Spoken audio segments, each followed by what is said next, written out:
a Lincoln's? Potentially. I'm trying to think right now what else that could be, just for the Ring of Health. I mean, not much unless he, wants a pipe? Yeah, you could go for... A Battle Fury gyrocopter? That would be incredibly weird. I would love to see someone win with that on the main stage. You could go for a Lotus Orb. That's true. The Lincolns, though... Lotus is pretty good against that Roar, I suppose. Yeah, it's good against the Roar. It gives you some armor. Throws back the Sven stun. They're going to press in, though. OG, this tier 2 bottom has actually held for a long time. Those early towers came very quickly, but Ice Blast will only tickle as they look to clean this one up. The tier 2 dropping. Homing missiles being spammed out. Or, excuse me, heat-seeking missiles. Got to keep them straight. They will Greaves up, though, and they will cave in the tower. Miracle getting the last hit.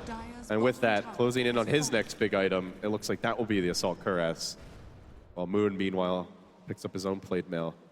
We'll see if this is something like a Lotus Orb or if he even wants to grab a Shiva's. But the point is, new items are coming for OG. Yeah, and Crit at top is looking for the pickoff. Here's the Tinker on the side. From the Hawk. Missile comes in, Crit gonna back off. And then the missiles go in again. Really trying to bully him off the tower. This is where the siege can ramp up for EG. This next Roshan, though, is going to be the target. The gyrocopter is going to be the Lincoln Sphere for him. And this is going to allow him to broach high ground. Once he pops the BKB and the Lincolns, there's not going to be a whole lot that can stop him, LD. There's actually nothing. They can't roar him at that point. And there's nothing else to break it. And this Roshan is available. This is going to be pretty huge for OG in their high ground attempt. They need it. You don't want a chance going high ground against the Tinker without one. One or two marches could pretty much spell doom for you. OG still stubbornly holding on to nearly all their tier 1 towers. Top and mid still standing, albeit a bit damaged. EG, they will walk into the Roche pit here. Actually, I should correct myself. Blinked in. So not technically scouted out here, but OG are in the neighborhood. They seem to know something's up, and now the tomb gets dropped. The march gets spammed out. Really tough to fight into this. It's a whole lot of stuff, but they're gonna chance it anyway. The BKB for Miracle, and he goes right on Arteezy. He gets off the static link, but he breaks it quickly. The Ice Blast coming through. Hits on Miracle, glimmered up for now. No tail engaging. Can he kill off anything? The BKBs are ending. They're gonna have to back. And now the march can really work its magic. There's the curse. It's a bit on the late end of the fight, but it does lock down Arteezy. Trying to finish him off. They look to keep him alive. There's the echo. It's Moon again! He's done it! 2 down! Just like that. And now OG, they want this Roche, and they want it bad. Sumail still stubbornly refusing to give it up, spamming the rockets, but the Sigil stalking him. He will have to retreat from this. Blinking farther and farther away, but again, Moon, bottom lane, he's hunting, trying to find Universe on the Beastmaster. That's the gem carrier. Fissure just late. Almost got the gem there as well. But this will allow them to secure the Roche. Nowhere to TP in. OG, again, EG, twice in a row. They've tried to pull a fast one, tried to sneak the Roche, and twice they have been thoroughly denied. I think they're almost overestimating the damage of this God Strength Sven, because they keep thinking that he can do it fast enough, but even with that full God Strength duration, LD, and him hitting it with the help of the Necro Creeps, they're only getting it to about half HP, so when the real fight happens, they're not actually able to capitalize very much. You saw, if the Sven maybe had the God Strength for a little bit longer, they could have maybe killed the Gyrocopter or the Razor, but because it ends so soon, they weren't able to get either of them, and giving up the Roshan on top of that, that's 2 fights in a row where EG, a little bit inefficient with their fighting. Radiant's top tower. I'm almost wondering at this point if OG can threaten the high ground. They've got the Assault Cuirass up now, and the Lincoln Sphere with the Aegis, so No Tail's effectively immortal while that BKB's active. Unless he just decides to dive the tier 4s. And they're fast reaching a point where they can just kind of brute force it. They've got the BKBs on both cores. You've got the Guardian Greaves completed onto crit. And gone are those days where you can just spam March against BKBs and hold the line. Yeah, that's definitely not going to be as strong. They do have the AA Ice Blast, but still. It is level 2. PPD, credit to him, has done a good job of just constantly finding ways to sneak experience, but there's no Ags. And everyone on OG is quite tanky here. They've got a Glimmer Cape, they've got multiple BKBs, the Aegis as well, and just raw HP in general. So the Ice Blast isn't as devastating as it could be if the enemy was a bit squishier. EG is going to go for the split push once again. Pressure down this tier 2, and this is the correct move by them. There's almost no way that you're going to get into a straight 5-on-5 engagement and win against OG's lineup, but they have to be careful. You don't want to get your TP canceled in a situation like this, and there's plenty of ways for OG to do it. Seems EG really want to draw OG back, delay any sort of high ground pressure. OG are on the smoke right now. Only 3 here. The Earthshaker sticking around bottom just to ensure that there's no high ground breach, and they are swinging around, wrapping around, no Miracle hunting. They might catch out Fear here in just a moment. The old man's been scouted out, has the TP available. Actually, no way to cancel it for these two, at least not quickly. That homie missile will take too long, so Fear will just TP away. The BOTs are now out on Moon. He was almost there in time to force Fear to come to play, but not quite. This is going to buy EG a little bit more time. You want to force them to play as reactively as possible. Sumail's going to farm the enemy jungle with the help of the Hawk. And this is so cool by EG. This is the safest way for him to farm right now, farming the deepest possible big camps on the Radiant side. Yeah, and you can also split up the mid lane with that too. This Hawk positioning by Universe is going to be really key here. And meanwhile, RTZ just continues to farm out that top lane. How are you feeling about the Bloodstone this game? It wasn't always an item that we saw picked up on Tinker in the past. For a while, it was the go-to build. Are you feeling like it's paid off this game? Was there another item Sumail could have considered? No, I think that this is about right.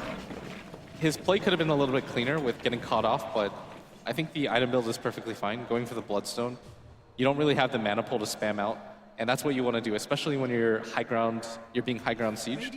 You don't want to constantly have to go back to the fountain. You want to continue the siege of the March of the Machines almost non-stop, and this is what he's going to go for here. Is he's putting a lot of pressure on that top lane. The call down's going to come, but unable to connect.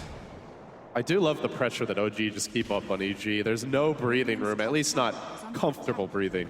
So they're forcing them to dig deep. They're doing a really good job right now with their siege. They're not overcommitting anything. This is something that I just want to keep stressing is they're not making any moves that they don't have to, with the exception of that bottom lane push. Universe gonna TP out, but Moon's there. The fissure again! Is there gonna be follow-up for this? This is the gem carrier. He's able to blink out. Oh, they know he's stuck here. With the canceled they have to go for this. This is the gem carrier, and Moon, perfect on the blink, is gonna find him with the enchant totem. He can't afford to lose this. What a gigantic grab for OG, and Moon again delivers. 10, 2, and 8. And now a gem of their own, and he's gotten a Lotus Orb on top of it all. And this is going to be even more effective for them when they go for those single pickoffs on the heroes like Sumail. That Shadow Blade just became 10 times stronger. You can't just have the boar up at all times from Universe, and they don't really have the money to just continuously buy gems, LD. They are definitely struggling in the gold department now. Almost a 20K gold deficit. What a total swing from last game, where it was one of the worst beatdowns I've ever seen administered at a major or a TI. But some serious poise here from OG. Not letting it affect their mentality going into game 2. Keeping all 3 lanes in. Still, if they want to go for high ground now, they would be doing it lacking that Aegis, so we may not even see them anytime soon. You don't want to fight without it, I think. You just continue to farm out the map. They're gaining such a big lead, and it just continues to steadily climb. There's almost no pick-off potential for EG anymore that OG won't respond to, and so they can just kind of force in all 3 lanes, farm their own jungle, farm EG's jungle, and only allow EG to farm the creeps as they push into the base. This is the correct move, because they can continue to scale. Well, a 3rd gem will enter the field of battle. 2 for OG, a fresh one now purchased here by the old Undying. This one they really need to hold on to. RTZ shows himself mid, and quickly he is sent back to base. Get the hell away. It's the call from Notel. He continues to get towards that next item, now picking up his Eagle Song, the Butterfly, likely not too far off. Fly getting the aggressive wards up, just systematically pinning EG inside their base. Even the Hawk is struggling to get out. And, well, you mentioned Sumail farming the enemy jungle. Those days seem to be over, at least for now. Unless they want to send the whole squad bottom lane to get some map control back. Looked like they were just trying to group up, get a little bit of ward vision down. And EG, they're in full force here at the bottom lane. Sumail's just kind of forcing in top, making sure that They don't take any unnecessary tower damage, but OG, they continue to have a lot of map control on their side. This is almost entirely in part to this Moon Meander Shadowblade Earthshaker. And what I really like from him right now, LD, is because EG's so afraid of him, instead of just continuing the map pressure, he's getting in a lot of farm during this time. He's got 174 CS. That is a lot for an offlane Earthshaker. Baster now activated by No-Tail. He has managed to take over a Cobbled Foreman. And he's going to have a little scout here off in the Dire jungle. And like you said, the pressure, it's all mental at this point. He's not actually there trying to gank them, but he might as well be. They're not even comfortable farming their own woods. I think it would be a waste of time for him to continue to just scout around the map, especially when all the heroes from OG are just concentrated on farming right now. But like I said, or like you said, it's a psychological game. This is what you want to do as the offlaner. You want to be off the map as much as you possibly can, farm out your own jungle, and just by being off the map, you're able to create space for the rest of your team. This is the correct way to play this type of hero. It's not always about farming in the lane, pushing things out. And the team is taking full advantage of it. No-Tail, those constant aggressive forays into the enemy jungle.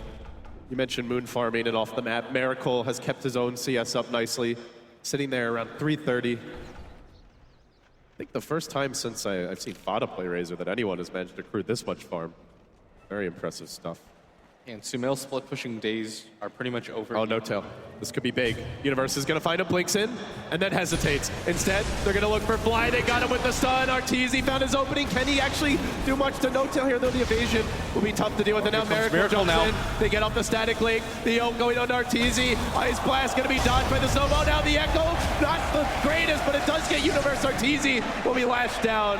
And solid is all they need here for OG as they look for Fear to try to TP away. Not gonna happen. He's denied as well. The old man's down. And PPG's gonna get caught.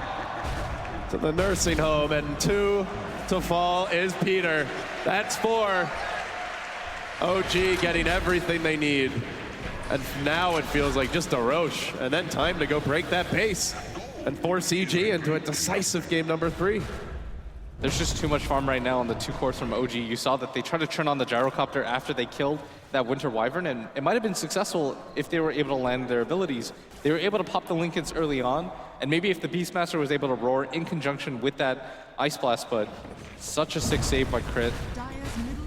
They're not even going to wait. Forget about Roche. They want to do it now. No-Tail Miracle jumping in off the bat. Super confident the BKBs are about to cool down. Now they swing on towards mid, where there is still a single hero range creep available, and a wave pushing in, and now a Silver Edge has been grabbed. Just more items. OG getting whatever the hell they can right now to allow them to break this pace, or at least force out a buyback. They don't actually manage to do that, but they do significant structural damage. 240 HP is all that's left on that tier 3 mid. And most importantly, they pop the Glyph, and the Roshan is available, so this next time they go for it, they can just kind of YOLO in. There's not a whole lot for them to worry about. And for the 3rd time, it looks like EG they're thinking about contesting, but it's not going to get any easier, especially with how the first 2 fights at the Roche Pit went. By the way, EG lost their 3rd gem in that engagement, so OG are now the proud owners of a small jewelry shop. Miracle looking for Universe bottom lane as Universe tried to jump in on the Crit, but he's going to get turned on. Universe is down. Things are collapsing here for EG. Sumail blinking out towards safety. Every opening they search for, a new door is slammed, a window is closed. OG delivering an almost equally flawless showing here in game number 2 to what EG did to them in game 1. They march into the pit. And it looks like the Roche will be theirs. Can EG even hope to contest? No Ice Blast for 30. No Arteezy in sight. They're gonna let this one go as well, Blitz. This might be the largest XP difference that I've personally seen in competitive gaming. It's definitely up there. 40,000. Because remember, when the rubber band was slackened, that was only for gold, not for experience. So normally you just get 1 kill here or there, and things really turn around, but they just haven't been getting them. You got 1 kill on Fly, and that's really been it for almost here 20 again. minutes. He's Shadowbladed up. He's going to run into Arteezy. Arteezy has to get the hell out, but... Oh, gets stunned. Fissure's there. Echo's available. Are gonna let him go for now. Only for now, though. There's the stun. They gotta turn this on Moon quickly. Lotus Orb is available. They're gonna curse Arteezy, stealing his damage. Doesn't have a TP. Forced to fight. In complete trouble. No way out. Completely kited. Controlled, and then death by the totem. Earthshaker outman fighting a Sven. You don't see that very often. Moon Meander's just having a game-saving performance for OG right now. This The might amount of be pickoffs that he's had. This might be the best game of his career. This is disgusting. It's got to be up there. He's just found so many individual pickoffs on a team like EG. He's just making this look like a pub right now. He Shadow Blades up, finds a pickoff or two, constantly been doing this, making the game nearly impossible for Sumail. As he Shadow Bladed up once again, University doesn't have the gem this time around. He's going to go for the split push. With the Necrobooks deployed, this is going to be nearly impossible for Moon to go on, but... Well, he does have the blink and the force, but would have to basically guess that Universe is sticking around. So they look towards the siege mid lane, perhaps Moon. BOTs are available, so he can join this push. And they're going to plot Miracle up in front, muscling down the tower, still holding the A, just very tanky, 2,300 health, massive armor. Not sure where EG's damage comes from. They don't have an Eggs on PPD. The Tinker's farm simply is underwhelming at this point, even with the Dagon 5. They've got the BKBs, they've got the Glimmer Cape, they've got solutions, and then the Sven just gets kited fight after fight. They are going to try to force out those BKBs, though. See Fly heal up Miracle, then they pop the Greaves, bringing him back towards full HP. The ward on the high ground doing some work, but Fly going to dispense with that. And there's Cheese here on crit, so more ways to heal up and commit to the siege, should they so desire. The Earthshaker pushing in the top lane. They want all lanes pressing in. They do not want EG to get out of their base, even should EG win that Miracle fight. And a miracle it would be. 30,000 gold and change and rising. 40, almost 50,000 experience in the hole. This is getting into impossible territory. I mean, it probably has been there for some time. I mean, with one really good fight, maybe EG can turn it, but the cores from OG are simply stronger at this point. Miracle's hero just completely counters Arteezy right now. No tail, fishing, jumping in, he deploys the homie missile. He's the Lincoln Sphere Bearer. He's also got himself a Satanic. The stun comes out, it will connect on Miracle. They're gonna try to zap him, but he pops the BKB. Miracle put under by the Cold Embrace, healed up quite a bit before that Ice Blast connects. Now Glimmered, and they've got the racks. They scoot away, and they're doing this entire siege without Moon, who's just camping top. Daring that Tinker to come. I know he's going to. He wants these creeps. He needs the gold. He's Not been gonna up here happen. for 3 minutes now. Invis, he's just kind of oscillating between going invis, blinking in, fissuring a wave, and running out. And EG basically have to assume he's mid because they have no vision. No wards. The Hawk keeps on dying. And oh, the wait, it might pay off. Hey, buddy, Moon. Fissure, this time he's off the mark. And Sumail, at long last, he gets a little luck. He'll dodgeable, but back in the Dire base where Miracle's been stunned. Still holding on to that Aegis. He's got about a minute and change here. They're gonna heal him up again. These Ice Blasts just feeling inconsequential even when they do use them. And with the range racks down, the mid lane caved in. It's death by about 1 million cuts here that EG are succumbing to. Dire's courier. And for good measure, the Dire Courier dies. Because this wasn't already ugly enough.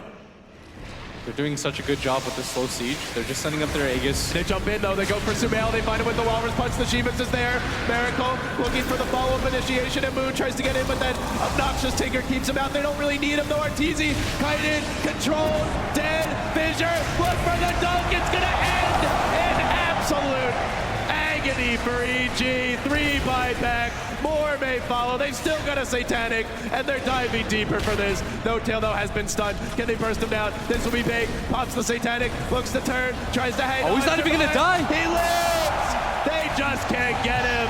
And Moon ends this game 14-2 and 13, 39-12 the final score.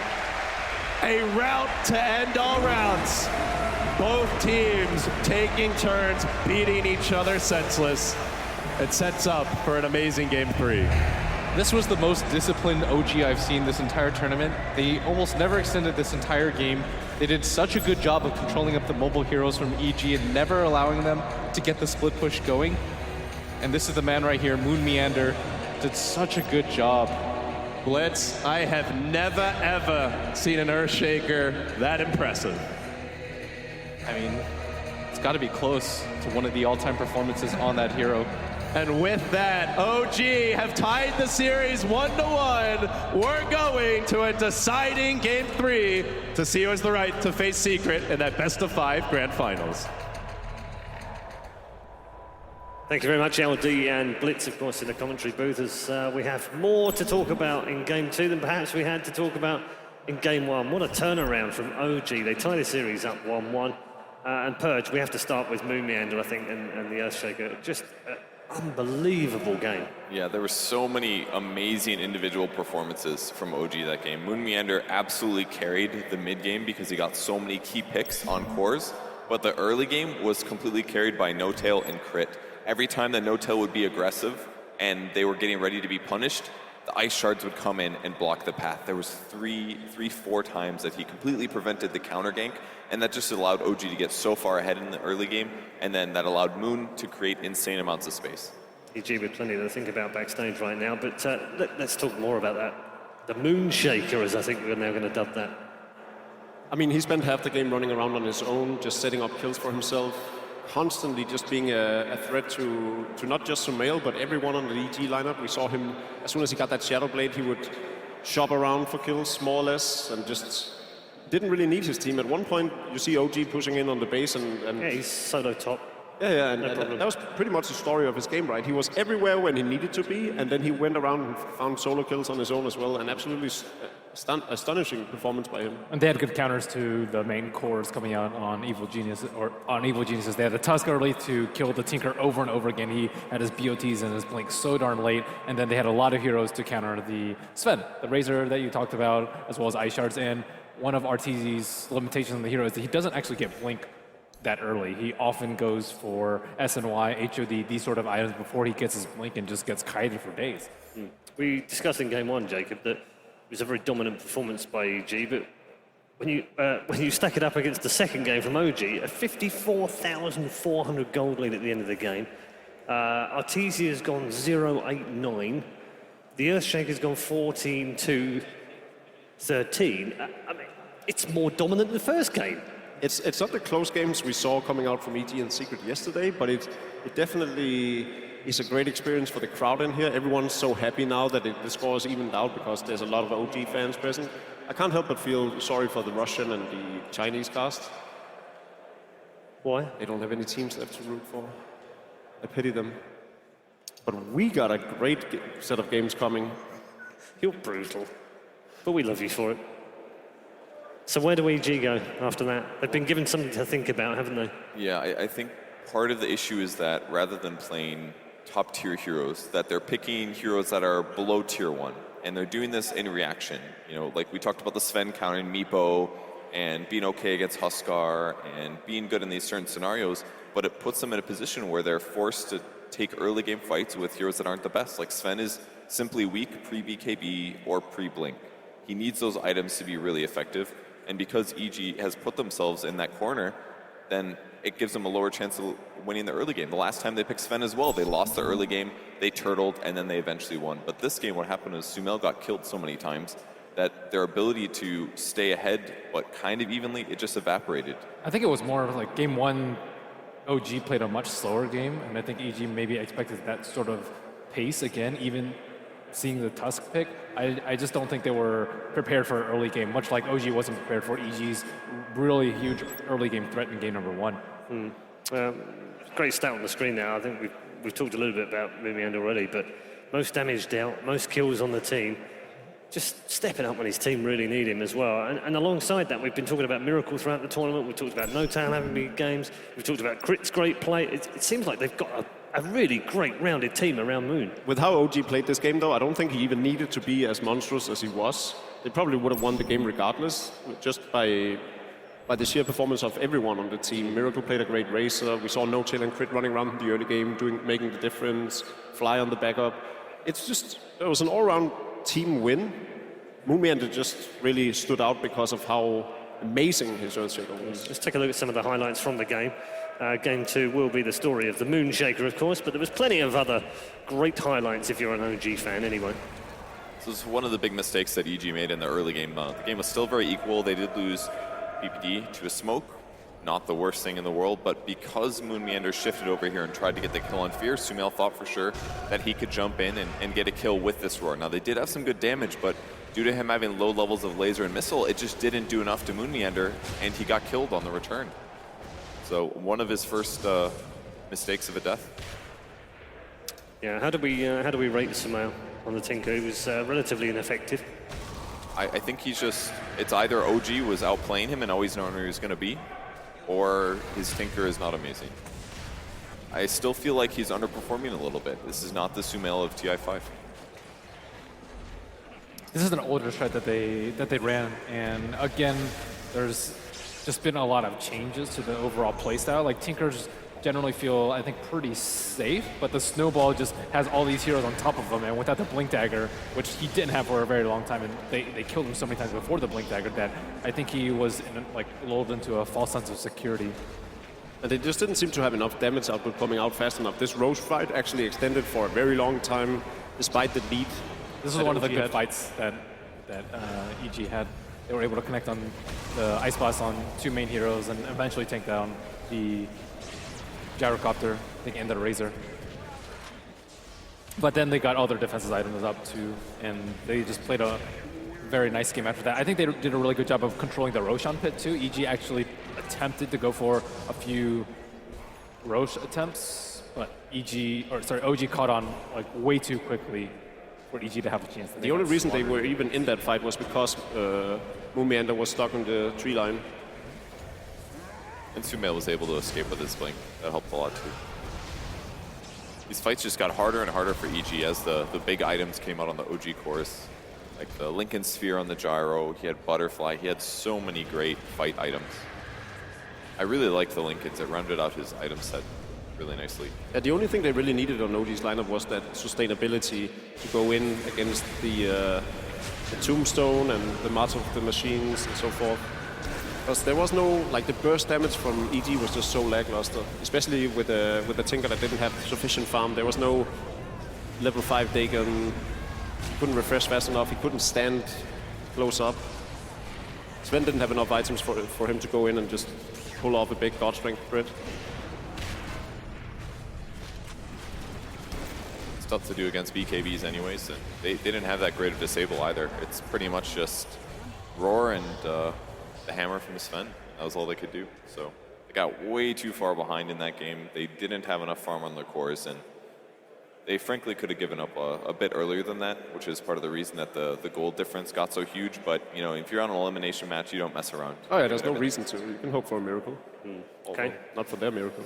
Not that kind of miracle. But should be playing without fear, unless they're fear. Yeah, we can do all of those jokes, Jacob, all day long. Let's move on to game 3, because the draft is just around the corner. What have we got in store for us? What do we expect from PPD, and what do we expect from Fly? More early game, I think, from both teams, actually.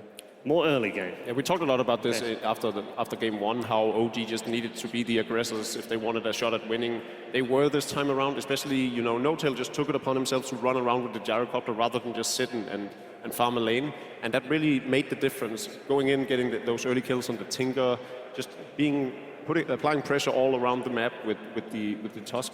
That's really what they need to do. It was a very similar move in the early game for both Radiant teams. They take control of the mid lane and they sweep into the jungle. They try to take control of that large camp, which most of the mids heavily rely on. And I think Sumail did get that camp, but he didn't get the item that he needed, the BOTs. So I think that's kind of what the plan has been for them. Do you think EG want to try and get Sumail and RTZ back onto something that they're more used to playing, rather than being dictated to by OG's draft?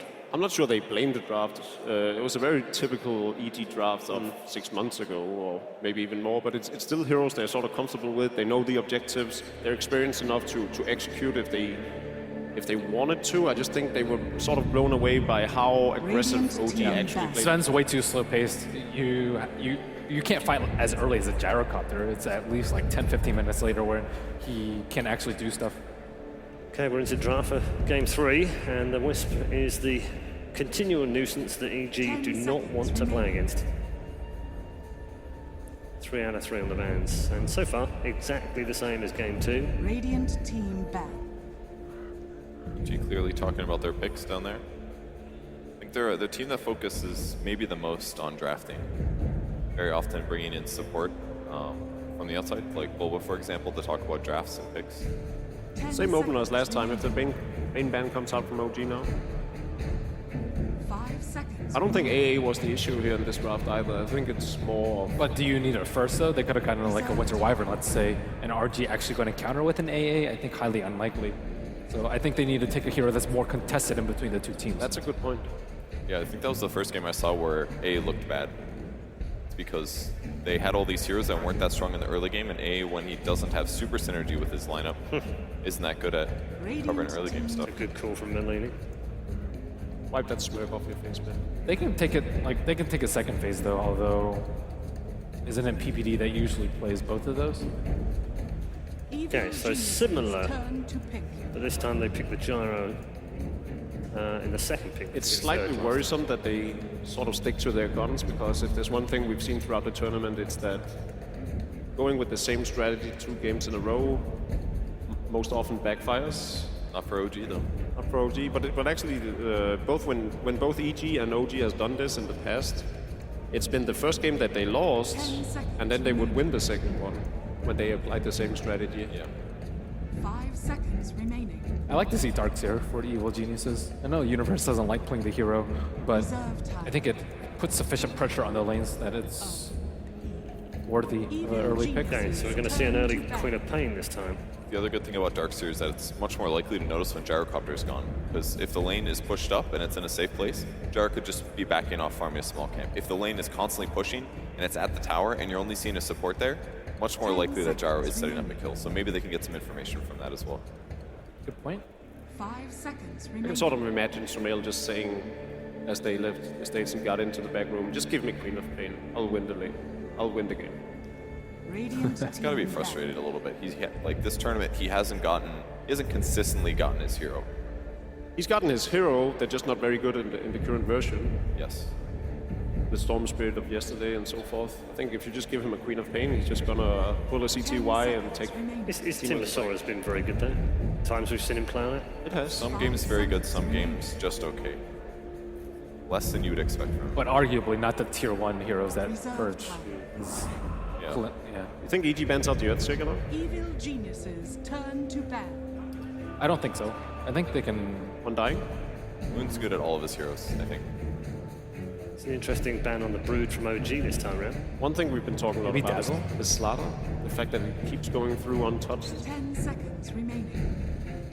Slower or Dazzle are pretty good against Queen of Pain. I think either 5 ban would be good. seconds remaining. I don't think it'll be an Earthshaker ban. Reserve time. Yeah, they didn't have that great of a matchup against the Earthshaker the last game. I think they can just pair Queen versus the Earthshaker and completely shut them down. Radiant team ban. Did you do the Dazzle ban? One of OG's best support heroes? Dazzle's much better versus the Queen of Pain, though. You can like kind of stop her early and blunt her early aggression with Graves. It's a bit back and forth. 10 I think Sonic Wave seconds also works well against Dazzle. It does- You'd much rather play anything against an Undying though than a Dazzle, let's say. Reserve time. Will there be cheese this game? There's still AA left in the pool, but OG can go ahead and ban that now if they still want to run with the Huskar. Unfortunately, they won't have Wyvern or Dazzle to heal him back up. Wyvern's decent against Meepo though. Evil geniuses. Yeah, Wyvern is pretty good versus turn to Meepo. ban. So that's why I'm more looking for the Huskar, but even then, Queen of Pain with... It actually seems somewhat likely that Huskar over the Meepo. I wouldn't put it past Fly and No Tail to just pull out that Meepo. Everything is on the line. It's definitely the last game of this series. 10 You just seconds remaining. pull out the Meepo. Spotting the grand final at stake. 5 seconds remaining.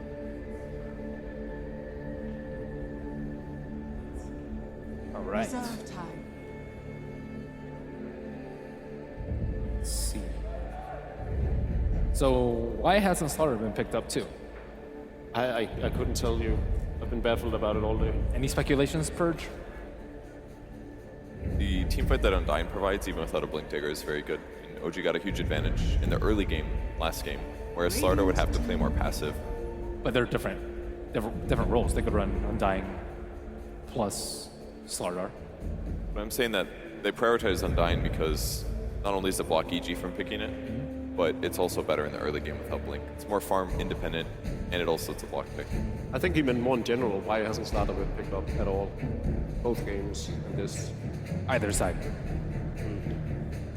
seconds. I still think it's just the farm delay, basically. He's okay when he doesn't have a blink, and he's really good when he has a blink.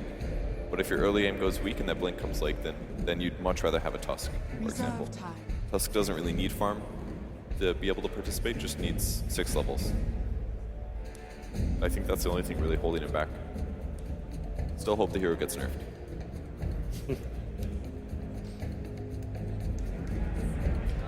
Evil geniuses. We'll go for the Earthshake again. A lot of pressure on him now. We just saw how he can perform. Can he keep it up 2 games in a row when everything is on the line? The Moonshaker is back. Still like the Beastmaster pick. Protects him a bit against cheese, gives him an aura for damage. Got good burst setup right now. He had an uncharacteristically 10 bad game seconds remaining. with Beastmaster. Very, very slow book 3. It was a difficult game from the 5 get-go, but seconds remaining. A lot of times he got cut out from like long-range fitters though, so it was, I think, a lot of good play by Moon that shut him down. Yeah, it felt like a team loss that led into Universe being slow and farm, not... So at this point, do you... Sorry. Whoa. Oh, buddy. Radiant Well, team fun the first now. time. But we haven't seen it for a little while. Meepo's still good here. Good versus Queen, good versus Anti-Mage. There's still a ban each. alternatively an Ember Spirit. Another hero we haven't really understood why it hasn't been picked up. Yeah, I think either pick would be really good for OG. They'd be really happy with that. They've got the early pressure. They could shift into being aggressive, shutting down Anti-Mage or Qua. Last hero is a Fear hero for Evil Geniuses. A Night Stalker, a Spirit Breaker.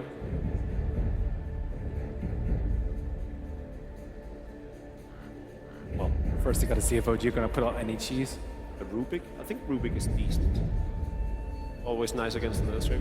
Evil geniuses turn to bad. As typical versus Anti-Mage though, you have to be worried about whether or not you can end the game early, so no Meepo for them. That was a smart ban. That was really good. It'd be a little bit too hard to deal with in that early game, whereas Ember is, you have options. So do we say the Ember Spirit comes back in? They don't really have the burst damage output to deal with the Meepo. They just need a little bit of lockdown for AM and Quap, and then OG's lineup comes together, I think. Won't Ember suffer in lane too much though versus Queen? Wouldn't you prefer? 10 I don't seconds know. remaining. They could put Gyro mid. 5 seconds remaining. What other heroes have Miracle played? Auk, I suppose. Reserve Yep. time. Not sure what Alchemist really offers here. Negatives. I think he can be that front line so they can actually take down a lot of towers. I think this is always a problem versus Anti-Mage. Taking down the towers limit their jungle. Would we rather a Dragonite then? They do go for the Alchemist. To go for the out. Good call, Ben. Evil geniuses turn to Final pick then. Where's Fear going with our final pick before the start of game 3? What has he played? Red Eye. Give me some info here. They need early game and maybe a little counter push. You think about He has played. He's played a number of. We could get the Lich again. That's it's still banned, there. though. It's banned. Oh, it's banned. I think Shadow Demon. He's had Night Stalker, Bane, Spirit Breaker, Shadow Shaman. I can't hear a thing. This crowd is too loud. Yeah, quiet down, guys. We're trying to talk. I'm pretty sure this crowd can get even louder. Wait for later. It's coming. I do kind of like the Shadow Demon. It's a little weak fighting early, but it guarantees that Anti-Mage and Queen of Pain will survive burst. There may be a better solution, though. It's nice for the late game. They could, like, Venge or something. That would give a similar... Venge is something we've seen a survivability. lot. It combos well with Beastmaster or has some synergies. But it's played by PPD. That's true. It is a Fear hero we're searching for. I don't know if they can get away with a Night Stalker. I think there's too much redundancy with Beastmaster, too. They'll lack damage. They'll just have Queen of Pain pretty much for damage until Anti-Mage finishes his farming. Yeah, they'd have some early advantage, but I don't think it's going to matter because they can do Snowball with Gyro, Fissure. Like, Night Stalker would get caught and killed. I still think ability Rubik won't or be Shadow Demon is... Yeah, but then they have no way to, I think, pressure the Alchemist or his jungle at all. I'd like to see a more aggressive hero. 10 seconds Like, I remaining. don't know, EH, perhaps? Instead, it's a Magnus. Here we go then. Get ready. Evil Geniuses versus OG. Game 3. It's all on the line now. Ladies and gentlemen, welcome to the deciding game number 3 of the Frankfurt Major lower bracket. Team Secret Blitz. They are waiting as the final boss sitting back, relaxing, watching these games and getting ready. And EG pull out what feels a little secret-esque here, going for the Magnus Anti-Mage. Yeah, this is a strategy that we saw them run quite frequently because of the power of not just farming, but being able to split push, go for the ancient stacks early on. And the Magnus sets up everything for you. He's the kind of hero that you want with an anti-mage. All you really need to do to set up the fight for the AM is get a really nice RP off. Fight's won. With that, the teams enter the game, and we too shall as well. Let's give it up for EG and OG. Only one team can move on. Will it be the dream finals that so many wanted at the International 5, albeit with some new faces on each roster? Or will OG play the role of the spoiler? They've certainly got the crowd's affection here. Wouldn't be a game of Dota without a little all chat. Of course, coming from the North Americans. How appropriate. Man, I have No-Tail's not- getting in there too. Let's relax. Yeah, I'm not sure I've ever seen a shout out for German cuisine before. This might be the first. All right, so No-Tail at bottom. He's going to be playing the gyrocopter again. We saw him play it with such success. I really felt like in the early game, it was the No-Tail 30 show seconds to for him to battle. be able to rotate, make that mid-rotation, kill the Tinker even when he had the haste rune. Allowed Miracle to get back into this game. Oh, this could be big for OG. They're gonna go for the D-ward and a little delicious extra gold here for Miracle. Looks like his bounty rune unlikely to be contested. Arteezy's kind of poking his head out there. Maybe he commits to try and shut down this Alchemist, but definitely doesn't want to be blinking in if he's gonna go for it. And The Miracle battle begins. will get his bounty rune here, looks like. So off the bat, he's got the Quelling Blade, the pulled Tangos, the Stout Shield, and basically the bottle. Great start for him. Yeah, and this time around, they actually got the bounty rune onto the middle player. I think in the previous game, they were able to nab both of those, right? I don't think the Tinker was able to get it. Yeah, the game number 1 they traded, but the mid didn't get it. And then game 2, there was a double bounty rune grab for OG. Yes, the first bounty rune of the series so far for Sumail. And he's going to get some help from PPD playing the Winter Wyvern. Trying to make sure that gets off to a good start. And this is a matchup that the Magnus should actually do okay in, but the Alchemist is definitely going to trade farm decently. Arteezy really trying to play the aggressive zoning role here in his own safe lane. Walked up so far, he even tanked the tower shot, and now he's going to blink in just to pressure Moon back. Seems like Moon may have a bit of a tougher lane than what he did last time around. But he'll chuck out the fissure. Just try to get whatever CS he can. So Miracle, fairly uncontested early on, doing very well in the CS department. The offlane Shaker getting his levels. No-Tail on the safe lane though. He's struggling a bit here. Only sitting at 1 CS, but the lane is pushing in. So we'll see if he can catch up now. This Gyrocopter LD, he needs to have a ton of impact this game. If you look at EG's lineup, there's a lot of different ways for them to split up. They've got much better ways to split push because there's not as many abilities that can catch them out of place, especially a hero like Anti-Mage. There's nothing like the Earthshaker. He's not going to have as good of a game. I don't think he's going to be able to grab the Force Staff, the Blink Dagger, and the Shadow Blade, and it's going to be a lot harder for him to kill a hero like AM. There's nothing like last game's Earthshaker likely to develop. It's going to be tough for Moon. But does at least manage to secure his level 2, trying to contest this rune. What I'm curious about this game, Blitz, and would love to know your thoughts, is are we going to see a deviation from Miracle? Last time he played the Alk, he doesn't really go for like a Super comes to mind for Vici Gaming, the other player that plays a ton of Alk, because he will grab another bounty rune. Delicious for him. Is the crowd cheering for bounty rune? Is this more of like the carry Alchemist? Because he's gone for more utility when they run the Tiny, and they can just have the Superman Tiny. But Gyro's really not as scary as a Tiny in the damage department. I think Gyro's one of the worst heroes to go for when you get an Aghanim Scepter. Like, if you had to prioritize, I think probably the Undying comes first. Looking to move in here on Sumail. Crit, only level 1. And there is that point in Skewer. So this is a pretty tough kill, but he has skilled up the Unstable Concoction. Something Sumail probably won't recognize off the bat. It's always tricky with Alchemist. You never know for sure. He did the skill build yesterday, though, so he might be tipped off a little bit more. But This matchup, both melee heroes, the Acid Cloud is quite good against the Magnus, but with a few levels of Shockwave, it's going to be incredibly hard for him to zone Sumail out completely. I gotta say though, Sumail is doing an excellent job in the mid lane. 7 denies, so he is slowing down the Alchemist a bit here and also keeping his own CS up. 16. So we do see some stacking early on, a little bit of pressure put on Motel with the Shadow Strike, but he's quickly gonna turn and ushers that Queen of Pain back in the off lane. And it is a bit of a different type of hero for Universe. Certainly very versatile, but has almost exclusively been on the tempo controllers as of late for EG, but this time being asked to play more of a damage dealer here in the Queen of Pain. I think the original intent was to have Sumail play the Queen of Pain and have Arteezy play the Anti-Mage, but once they saw the type of lineup that OG had, I think they thought they could get away with this Queen of Pain offlane.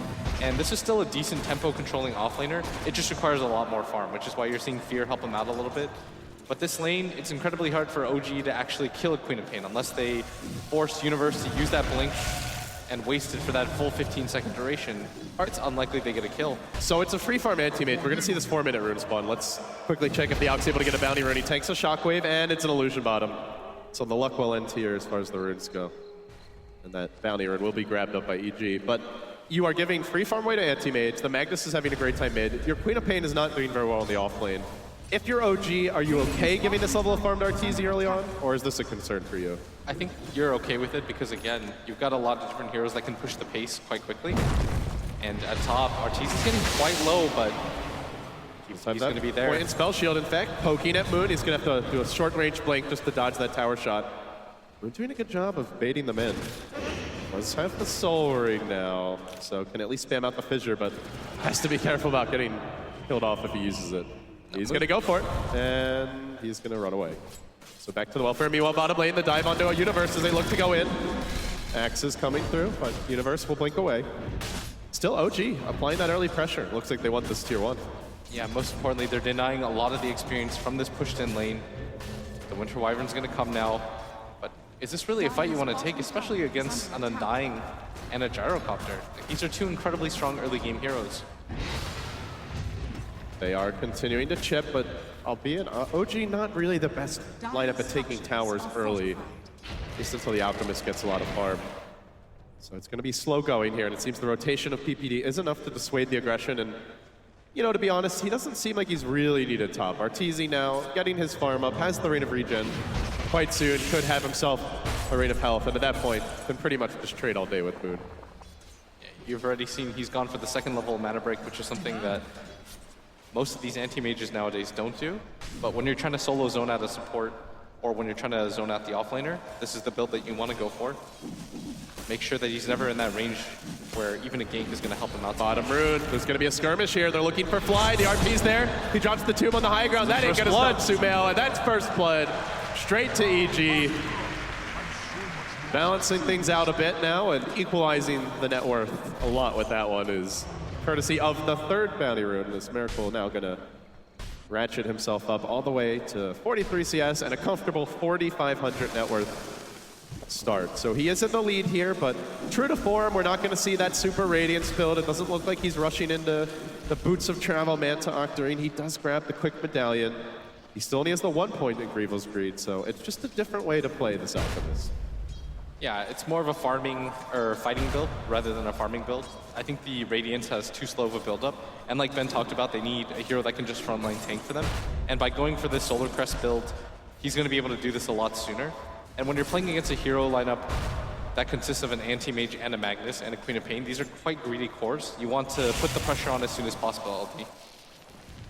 And Arteezy, under a lot of pressure from the early enchant totems from Moon, who has gone again for that 2-1-2 build. Able to deal a decent amount of physical damage, even though there's the point Spell Shield to block some of the nukes. Still, Arteezy has the regen required now to stay in lane, so they're going to bring Miracle up here as well. They may look to pressure. They have the Soul Ring into a Fissure in just a jiffy if they can rev up that Alk stun, but there's a lane ward, so he knows this is coming. Arteezy will simply back away.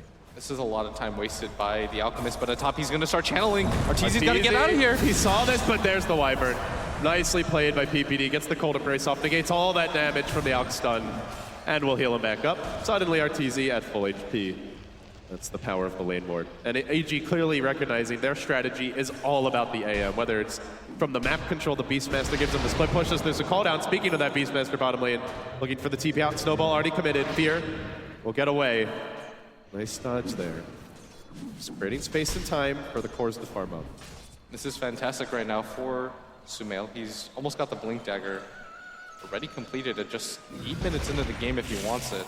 I do want to point out, Blitz, he is, as you would expect with this strategy, he's leveling up the Empower first, so wants to ramp up Fear's farm as quickly as, or sorry, Arteezy's farm as quickly as possible. Too used to seeing Fear. Yeah. You've been casting for too long. I'm almost as old as him.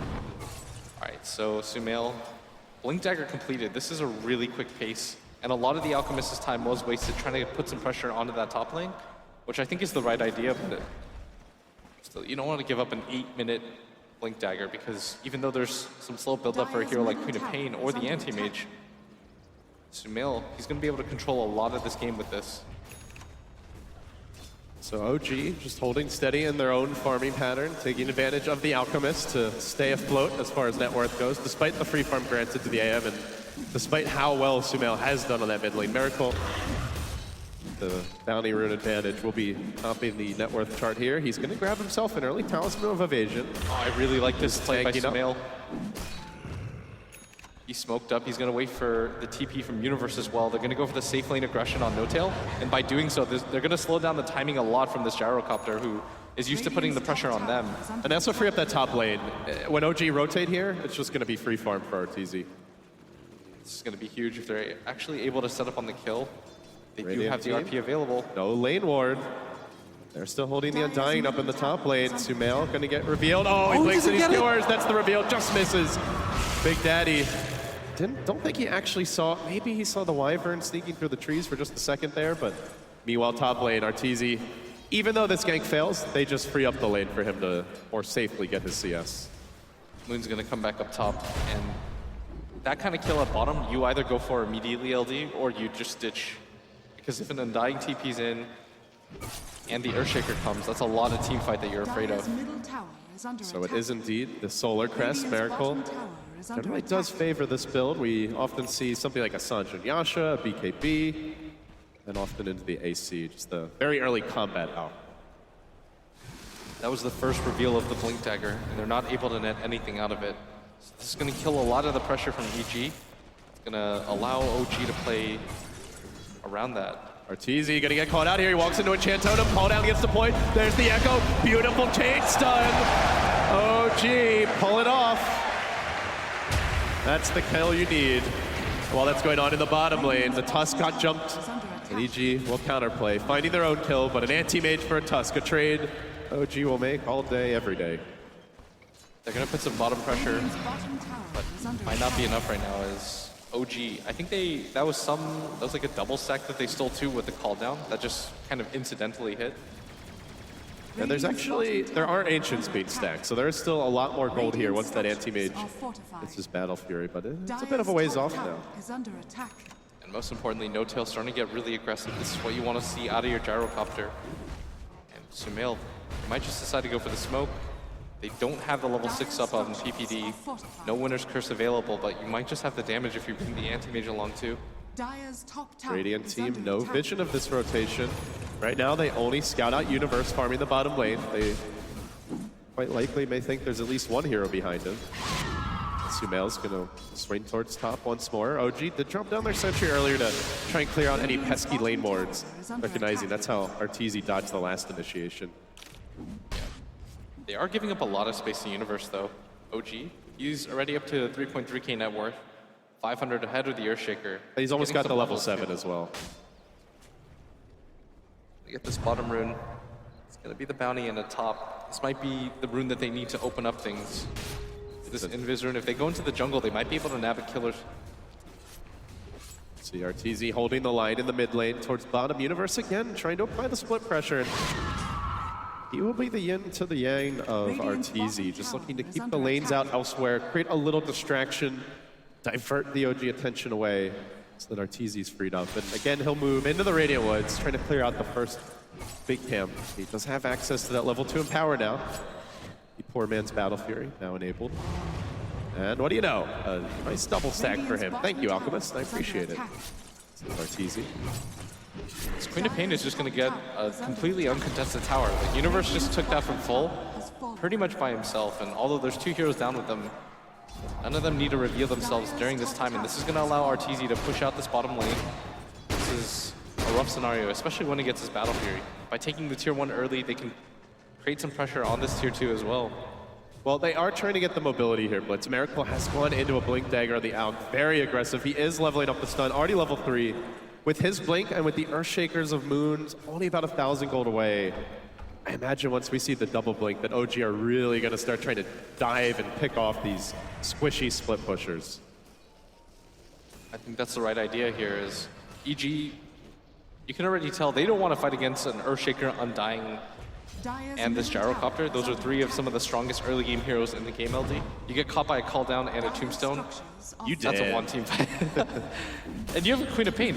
She's getting a lot of farm, but she's not nearly as tanky as a lot of these heroes. And her farm means she just needs a lot more than, say, an Earthshaker, who only really needs the Blink Dagger to be able to catch out these heroes. Well, Arteezy is really getting into the deep end here of the OG jungle. Even cutting the wave a little bit. Anything to deter this aggression mid lane. Wants to slow the game down for EG. High time for the levels on the Magnus, his own Battle Fury farm. And so far it's working. OG yet to take this tower mid. Yeah, they're just playing delay, delay, delay right now. They're not even really sending in very many heroes to defend this mid tower. What they're trying to do is just be a little bit more farm efficient than OG. You notice that Universe, whenever he splits in top, he forces 1 hero over there. Then the anti-mage clears out their jungle repeatedly. He can even go into the ancient stacks pretty soon.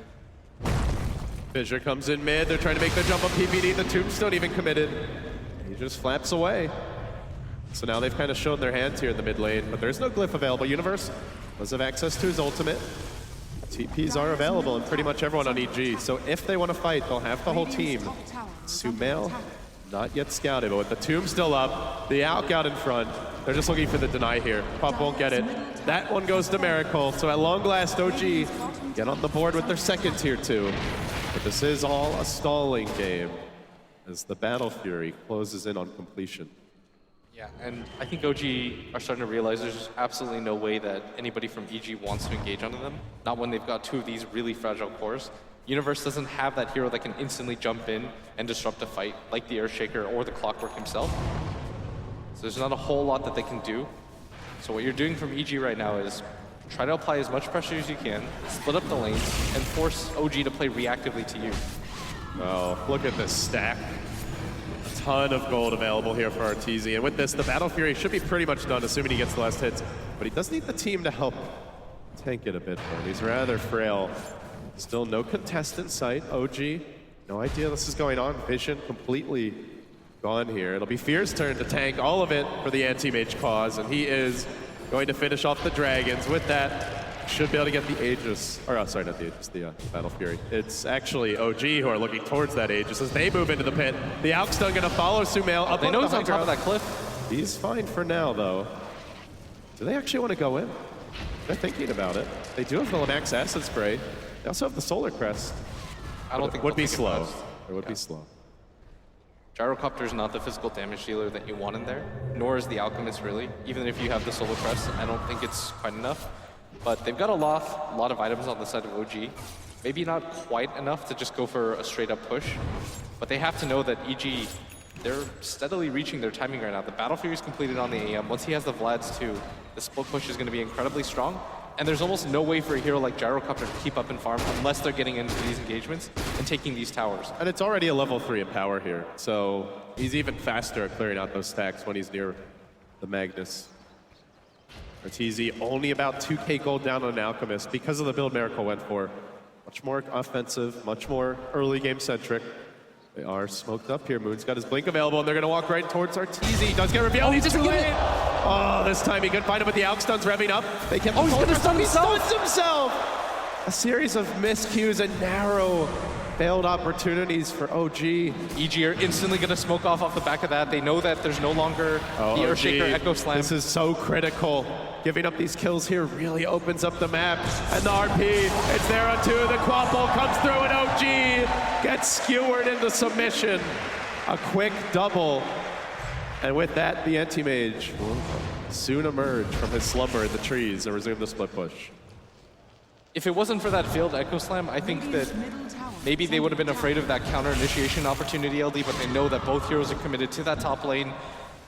And maybe even if the Alchemist hits the stun there, they could potentially kill Arteezy because he doesn't have a lot of armor, and that Solar Crest does quite a bit. And they're going for it once Speaking again. of the Alch stun, Arteezy's gonna get hurt pretty hard by this. Blinks out. This is the power of the blink on the Alch. Miracle can't track him down. Yeah, they definitely would have killed him. Like, even without that Echo Slam, the fissure hits, if Moon's in position for the follow-up and Chant Totem hit, they would have been able to kill Arteezy. But the fact that both miss, that's going to be the killer for them.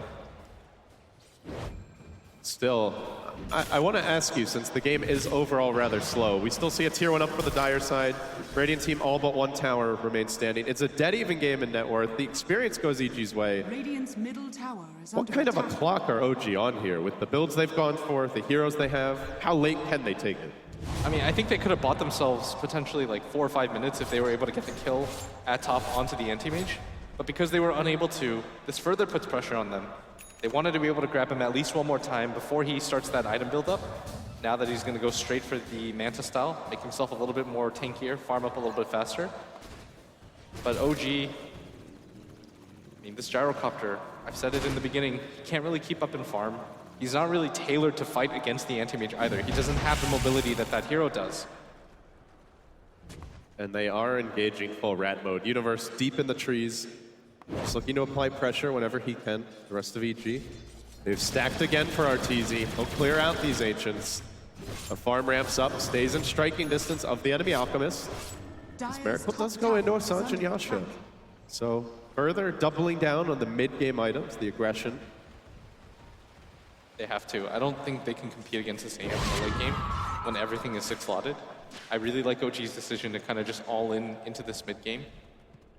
They're becoming incredibly durable with the S and Ys that they have.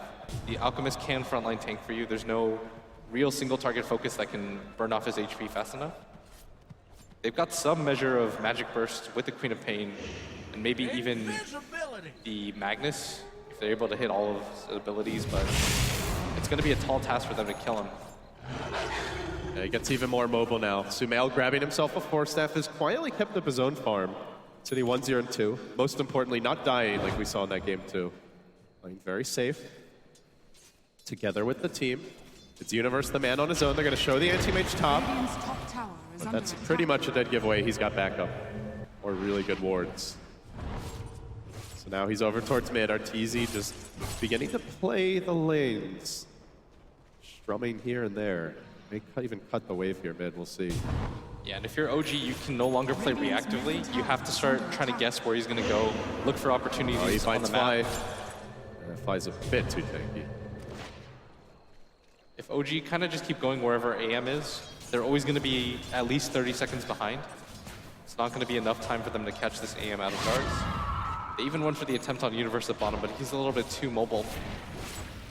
And that's where, when you're playing an anti-mage, you want to go where you think he's going to be in 20, 30 seconds, but it's a guessing game. And even if they find him, EG are often parked behind the AM.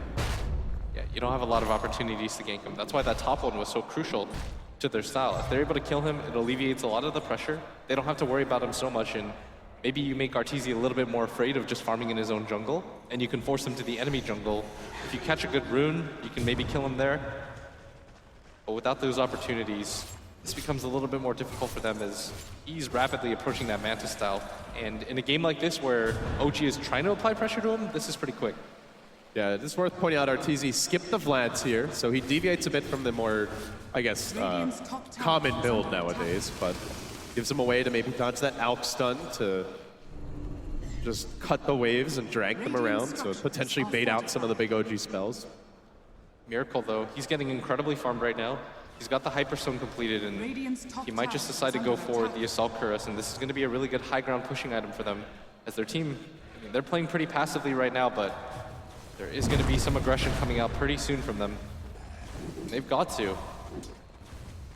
Moon jumping in there. Does want to get this tower denied top, and looks like it will go down. The Hawk watches it happen. Top tower has been denied. And they're going to TP Moon immediately towards the bottom lane. Universe and PPD looking to hold the line. The mid tower tanking creeps. So they then swing the Tusk over there. OG constantly forced to react to the little feints and pressures that EG have put out on the map. But now they finally ignore it. Miracle going in and quickly beats down this tower. The Glyph gets forced out. Arteezy pressuring in the top lane. Looks like he wants to rotate into the enemy Ancients. Just from camp to camp he goes, but No Tail will grab the tower. At long last, OG, they claim an objective, but are they getting enough in time is really the question. 1-4 the score. The items they've gone for, they want more, and he gets more confident. Emboldened, Arteezy jumps into the tier 2 mid. He'll clear the wave there, then back to top. And OG not actually damaging structures right now. They're even going to TP to react. So Arteezy will blink out. Sumail's ready in case they pursue. Fear also covering this. And this will deter the pressure immediately to bottom. From lane to lane he goes. Part of the issue right now for OG is, I mean, you want to be able to force a fight, but at the same time, if you overreact, try to push in, you get caught out, and Arteezy takes your tier 2. At that point, LD, he's knocking on your front door. The game at that point becomes infinitely harder. So I do like that they're not overreacting. There's some patience here. They might even catch out Arteezy as... Oh, he just blinked in, but the illusions are going to reveal Moody. Echoes only the illusions. That's not good. Now the Force Death out. Sumail there with the save. He hangs onto the RP, drags Miracle in, but it's also towards Arteezy. Tries to turn. They decide to retreat. They've used a lot of abilities, and OG are very strong in the fights right now. PPD with the TP out. Looks like he won't make it. So they sacrifice the Wyvern, but they get the anti-mage out. The two cores here, Sumail and Arteezy working in tandem, and Fear trying to transition into that semi-core role as he'll pressure in the mid tower. So they lose a Wyvern, but they take an objective. Already back. Force this. This is the right thing to do when they decide to go for the push, and they show all 5 heroes. This is the most important thing. They show all 5 heroes like this. Fear, he's pushing in mid, you react to that, then Arteezy, once he sees the TP in mid, he's just going to continue to cut this wave at bottom. He's got full vision of the map right now. Oh, they're going for it. Anything. They get the Yules off here, setting up on crit a little bit. The anti-mage blinks in, hunting at the same time. Fly, they have a skewer available, just trying to find the angle. They're going to force that Arteezy in. He does a ton of damage here with the empowered Manta dodges the stun. A beautiful play! Might have gotten our Tor killed if he didn't, as that out hits very hard. Hefty physical damage.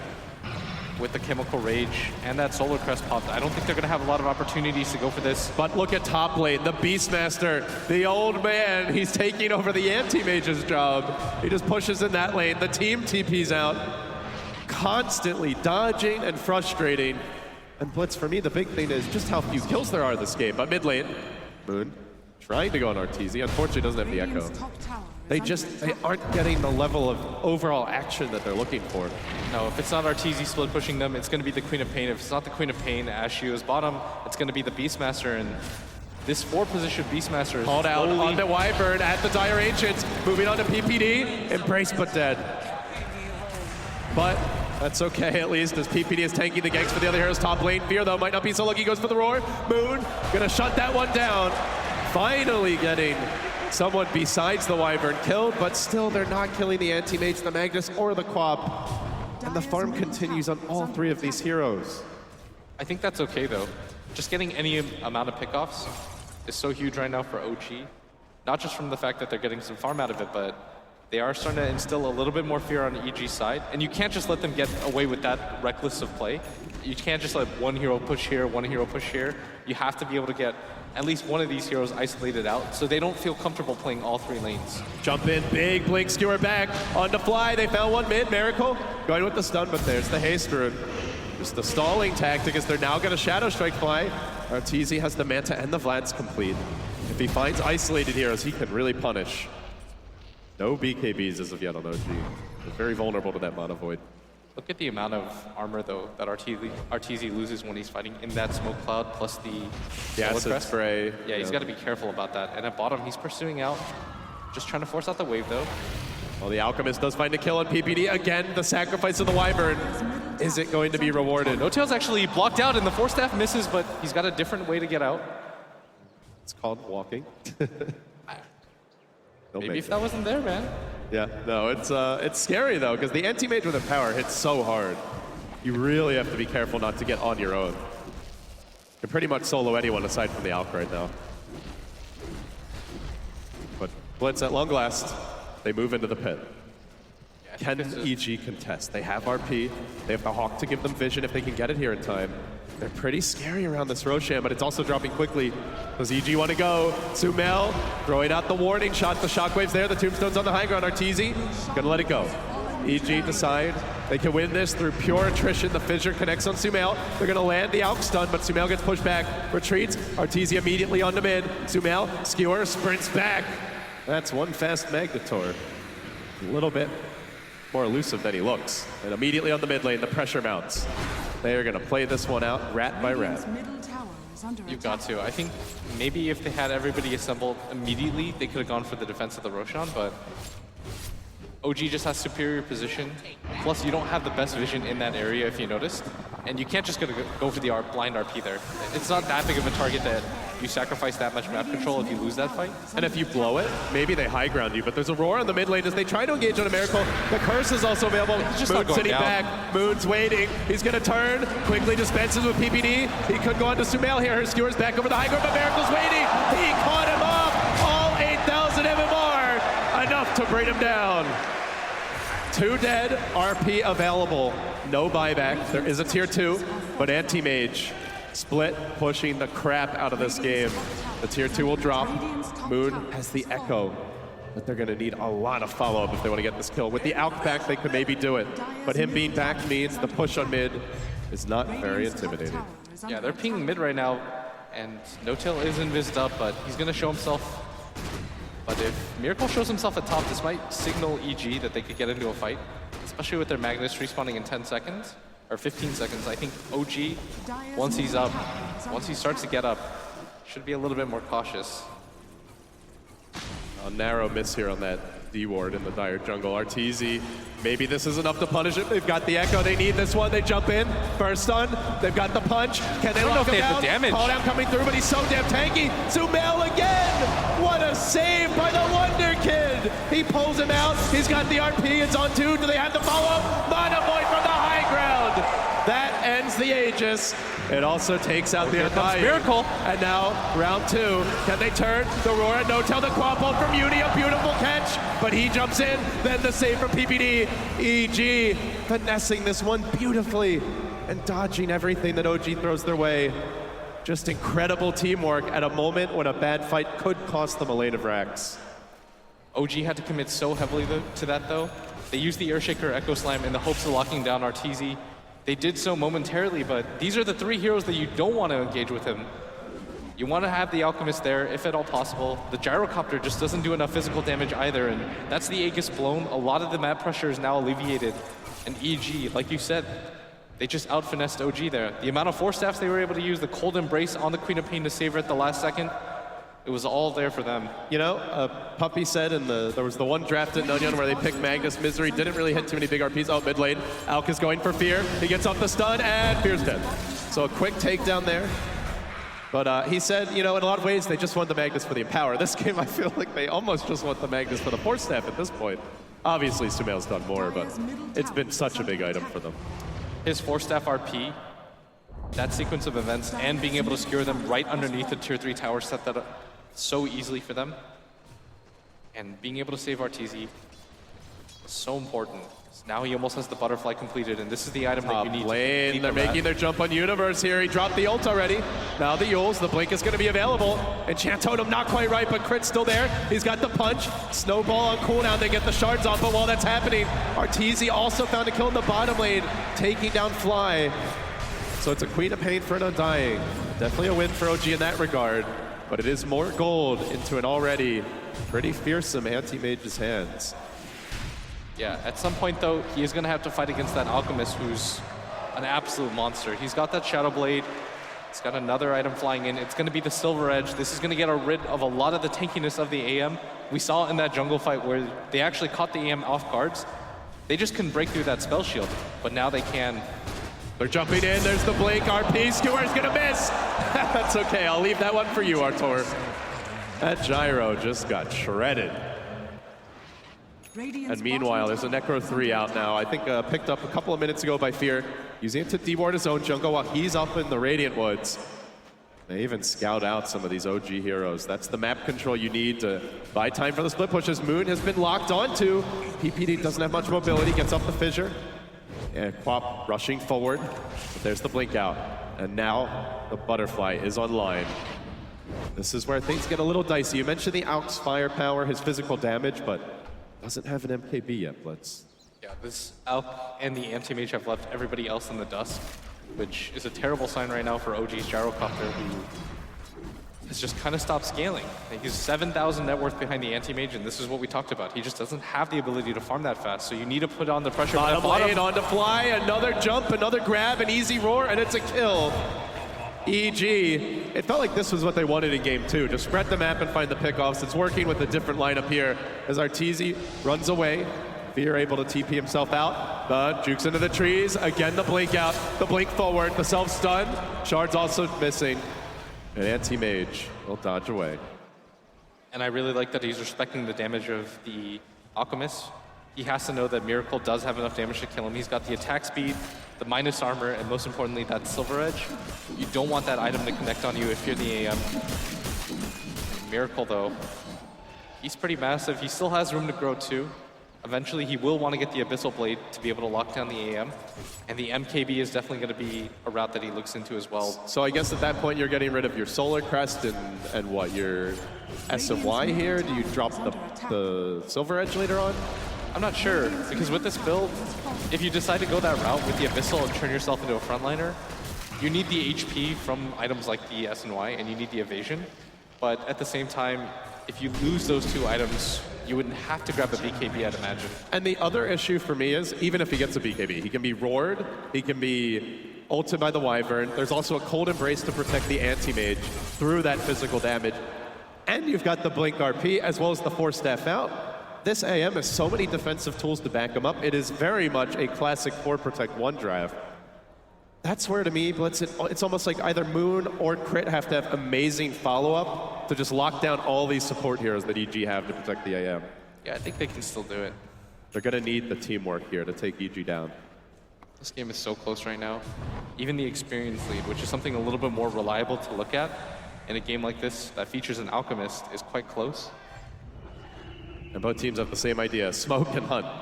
OG made their move a moment ago, and now it's EG's turn. PPD, the man in front. It's tanked quite a few ganks for the cause. Let's see where they go. Roshan not going to be up for at least 30, 45 seconds here. Sumail's down in the river. But I do want to point out the vision here, since we've got a moment, that EG have done a really good job at keeping eyes up to allow for the split push, and they get more wards down off the smoke. Sumail's now into the trees, not yet scouted, still not revealed. OG actually had 3 heroes on top of that ward for just a moment. But EG, they don't feel any real need to go for aggressive plays. If they find a pick-off, that's great, else they'll farm.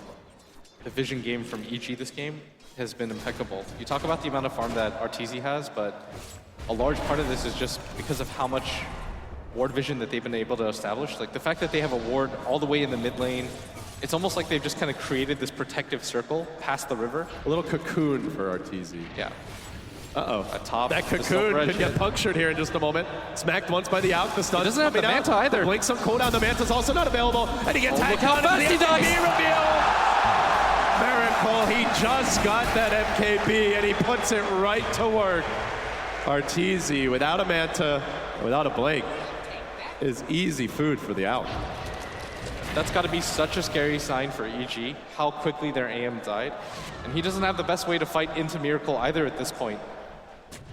I really like this Alchemist build. This is much more fight ready. This allows them to contest the Roshan, and you don't have to go for the split push game right back. You can get in the face of that AM. And I mean, it didn't even take that much work. That was without any help. That was a solo kill. At the same time, Arteezy didn't have his own help there either. Nor was his full complement of abilities and items ready. Let's see if OG can punish. They'd love to force out an AM buyback, a second MKB out. OG getting their true strike to deal with this butterfly. And moving into the pit. The Hawk's gonna scout it. They know what's up. Do they want to bring in the AM? Is it worth the buyback? Otherwise, this Roche will die. far too soon. Sumail's in position. He could go for the blanket. He could go for the RP. He could go for the Aegis. He's going to try. Oh, he's going to get it! He snatches it! And oh my god, he dies fast. Can they get him on round 2? At least denied it to OG. Sumail, RP, skewer him out, pile him in, into the curse. Where's the backup? They need the AM. They need the cleave. They don't have it. Now, curse on cooldown, RP on cooldown. Almost losing another on the way out there. They lost no heroes. I think they could even push down mid now. Yeah, they lost every single hero, or they didn't lose a single hero, and most importantly, they grabbed the Aegis, slowed down the high ground advantage. The fact that EG were able to get out there clean, they had to use the ultimates, but still, Is under attack. that Aegis was so important for No-Tail. They did not even manage to force out the buyback. Oh, Miracle, he's gonna run into RTZ again! Axe had him, the illusions, nothing. Nothing, Arteezy meet the Alchemist. They played the gold game, but Alk is the king of gold. And now, just to buff up this advantage that they feel they've started to accrue, they're going to go back into a 38-minute Midas. Just amping up their economy even further as OG feel like they can take this late. They don't need to end this one anytime soon. They've got what it takes to shut down the AM. Especially with how hard this Alk is hitting right now. Mid lane, there's a jump in. Universe finding the kill and flight. Well, nice Midas. Hasn't gotten to use it yet. But at the same time, the top lane's also pushing the shards. Fish won't connect. Miracle out in front. The ult's available. Dire's top tower is under Does he want to attack. try and chip? The AM's dead for 40. He'd love to force it out. Splashing in is that Wyvern nuke, but Miracle, just a few auto attacks will quickly penetrate this tower's armor, do quite a bit of damage.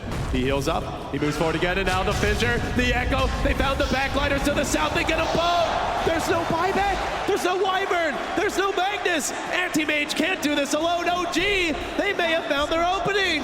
This could be it for EG! They're gonna buy back the AM, they're gonna lose he at dies least one here. lane. Arteezy up against it now. All that help he got all game long. Can he do it solo? They don't know these buybacks aren't ready. They could be up, but OG aren't seeing them, and not seeing them, they keep on going. They move on to mid. Miracle once more. He's got a fresh ult.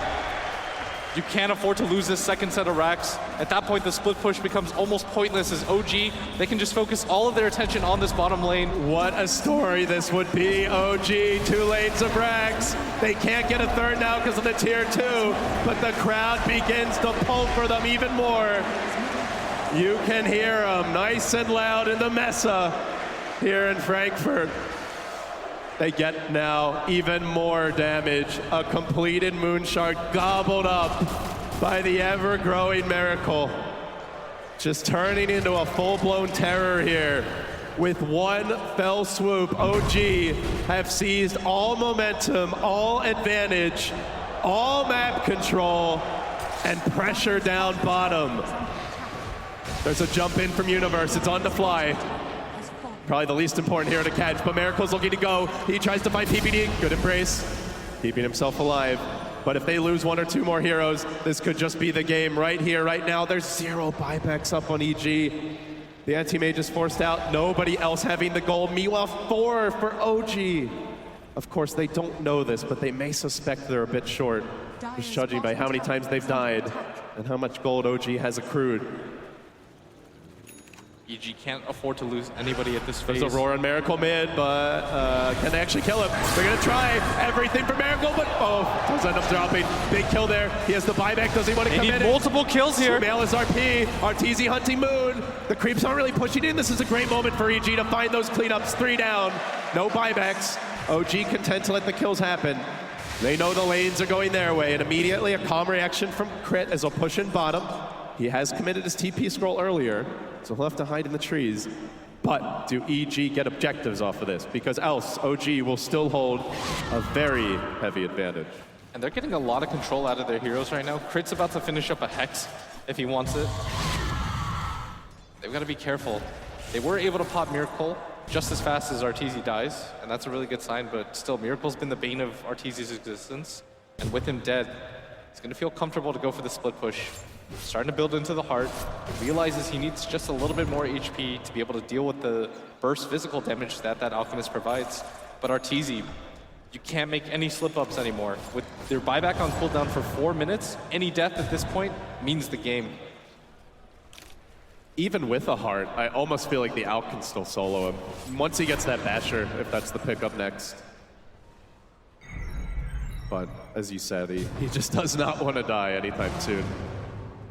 In the end, EG, all they can do is get their lanes out. They grab some very important kills. They blunt the OG offense, but they don't strike back for objectives. Tier 3's all healthy. Glyph's still up for OG.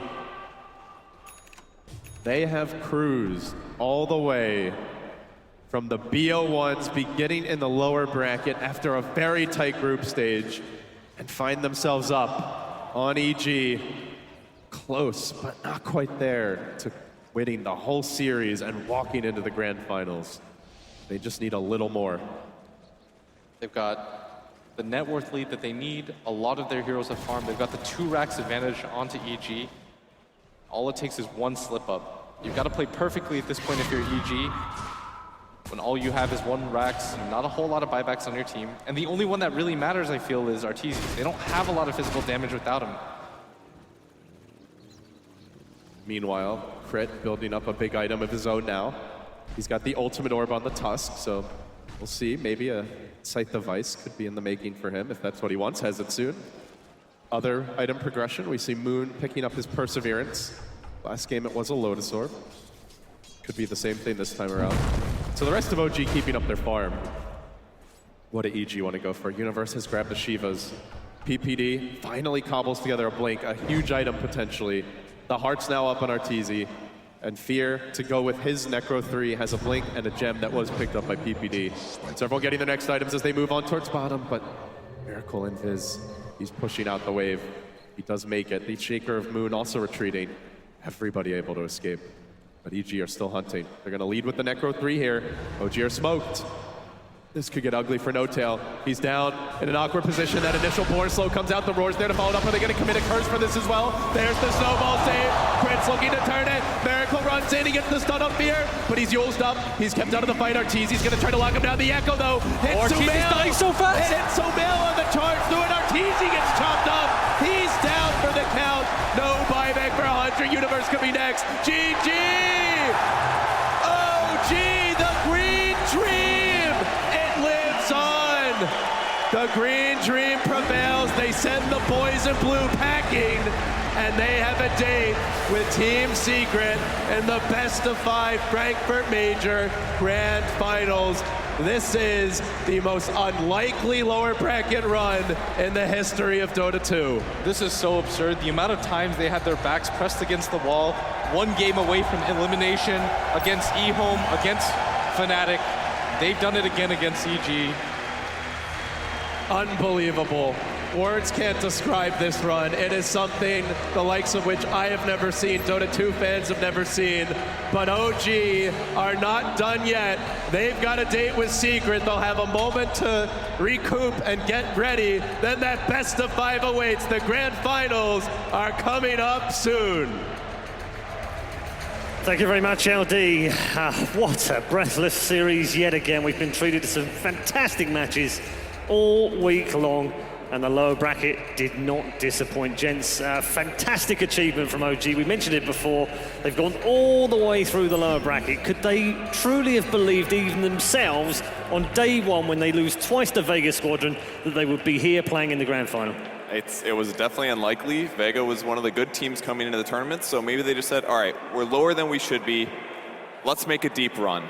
And they did it today. That's amazing. I'm a bit dumbstruck. I didn't expect this to happen. Even after seeing the draft, I was like, yeah, I'm pretty sure EG got this. This is right down their alley. They got so much split push. There's not a lot of Disable going out against them. They just never seem to band together as a team, and OG really did. Yeah. Ben, thoughts? OG probably played against Alliance so many times that they know how to kill the rat. And I mean, we saw EG use this strategy so many times, and they just... Yeah, absolutely fantastic game from him. Also, the fact is, they've beaten EG straight up today. There's been no cheesy strats, there's been no crazy picks, no weird drafts. They've shown in a way all the way through the bracket, this lower bracket, they can do it whatever it takes. They can do it to win. That's very impressive, and we were talking about how Miracle hadn't really stepped up to the plate much like Bar was just a difference maker in this game, picking off the anti-mates on his own twice. Yeah, those kills were so crucial. It looked a little scary for EG at the start as well, but the Magnus and Power accelerated Arteezy, and he was keeping farm with the Alchemist. We can maybe criticize Arteezy's item build, say skip the Butterfly, because the Butterfly was amazing when he got it, but Alchemist is a hero that can farm items in 4 or 5 minutes, so boom, immediately gets the MKB, completely counters that item. If Arteezy had something like an AC or a BKB, he wouldn't have died those 2 to 3 times that started putting... Really? I think he would have just gotten an Abyssal Blade and just killed him anyways. I don't think it would have mattered. If he gets a heart, he gets Abyssal. If he gets BKB, he still gets Sun out of Shadow. Exactly. We were talking about this backstage, how as soon as he got the Monkey King bar, if Arteezy went for the Butterfly, he would die because of the Shadow Blade. He wouldn't be able to so, where you would rush Shadow Blade into Abyssal Blade and just run around the map, killing off everything. Okay, we're going to get more into Arteezy and all the things that we need to talk about in terms of EG. But first up, here down on the main stage with the Moonshaker is Cuddle Guy. All right, on the stage with Moon of Team OG, the overweight gorillas, unbelievable showing it to make your way all the way now to the grand final, but it was not easy getting here. Game number 1, a dominant showing from EG. What was it like to walk out from the booth at that moment? How did you guys manage to just shake that one off and come back in game 2 and 3? Well, we knew that they had a strong Doom, and we kind of played into Peter's hands. I kind of knew that he was going to give us SF and pick Doom, and we still did it anyway. And after we left the arena, we knew that was like a mistake. So like Peter trapped us, and it was really well played by him. And we knew that it's not like we left the arena thinking that we were the worst team. We left the arena knowing that we just kind of got like outdrafted. But so when we came back, we knew like they were such a beatable team, and we were kind of angry because we kind of just gave them a free game. But thank God it's the best of 3, so we're good. So then you came back in game 2 and showed probably one of the best Earthshaker performances we've seen so far. What was it driving you so much to just be able to step it up that? And were you satisfied with that, or are you still looking to push more? Well, when the first thought that came into my head was, this is no longer Dota anymore. This is not Comp Dota. This is a pub game. And they try and turn it into a pub game with Tinker. So I just went full pub mode and just went Shadow Blade, big play style thing, and just like kept killing him over and over again. Sounds like something No Tail would say exactly, so the influence is there. Now, you guys have yet to play your next matchup against a powerhouse team like Secret. I know you have to go back and take a moment to prepare, but what are your early feelings about having to face off against them? I think that Secret is really strong because of Puppy. I mean, the man went to like so many TI grand finalists, and I always knew one day that Puppy will be the final boss, and I'm looking forward to finally playing against him. Well, best of luck in that matchup, Moon. You guys have put on a hell of a show already. Let's give it up again for Team OG and Moon.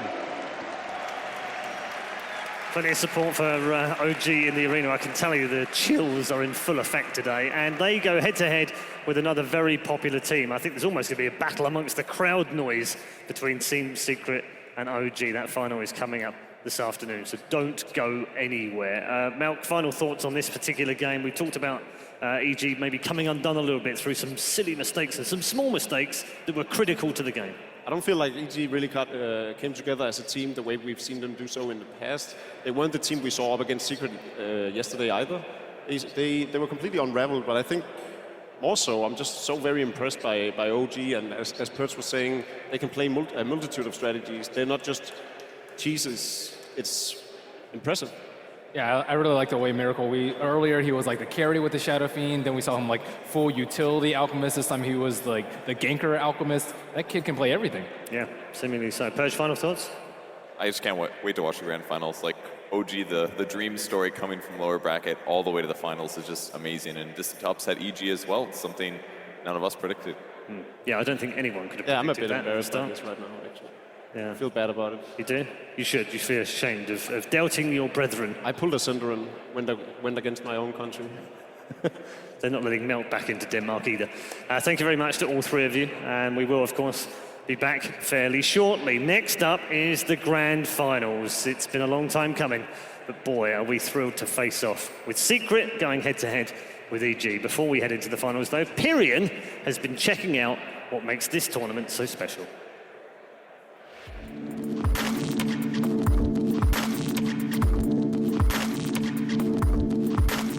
Guys, over here. Okay, there they are. They found me. Whew. We're up here in what they call the gods, up in the very upper echelons of this arena. And as you can see, they're just setting up. The day hasn't even started. The big screen, the booths, the stage, all the seats and the lights. I think I'm gonna head on down there and have a look and see if I can get my hands on the trophy itself. Come with me, friends. Frankfurt Major. I'm just walking up this carpet the same way the players do before each big game. I almost feel like I don't deserve to be here, but I'm going to go up these steps anyway. It's a beautiful stage. This is the only chance I ever get to do this kind of thing, and that's the way it should be. This should be reserved for the best of the best. This is the first time I've ever actually been on the big stage. Never done it at TI, they never let me on, and here they've let me on, and they're going to trust me to hold the trophy. It's their mistake. Wish me luck, guys. While I'm here, let's have a quick look inside the famous soundproof booths. I'm going to close this to drown out the sound of the rehearsal, because that's a bit noisy. So this is where the magic happens. Remember, the players are facing a different way this time. They're facing out towards the crowd. This is the pungent room of dreams where they're made or broken. Can I help you? Okay. They need it more than we do.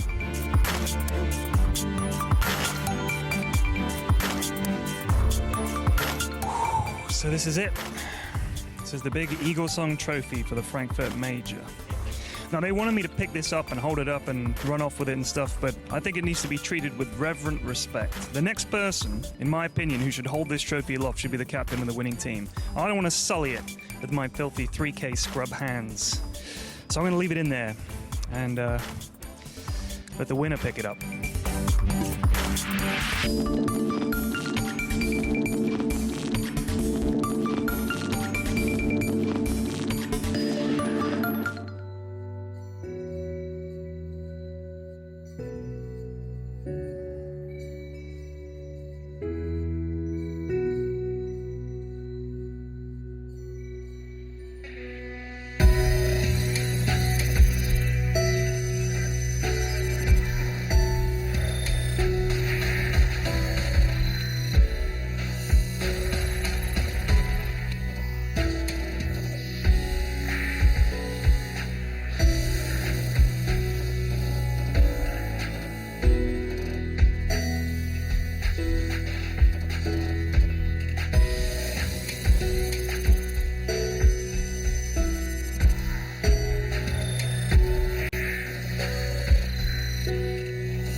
到后来我就回了家，大概10点多晚上，我们吃完饭的时候，各都回房子看电视，他就叫我下来，妈咪叫爹地下来。他当前的时候，他是拿了一个电脑，就可以到我们这里。I knew that I would have to do it no matter what, so I just went downstairs. I told him I apologize, and I was this is something I need to do.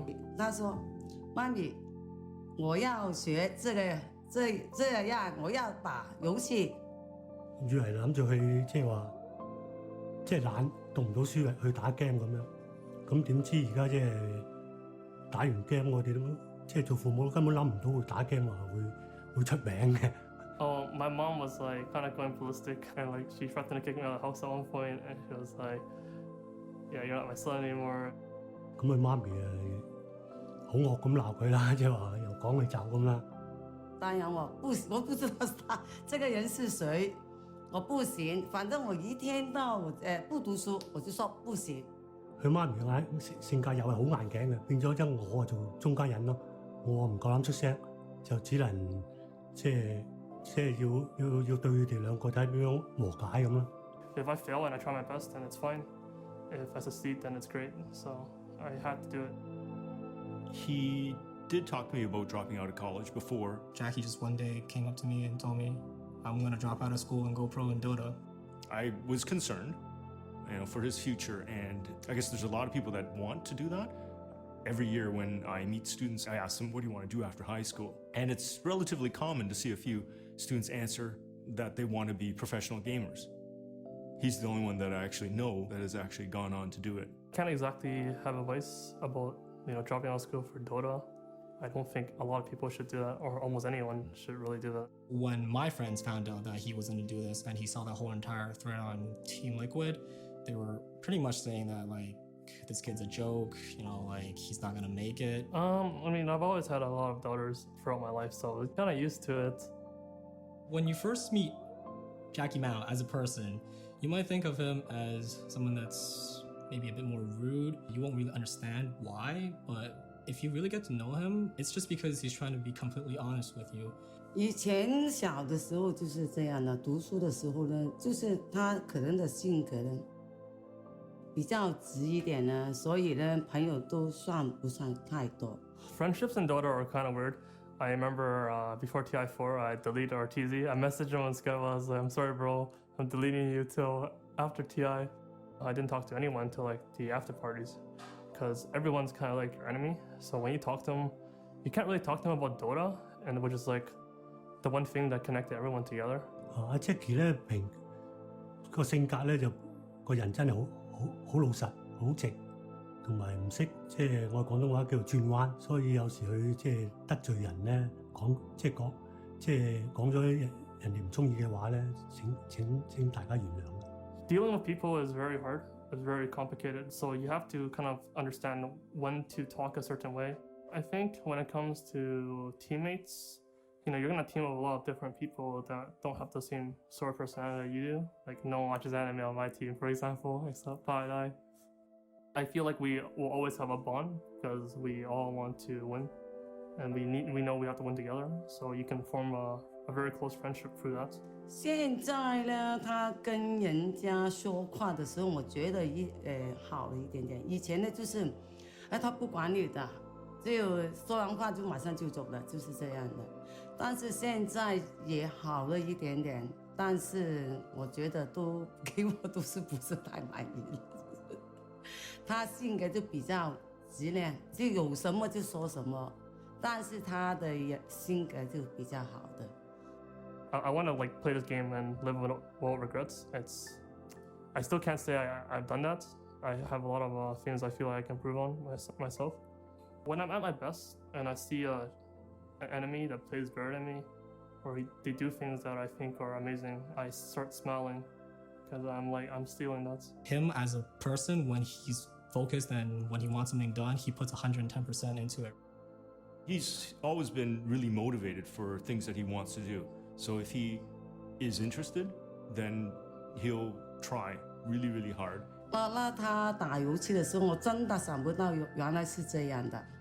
现在我见到他这样，我都高兴啊，见到我的儿子哦，又这么多人呢看住他啦，又有人叫他的名字啊，叫他亲名啊，就是很高兴啊。我要支持他了，希望他打得继续努力了，就是这样的。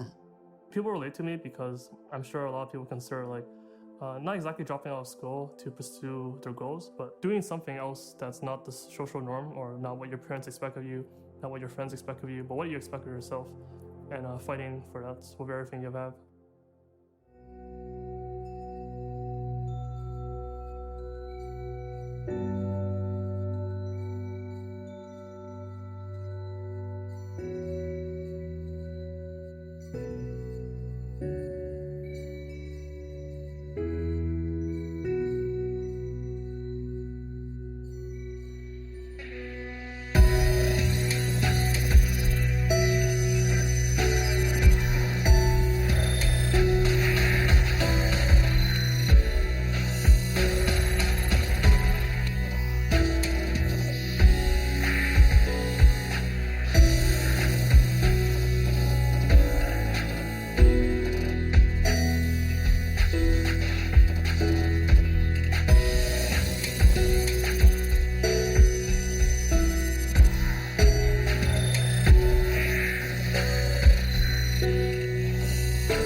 Ladies and gentlemen, welcome back to Frankfurt and welcome to the Frankfurt Major Grand Final. We are all set for Team Secret to go head-to-head with the surprise of the tournament, OG, of course. And time to just reflect a little bit before we get into the Grand Final on what a terrific tournament it has been. Once again, joined by Malk Melini, and this time a blue-haired capitalist who may have been expecting a slightly different finalist. You know, I have to say, I'm a little bit disappointed.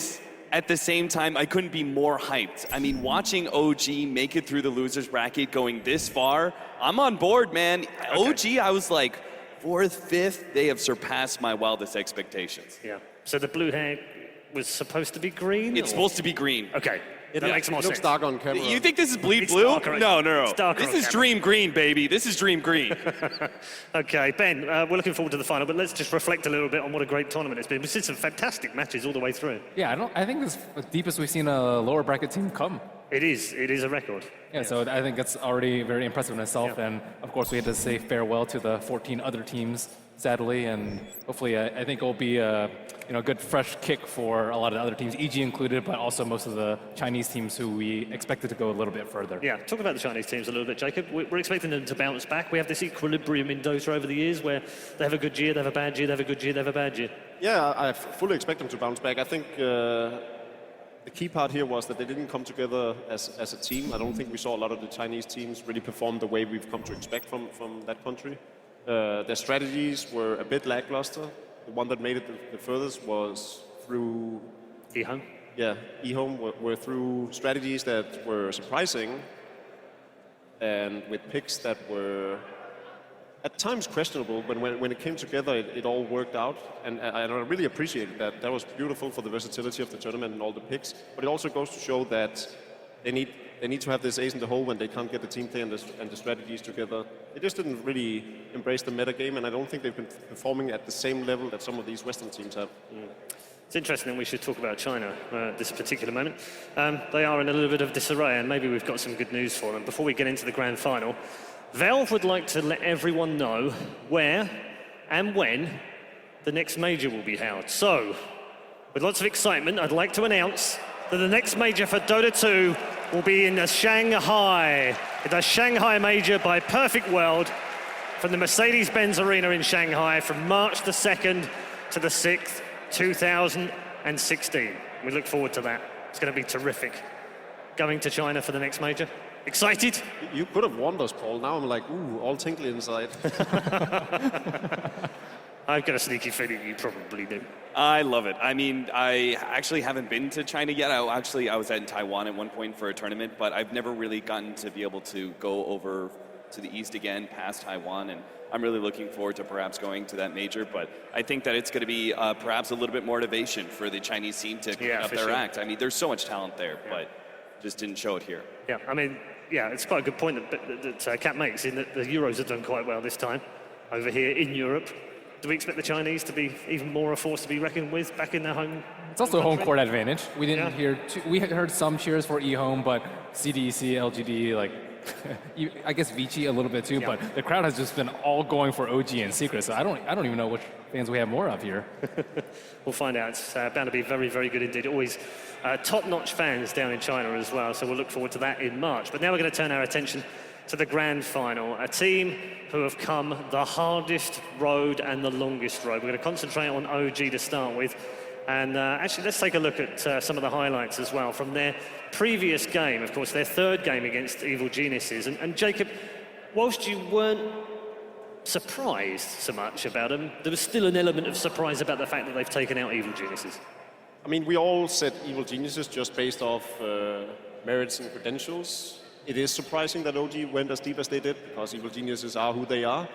That being said, the biggest surprise to me was the level of versatility in the draft of OG. I came to expect that they would be very narrow in their pool of heroes and what kind of strategies they would pull out. And now they've just shown that they play anything. They play the meta, they play counters, they can play anything. It's not just a cheese, it's a well-rounded OG lineup we see now. They can play anything. Yeah, you're not necessarily going to be able to counteract OG in the first 1-2 bans and picks. I think that's just a little bit too much of a dream. They have too many key heroes now, and they've showcased so much strength in every single one of them that, you know, you ban away one hero, another hero is going to be too strong for them to handle. For example, this Earthshaker from Moon Meander, he was the MVP of the series. Yeah, really stepping up in the game against Evil Geniuses. This is the final game, of course, which takes them to the grand final. Great. It was, I mean, it was a great all-round team game, but a performance by every single player on the team as well. Yeah, again, I think the Tusk was really a key component for them, but they didn't necessarily show too much flexibility in their drafts. I think it was more the versatility that they played it. Like the Wisp Tiny, who we thought was going to maybe have some problems versus the Brood Mother, they managed to handle that lane quite well. We've seen his Alchemist adapt to so many different situations that they can play the same draft over and over and still beat many different types of lineups. I think a decent example would be in this 5th pick scenario, or this last game 3, where they banned away the Meepo, because they had Animage and Queen of Pain, right? One of the OG heroes, but so is Alchemist, and Alchemist definitely showed his strength here, being able to stay ahead of the Animage net worth constant. You pointed out a great piece of information about Miracle. It's not just the way he's played here, played different heroes, it's also the way he's played them. He's been very flexible, should we say, in the way that the team have wanted to use him in a different style, particularly on the Alchemist as well. Yeah, Alchemist, I'm actually still surprised that we haven't seen him in the support role, but we have seen him in the off lane, the mid, the carry role. In the mid role, he is just incredibly flexible. You can just, the stack and pull, the Manta, Octarine Radiance, you can do Solar Crest, Vlad's AC team fight build, you can go the ganking build with a Silver Edge, and it's still a very, very should be a hotly contested pick. I mean, the first game, you made the point, Jacob, that that OG were a little bit stubborn and that they could have been a bit more flexible. And they certainly showed that in games 2 and 3. Definitely, and what they're not stubborn in is the way they itemize. One of the reasons why this Alchemist was so good is because he didn't stick with what's tried and tested popular right now. We see it oftentimes, a lot of Alchemists goes for this Radiance, Mantis style, Octarine core build, which wouldn't have worked at all in this lineup. He goes for that early game build and turns into getting that Shadow Blade into a Monkey King bar, which really was the deciding factor on how they dealt with the anti-mage. And that's really the mark of a great team, the way they constantly adapt to the situation, know what they need to build in terms of items, and know what they need to do in terms of team play and objective. Okay, I want to turn our attention back to October the 10th, 2015. Not a particularly outstanding date, unless it was your birthday, of course. As they were then, Monkey Business took on Ninjas in Pyjamas and dropped a game. They then followed that up by dropping a game against the CIS Rejects. Both of these games were in the qualifiers to even get to Frankfurt. There is no possible way any of these players thought that those games would lead them all the way to the grand final. It's been an incredible story, and the first team ever to come from the very first round best-of-1 games and reach a grand final at a Valve-sponsored event. They closed out the rest of the qualifiers, though, by destroying Liquid in very convincing fashion with a Meepo, and that was like, wow, this team just crushed Liquid. Liquid was probably my top pick coming out from the EU qualifiers. Yeah, and Ninjas in Pyjamas actually won the group in the qualifiers as well, so you could have argued that they should have been a tougher opponent too. OG has just grown stronger and stronger throughout, ever since TI, basically. From their inception and up until now, they've just gotten so good. I would say even at this tournament, I think that we've seen growth from them. I don't think that their early performance at this tournament, like their battles against Vega Squadron, for example, a grand finalist team should actually come out on top in those 2 best-of-3s, but they didn't there. I think that says a lot about OG, that they have been continuing to grow as time went on. As this tournament, if they've faced against certain trials, they've only become sharper and sharper. Okay, going to hear more from all 3 of you, but first, the road to the finals has been an incredible one. But it's okay us talking about it. It's better to hear from the players themselves. So here's No Tail on his road to the final and his thoughts on facing Secret.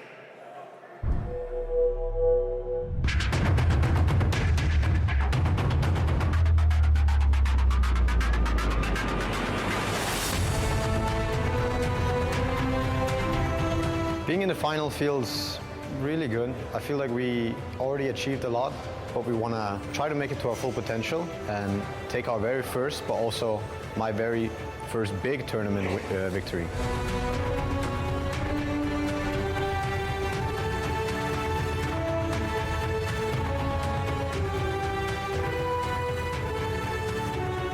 Playing versus my old teammates is a very nice thing. I know the guys. It makes it easier for me. No matter what, we're still enemies until the tournament is over. But at the same time, we're still friends. Being friends with somebody and playing on a high level in a game that no matter what, we'll be achieving a lot in our career and financially and everything.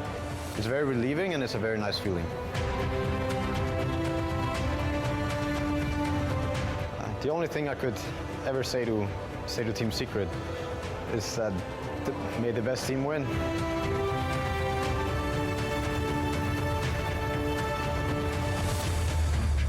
I think our style fits this patch very well.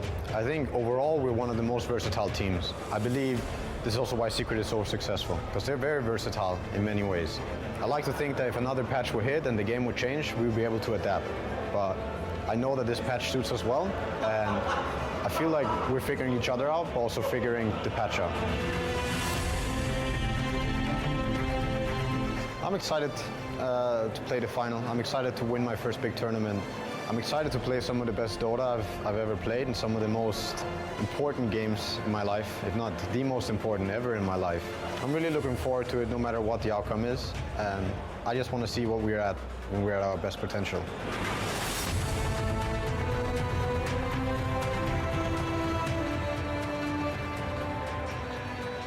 OG, having had a terrific road to the final, and obviously he's a very, very happy man right now, having had to shake off the summer. They had a very poor TI, of course, when he was playing with Cloud9. Very disappointed. I remember watching him walk away from that just absolutely distraught from how poorly he felt he played and his team had played. And to see him come all the way back to the grand final, he must be thrilled, Cap. Oh, absolutely. I mean, this is a man who's been passed around from team to team, coming in with Fnatic, going over to Cloud9. I mean, they've just gone around from team, and he's never really found that one successful team that is able to make it to a grand finals and actually put up a good enough top-tier fight like this team has. And I'm sure that he just sees this progression in his career and is absolutely thrilled by the prospects of even just being here on the final stage. Is there any niggle there with Team Secret, do you think? He had a stint in Team Secret before they started their deep run in tournaments early in the year, so there's definitely a lot of desire to beat Poppy, I believe.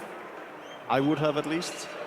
And as we say that, Team Secret arriving in style, ready for the grand final. Puppy leading the way as he has done throughout the Team Secret career, and of course through this team, through this tournament as well. He's the man as far as they're concerned, and the reaction says everything. Oh yeah, the OG audience. I'm really interested to how the audience comes out in this, because actually we've heard some fantastic roars for Secret in the upper bracket final yesterday, and OG have been equally very well supported here as well. So battle of the crowd, I think, maybe, I don't know. The question remains, are those the same fans? If you've been cheering for Secret, you've been cheering for OG, it might be the same fan base, right? It's going to come down to it now. Who are they actually rooting for? Yeah, indeed. Let's talk about Puppy. He is the team captain, and it has been an incredible year for him, from setting up a brand new team to going to the international as heavy favourites, crashing out, now coming here as favourites again, and finally reaching a grand final with a completely different lineup of players. He is the consummate professional and widely regarded as one of the best captains in the scene.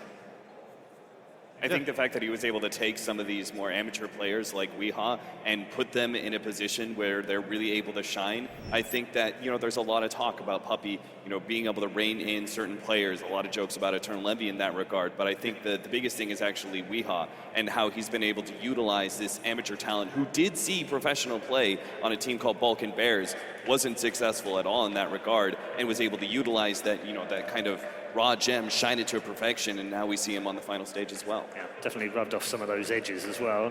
What's he like to play with? Best captain, I think, and as you said before, that's kind of the true test of a captain. I think, can you refine that raw talent into something that can win championships and glory? And we saw PBD do that with Sumail and hopefully RTZ, I suppose. Fly, I actually think, carried this team very far in TI5 with the help of complexity. He wasn't actually the captain, but for what I've heard from people talking, like, he did most of the draft, even though Swindle Melons was like the guy with the crown inside the game. And there aren't really that many captains that match up to Puppy's level. Okay, let's take a look at the highlights from their previous game. The Evil Geniuses match was just terrific yesterday. From the neutral, for the casual, everyone enjoyed that match yesterday.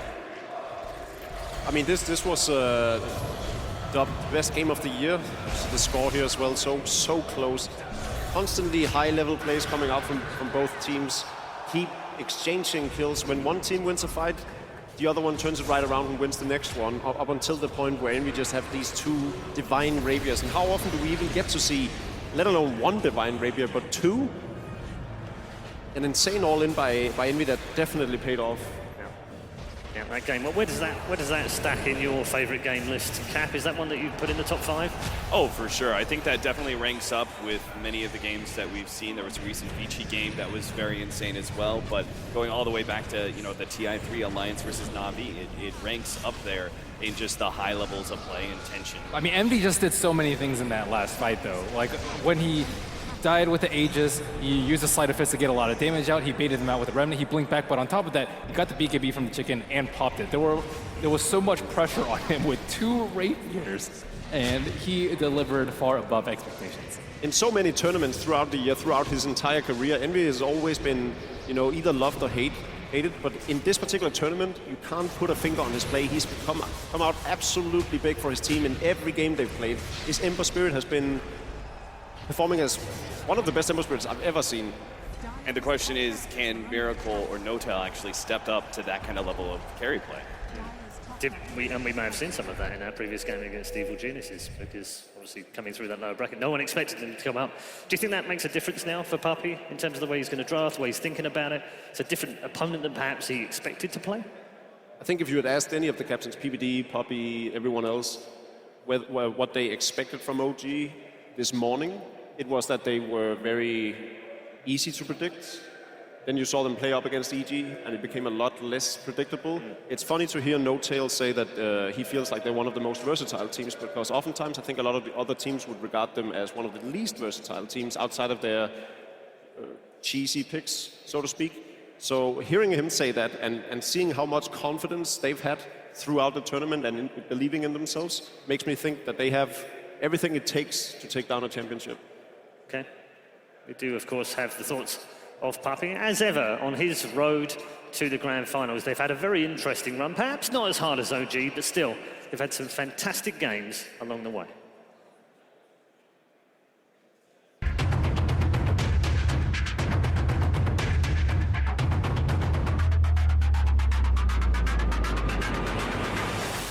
We probably have learned a lot of things about our team. I think we understand our weaknesses a little bit more now.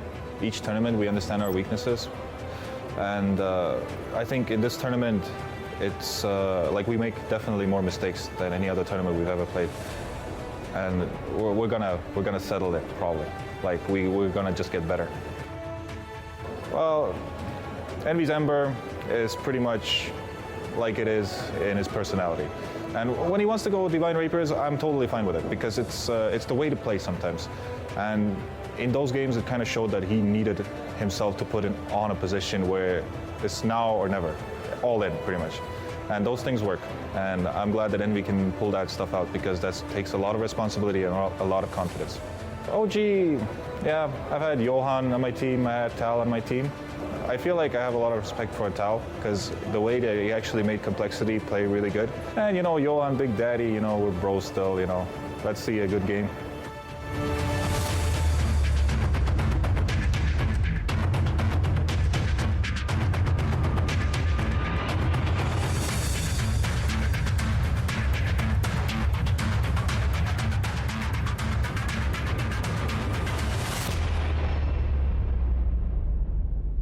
Team Secret and Puppy are ready for the grand final. It's only the second meeting of the teams, and the two clashing together. What do you make of that in terms of, can we read anything into previous meetings, or is this completely different now? No, absolutely not, because OG, as we've been talking about before, they've been growing as a team very rapidly, and I would say even in this tournament that they've grown a significant amount. So I would say that you can't really read much from their previous meetings. This is a whole new OG, a more advanced style. Okay, Malene? Do we get any clues from the past to the present? I think they might have looked at the last game and gotten some hints from that. Moon was talking about how the last game sort of devolved into a pub game, and that's way different from, I think, the first game where... He was talking about game 2, wasn't he, with the Shaker? He was talking about... Was he? Well, I think game 3 was somewhat similar to it, because it was a little bit puppy? Miracle... Excuse me? A little bit puppy? A little bit puppy? Puppy, yes, it was a little bit puppy. But the first game, I don't really think it was, because Miracle wasn't really allowed to do anything individually skilled in that, so I think that Puppy needs to keep it to a game of strategy in between the captains as opposed to the individual players. Yeah, that's sort of moving it towards his strength and where he wants them to play him against. Interesting dynamics in this team as well, with Eternal Envy being on one side, Big Daddy being on the other side, Puppy being on the other side, Fly being back with no... So many dynamics involved in this whole team. Did they play any part in this final, or are they too focused to worry about that stuff? I think they're too focused, but it was absolutely inspiring hearing how Puppy talked about Eternal Envy and his decision to go for those Divine Rapiers. Truly the mark of a great captain, realizing what can put his player at his best behavior. And Eternal Envy really just played the game of his life, right? And for Puppy to just say, yeah, go for the Divine Rapier. And when Envy then, I'm going to go for the second Divine Rapier. And Puppy's just like, yeah, that sounds good. Yeah. Is that part of being a great captain, though, is allowing, figuring out when to allow players to express themselves in game? Exactly, and having that level of trust in your teammates as well without questioning it is just incredible. Yeah. You don't bend your players... you don't bend their style to your will, essentially, right? You, as a captain, have to work your strategy around what works best with your players, right? Some players, players can't just, change their style completely. Miracle's going to play the way Miracle does, and OG, with the way they draft, they open up the game. So you can have those kind of almost hub-style games where Miracle is making plays with, Silver Edge and running around the map solo killing heroes. Like, he can make that kind of play because it's set up from the strategy. And I think that's important what Puppy brings to Team Secret, and I think what Tal brings to OG. Okay, we're going to get more from all three of you and put you all on the spot in just a minute. The predictions are just around the corner. But for a grand final, we need 10 players and 2 teams. So, ladies and gentlemen, please welcome Team Secret and OG.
So the players and teams will get set. The crowd have shown their appreciation for the 2 teams, and they are ready for the grand final. Best of 5, of course, to come. And we've got some predictions on the line. Some men going to put their necks on the line right now to tell you who they think will take it in 5 maps. We're going to start with Capitalist. I think I already had a little bit of my speech earlier, so I'll keep it short. OG all the way. I'm living that dream. I think that OG, they've created this hype train, and I'm on board. His hair says EG, though. Yeah. You had to point that out just to make him feel worse. Regardless of what he says, he's wrong. Even when OG wins. Okay, so we've got 1 for OG. I get the impression, Malk, that every time you've gone against OG, they've won, and then... I've only gone against them once. Well, okay, once. It's Synderen that keeps going against them. But Yes. to get back into Denmark, presumably you're going to like to keep your passport, and therefore... I made the mistake once. I'm not going to do it again. OG is going to take this. Okay. Is that because they have 2 Danes as opposed to 1? Yes. Yeah, it's very difficult. This year. It's Sole dominating reason. Finals. I'm going to keep mine very short as well. Mine's Team Secret. I think they play fantastically. I think they did well against EG, and I think they can take it all. I'll also go with Team Secret. Okay. Secret bros over here. Why? We're together. Brilliant. 2 secrets, 2 OGs.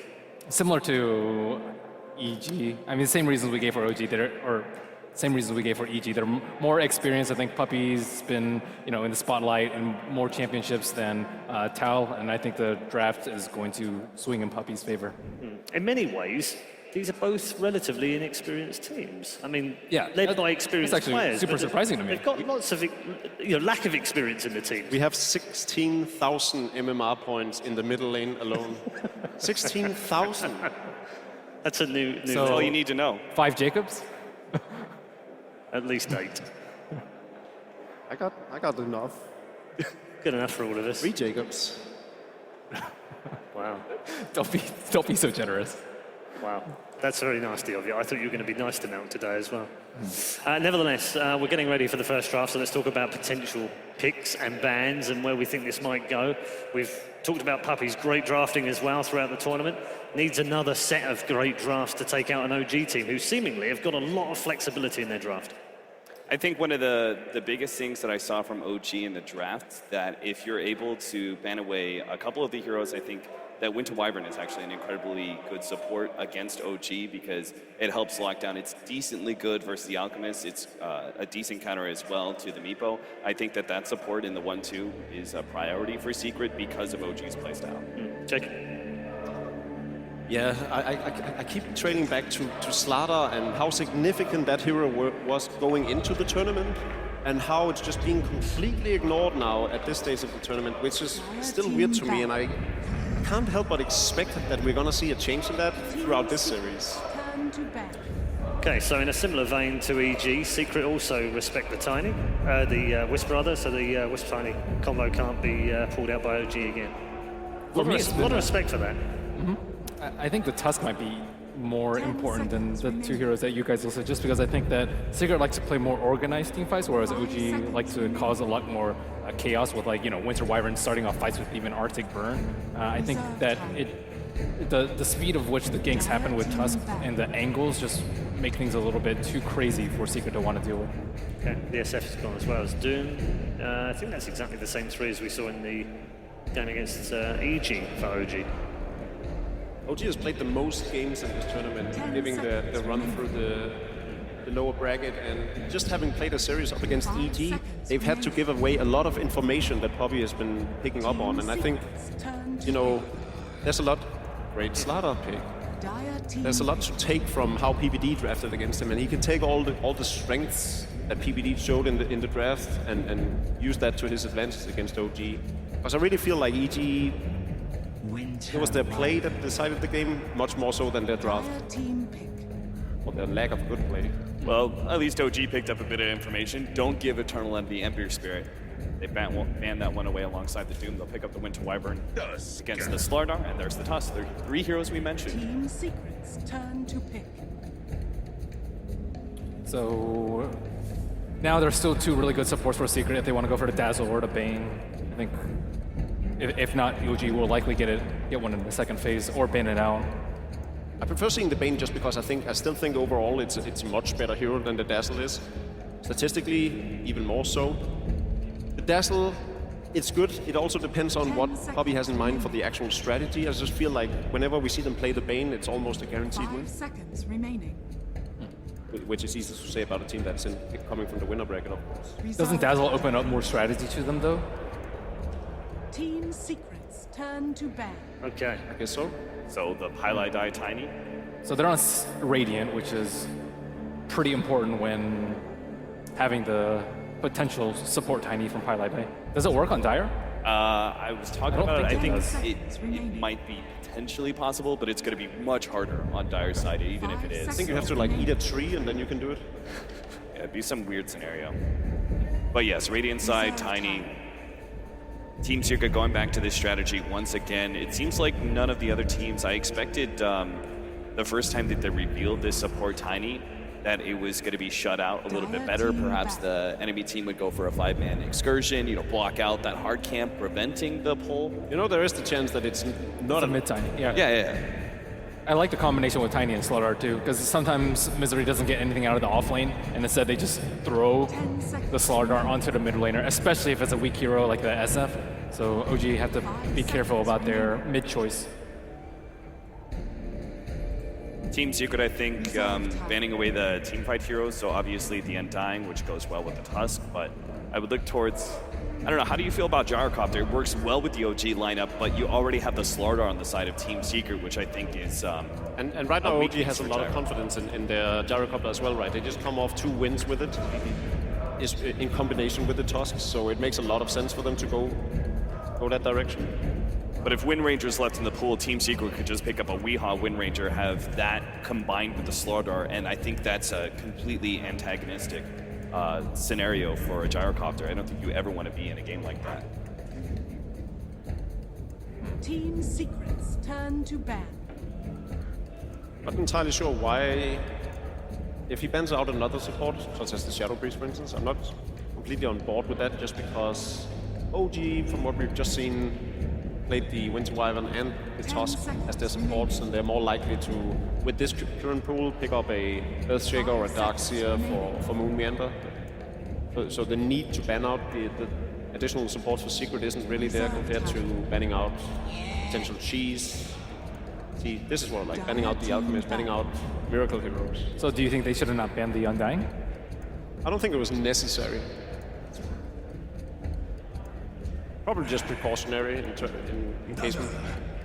Okay, so it is a Pick up the Dazzle. It is a Moon Meander Tusk. I think Secret still have that Wind Ranger open. The Dazzle was a smart pickup for OG because you have this kind of, at least in the first 1-2, burst-oriented. I mean, the support Tiny or perhaps core Tiny is very much focused on his combination. If he doesn't get that kill, there's the turnaround that happens. Dazzle is a great response to that. Guys, there's a Husker. EA is banned. There's a Husker in the pool. 5 seconds remaining. Does Secret think they can leave the Wind Ranger until late? Pick it up? I don't know if they want to pick it up right now. Do they even want to pick it up? There's like no clues as to what OG want to go yet, because you don't know their mid lane. You don't know if they're going to pick a Huskar yet. Maybe, are you even scared of a Huskar pick though? You can still pick up 2 physical damage cores. I think OG would be fine. Like a third pick. You could still pick up a Brood too. Yeah. You could go Brood. You could go like Wind Ranger Sven as your mid and your safe lane to give yourself a big up in physical damage. Brood is dangerous against OG right now. Yeah, the three strange picks or cheese picks that they've had are all still available right now. Meepo's not banned, Brood's not banned, Huskar's not banned. It's going to give Secret a little bit of a headache, but I would assume that they've got a plan for that. Well, either team plays Meepo. Yep. Also true. I'd like to see both teams play at once. I was going to say, I would too. I mean, you've got to factor in a best of 5. If this goes all the way, we're going to see at least one. I wonder what Secret are digging into their reserve time for. They must be discussing the Husk right now, right? The Husk. Yeah, I mean, they can't take it themselves though, so do they have to pick up something that's already good versus Huskar?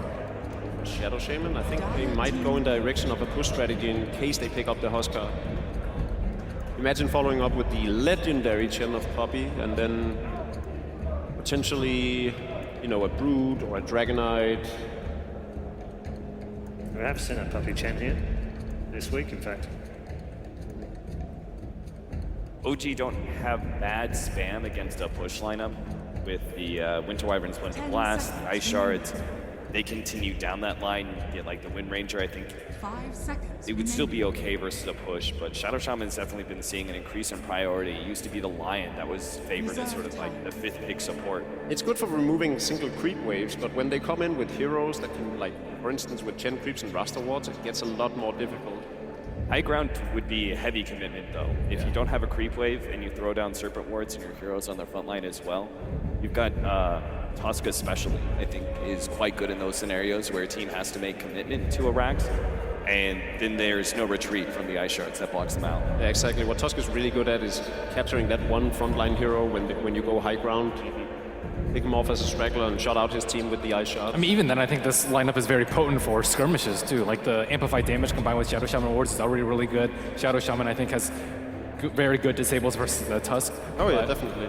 They've got great Roche taking potential already without seeing any of their other cores. I like this a lot more. Like the Huskar was probably, they probably thought a lot about it, but this is the safer choice, I feel. I think it's safer than Huskar, but I still think it's, I don't know. Is Phantom Lancer particularly good versus heroes? Like they can just run a core Tiny if he gets Ags. He can deal with the Phantom Lancer fairly easily. The Shadow Shaman can push down towers very early on.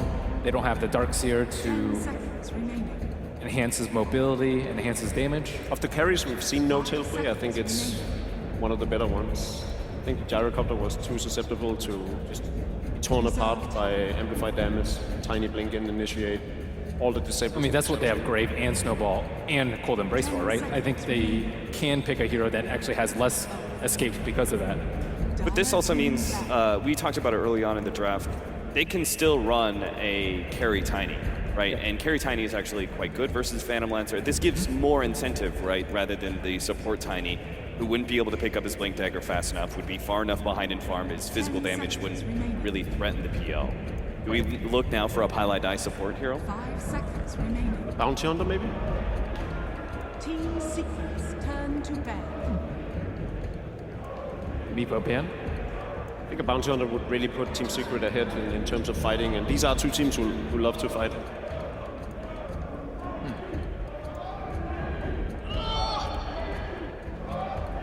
Weeha Wind Ranger. Banned out by his own team. So the Wind Ranger ban. I think Alina could be decent here. Immediately taking out a hero of Team Secret.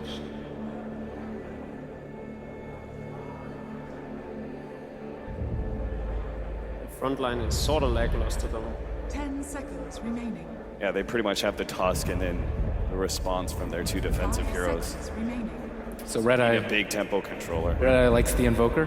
Well, there are only two Wii picks that have been played already in Frankfurt that are currently open. And one of them is an Invoker, the other one is the Magnus. You know, a Miracle Invoker wouldn't be bad here, actually. I like it. Because you're talking about Slardar and Tiny, full strength heroes, low on mana pool. If you go a Quas Wex Invoker, you can destroy. And an anti-mage will finish us off then for draft number 1 of the grand final at the Frankfurt Major. OG versus Team Secret. And what a grand final we have got. OG, the team to try and achieve what has never been done in the history of Dota. The ability to come through all the way through the lower bracket they already have by reaching this grand final.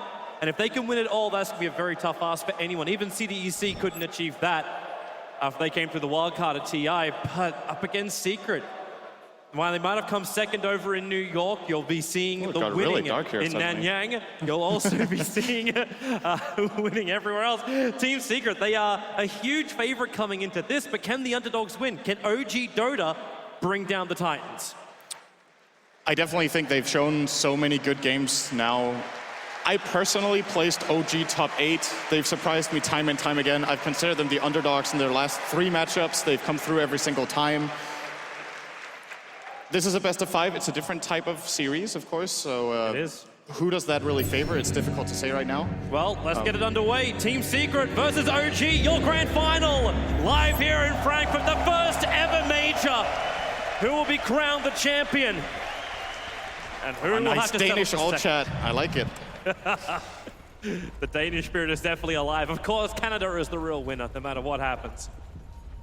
We have Danes on both teams, so that's good too. Of course, Misery did say good luck, friends, in all chat. Oh, no, not friends right now, I think. Is this going to start already? OG bring all 5 players down into the Radiant jungle, and they're ready to crush on Moon. Support behind Moon. He has to protect himself inside that snowball. Eternal Envy dropping very, very low. Will he die with a toss-up? Envy's down. PL gets the kill, but a huge run from Misery. Misery's trying to get out with Pylai Dai. OG, there's so much damage being applied to Team Secret. A double kill for No-Tail. They want to go for more. Pylai Dai throwing No-Tail away, but he'll just switch his target over to Puppey, who's pushed Crit into a corner with the shock. Puppey will grab a double kill for Team Secret. We're heating up here in Grand Final Game 1. May not be over just yet. Weeha, Blink's coming off cooldown. No-Tail not a lot left, and now give him maneuverability with a toss forward. Blink still available. No-Tail's dropping low. The runes are only now just going to spawn, but No-Tail, the attack Weeha missed uphill once. Can he actually miss it a second time? No-Tail salving up into the Secret shop. The attack from Weeha will at least cancel the salve.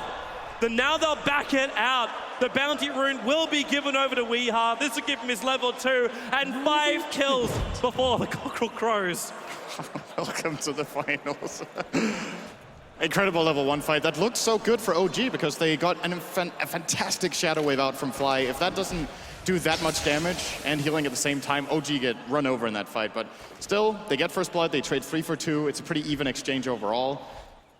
And we're off to a really interesting laning stage here where OG, of course, they're looking to prevent Pylai Dai from doing this mid pull with the Tiny. And they're committing so hard. Pilot Eye's fairly low, and they can see him. That Observer Ward sees around the tree line. Now, Pilot Eye has no idea that Flying Crit are waiting on the other side of the tree line. And Crit, he actually has Arctic Burn waiting, but they're waiting for Pilot Eye to move in and do the toss. The second they do that, Pilot Eye's position is committed too hard, and now, there it is. They waited so long. The toss will come, actually pushing the heel away, but Wyvern finds the kill and levels the board up at 3 apiece. Poppy was rotating over from the side, and Crit will actually just move back past the tier 1 tower. But OG really making a big effort to control this secret jungle early on. Yeah, they need to make sure Miracle gets off to a good start in the mid lane. If this just becomes I'm guessing kind of a 1.5 on 1 with Tiny tossing, Envy's actually going to have an all right time with the Anti-Mage. But like this, with Wyvern even helping out, he has a very difficult matchup. And he's running out of regen already. He's got 2 tangos remaining. He's sending out a salve and, of course, his poor man's shield now on the courier. So far, so good for OG as far as the mid lane goes. This move from Pilot Eye is not going to work while Crit is here. Again, he moves around with it, but again, with Eternal Envy rotating over, Crit is in real trouble. That burn, not enough. Envy still able to reach him. Even with the blink a little askew. They're able to reach the Wyvern, and Eternal Envy claims his first kill of this game. Big for him. This is not something I would have expected to happen around this mid lane already. Eternal Envy getting the kill with the poor man's shield in the region, and of course, the fact that he now grabbed this kill and is leading on CS. He's feeling confident here, just blinking up on Miracle, willing to exchange his salve for a little bit of damage here. Well, no, the Miracle he hasn't gone for the Exort build, he's gone more for the Kloss. And to offset this, he's picked up the Blaze of Attack before he picks up his boots up against the Anti-Mage. But he's playing the harassment game right now. He does have way superior regen, 7.2 before even using a tango. Try to just drain Envy of resources in this mid lane. Curious to see what route Envy takes if he tries for a bottle even in this mid lane. Cold Snap's being used. Eternal Envy does have Blink on cooldown. But Crit doesn't have some extra damage without the creep wave there as well. Even if he had his level 2 straight away, the Splinter Blast wouldn't have had an effect. And in fact, Wyvern just holding on to that point. They don't have any healing support to help Envy in the mid lane, so he has to sustain himself. So it's going to be between a Ring of Health and a bottle, and both of them are a little bit away right now. He's sending out another salve on the courier. Needing to invest so many resources into just staying in the lane. Puppy, no tell, looking to commit. Puppy just runs down, breaks through the tree line. PL does put an early point up in that Phantom Rush so we can chase after Shaman, who's now going to go for the Shackles. We are jumping forward. No tell with no Doppelganger available means there is kill opportunities here for Team Secret, especially with that Shadow Strike. No tell, he's dead here. He should tick out that with the last attack. Fly actually no, going to Shadow Grave. Keep No Tell alive. He's still ticking down. He has 6 tick shotters and a heal. He's going to live. He's going to live back behind the tier 1 tower and surviving. While actually Pilot died. Down, Radiant jungle. He thought he was safe on the other side of the tree line, but that Observer was still down from OG, helping Miracle to ensure the kill. If he can't really burn enough mana off here, even with the 2 points up in that mana break, Miracle actually very, very low. The Crit slowing down Eternal Envy. There's no more chase to come. Oh, they could toss him. Where is it? They lose Vic. If they could walk up. They were looking to toss Envy on so he could get one more hit, and tossing a creep would not have been enough with this toss only being level 1. And of course, the lane we haven't touched upon so much is the safe lane for the Dire, where of course we do have Moon Meander playing against Misery, both of them. Oh, Misery a little bit off level 5. He's going to get it in a second. There we go. It's been a pretty brutal lane on top. Misery will come in and crush, then Moon throws out the shards. They just keep trading their nukes against each other. Obviously very difficult for both heroes to ensure a kill, especially when it comes to the Slardar, because you've always got that snowball that can stall you up.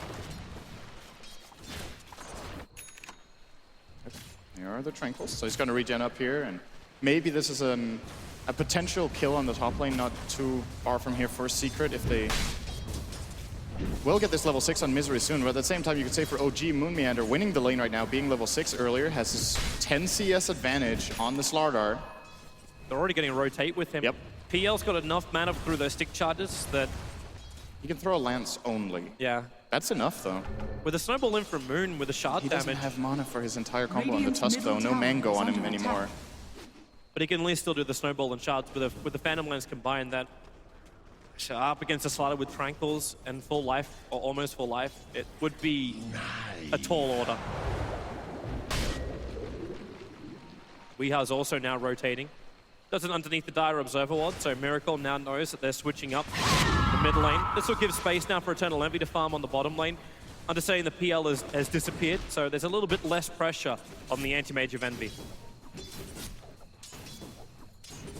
And there's a lot of kill potential in this mid lane for both teams, I think. With the Tusk off the map, you've got to be careful with Queen of Pain that you don't get caught. Misery sprinting from behind. He actually just bypasses the Wyvern, can't get the crush. The Cold Snap stops it. Now the crush will connect Weeha. Still has the Sonic Wave, but Invoker, Cold Embrace by Crypt for the moment. Misery still bailing out here. The Slip Blast will not fly up to the Slaughter, but they do get the TP rotation out from Fly.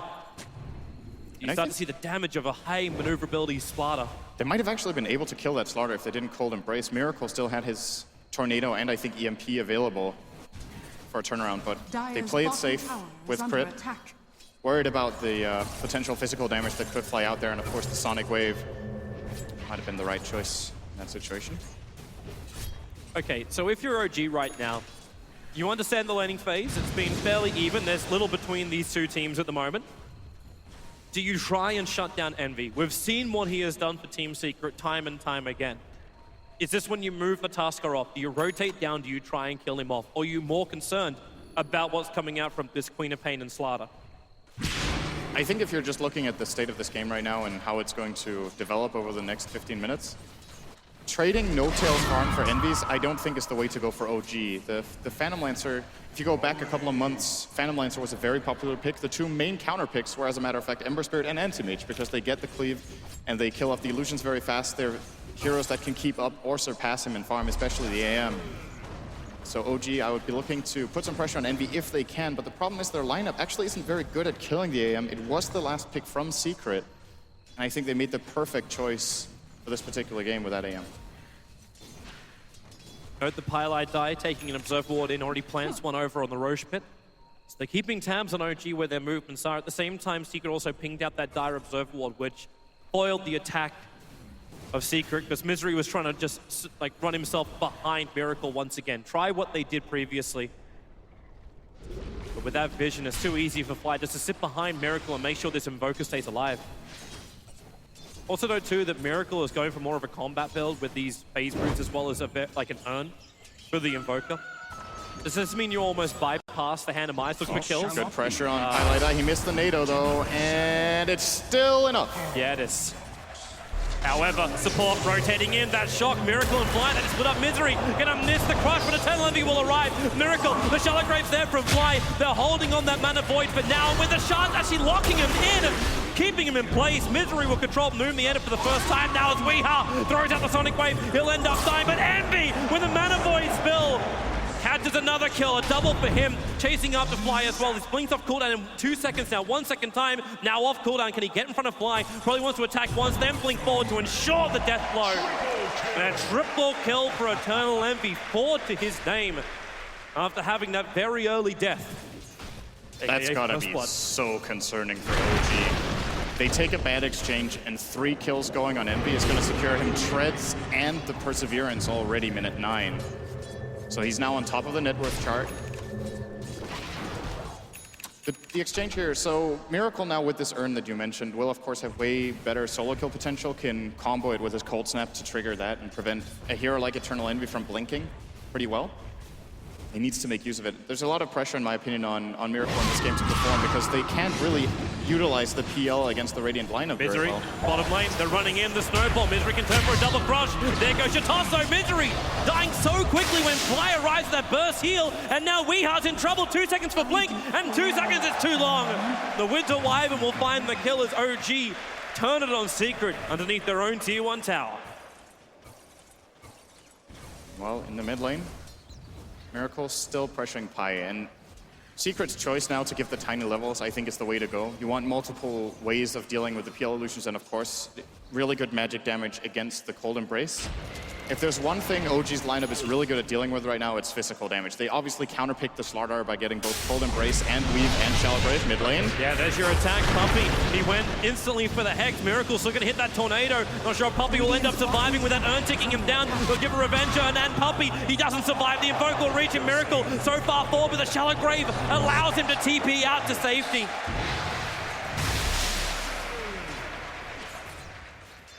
Of course, very, very close there, but Puppey's haste does get purged by the Tornado.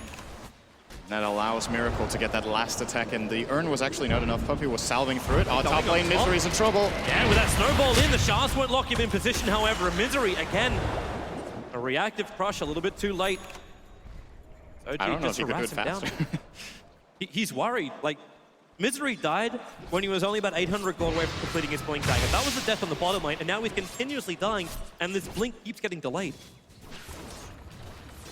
It is a key item, but I've just got my eyes on this safe lane of Secret. The fact that Envy has 4 kills and is not being countered very much. We're looking at a 15-minute Battle Fury if this continues. And in contrast to the game we saw between OG and Evil Geniuses, where they had the Alchemist to kill him off, who is killing the AM this game? I have a very hard time seeing OG pull it off. If Envy gets 1 or 2 core items after the Battle Fury, the PL needs to get really big, and it's not really happening just yet for No-Tail. I'm saying that he has 54 CS and 2 kills, but you look at the net worth chart and he's 3.6k to the 5k of Anime. He's 1,500 gold behind right now. That's really worrying. You need to be on par right now with PL to have a fighting chance in that matchup. Looks like Miracle's now going to make his rotation down to bottom lane, but he's doing it right underneath the Radiant Observer wall, so Secret see this coming. And they just back up. In fact, they just go for up for top. Moon already crushed up. Hard Eye keeps him tossed in the air with a Screamer. Not enough damage with the stick charges, but they had enough of a follow-up. Misery again, he takes so much damage to ensure these kills. Radiant's middle tower is under attack. Doesn't really care too much as long as he survives. Of course, Slardar, with that only 5-second downtime on sprint, can very easily just move around the map. Doesn't lose nearly as much time as other heroes on having to go back to base. He's already almost up to full health again, can TP out on a lane and maybe look for a kill. And see this movement from OG. They are identifying that this Envy is a problem. They're going to go on him bottom. They commit Curse. They go with the EMP as well. He's still got enough mana for a blink. He can get to the trees if he can only blink. There he goes.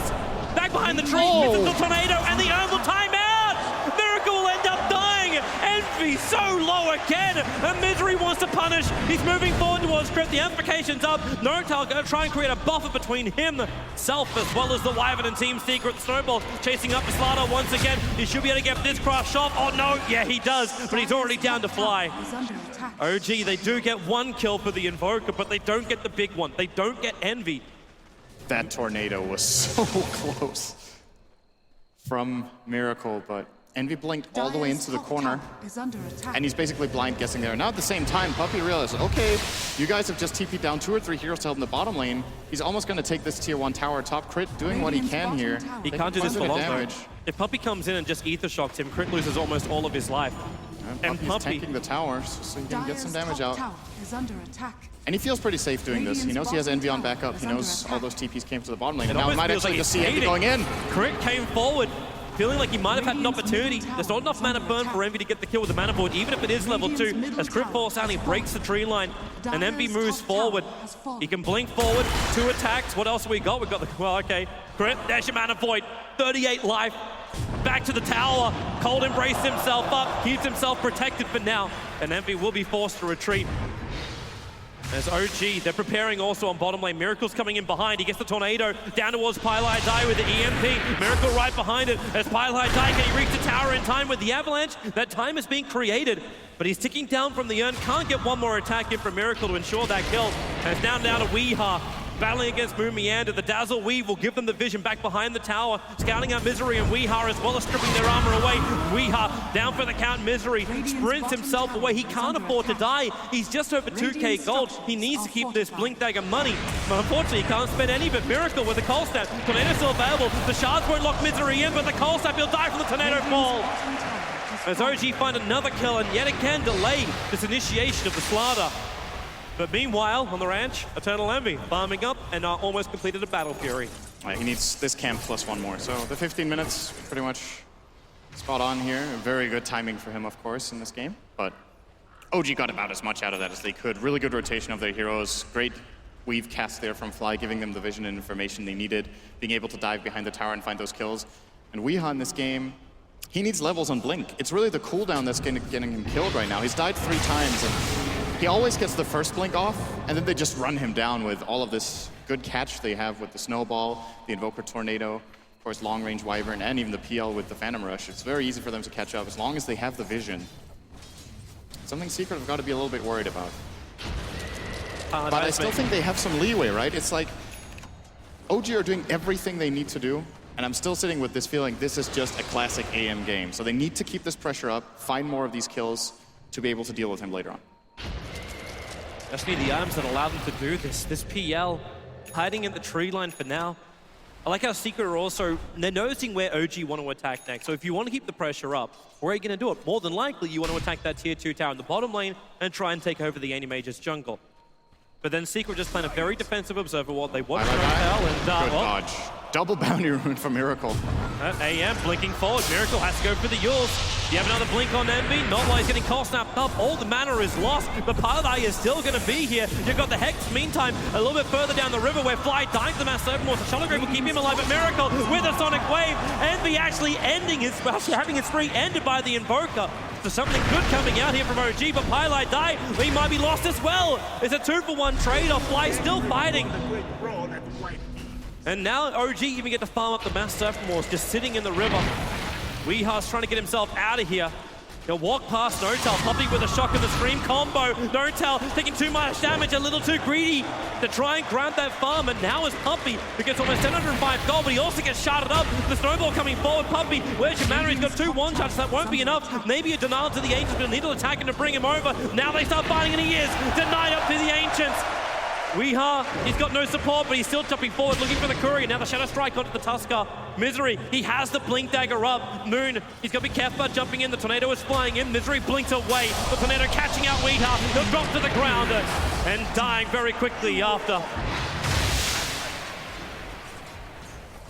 And if there's one thing that's just been almost... Or top, Fly, Crush. Misery keeps him controlled, looking for another stun. Well, the Shallow Grave will be there, but TP Scroll decide not to use it. He might get bashed anyway, and Misery just needs to keep up a little bit longer. Blink Dagger off cooldown in 1 second time. He's not going for it. Fly's just retreating. They'll deny the top tier 1 tower. That's what Fly was working for. A lot of respect being shown here from Misery. Scared of the rotation. Surprising too, because when you get that Blink Dagger, you'd expect the Slider to get even more aggressive. Maybe he's worried about the other lanes, like, for example, Miracle, who's now going to Yules and EMP this Slider. And Misery, well, he just can't blink in time. That Yules set to doing damage, so... That's pretty annoying. It is. You're just standing there, you're in the Tornado, and you just know, okay, the moment I drop down, the only thing I can do is run. There's no other... And he's got to go all the way back to base. I'm curious if we're going to see a stick on Envy. I think he's missing a magic stick this game simply because his entire mana pool gets burnt. Last time we saw Pylite giving him the Arcane Boots and actually giving Envy the choice of blinking out or in, and he chose to commit for a kill on Miracle that they did get, but he died first. If Pylite isn't around and he gets hit by EMP, his entire mana pool is gone, unless if he's sitting on these int treads and completely full mana. Could he then just go into something more like a BKB? That means it's going to be Walrus Punch and Curse will be the only things that would control him. BKB is a very good item on Anti-Mage in this game, I think. I would say... Or Fly probably go walks in, Manta, the smoke's going to break, and Weeha, well, there's your crush from Misery. Massive water down for the Snowball, dragging Fly up with the Sonic Wave. It's so hard on OG, but they got so much life. Puppey dropping down low. There's 2 heroes lost. Probably going to be a third. Misery so low, and Fly, the Cold Embrace gets him up. Weeha will die from the fall. It's a double kill for Notel. It's 4 kills for OG. And a 9-kill lead, 19 minutes in. The only person that doesn't die is Eternal Envy because he's just absent.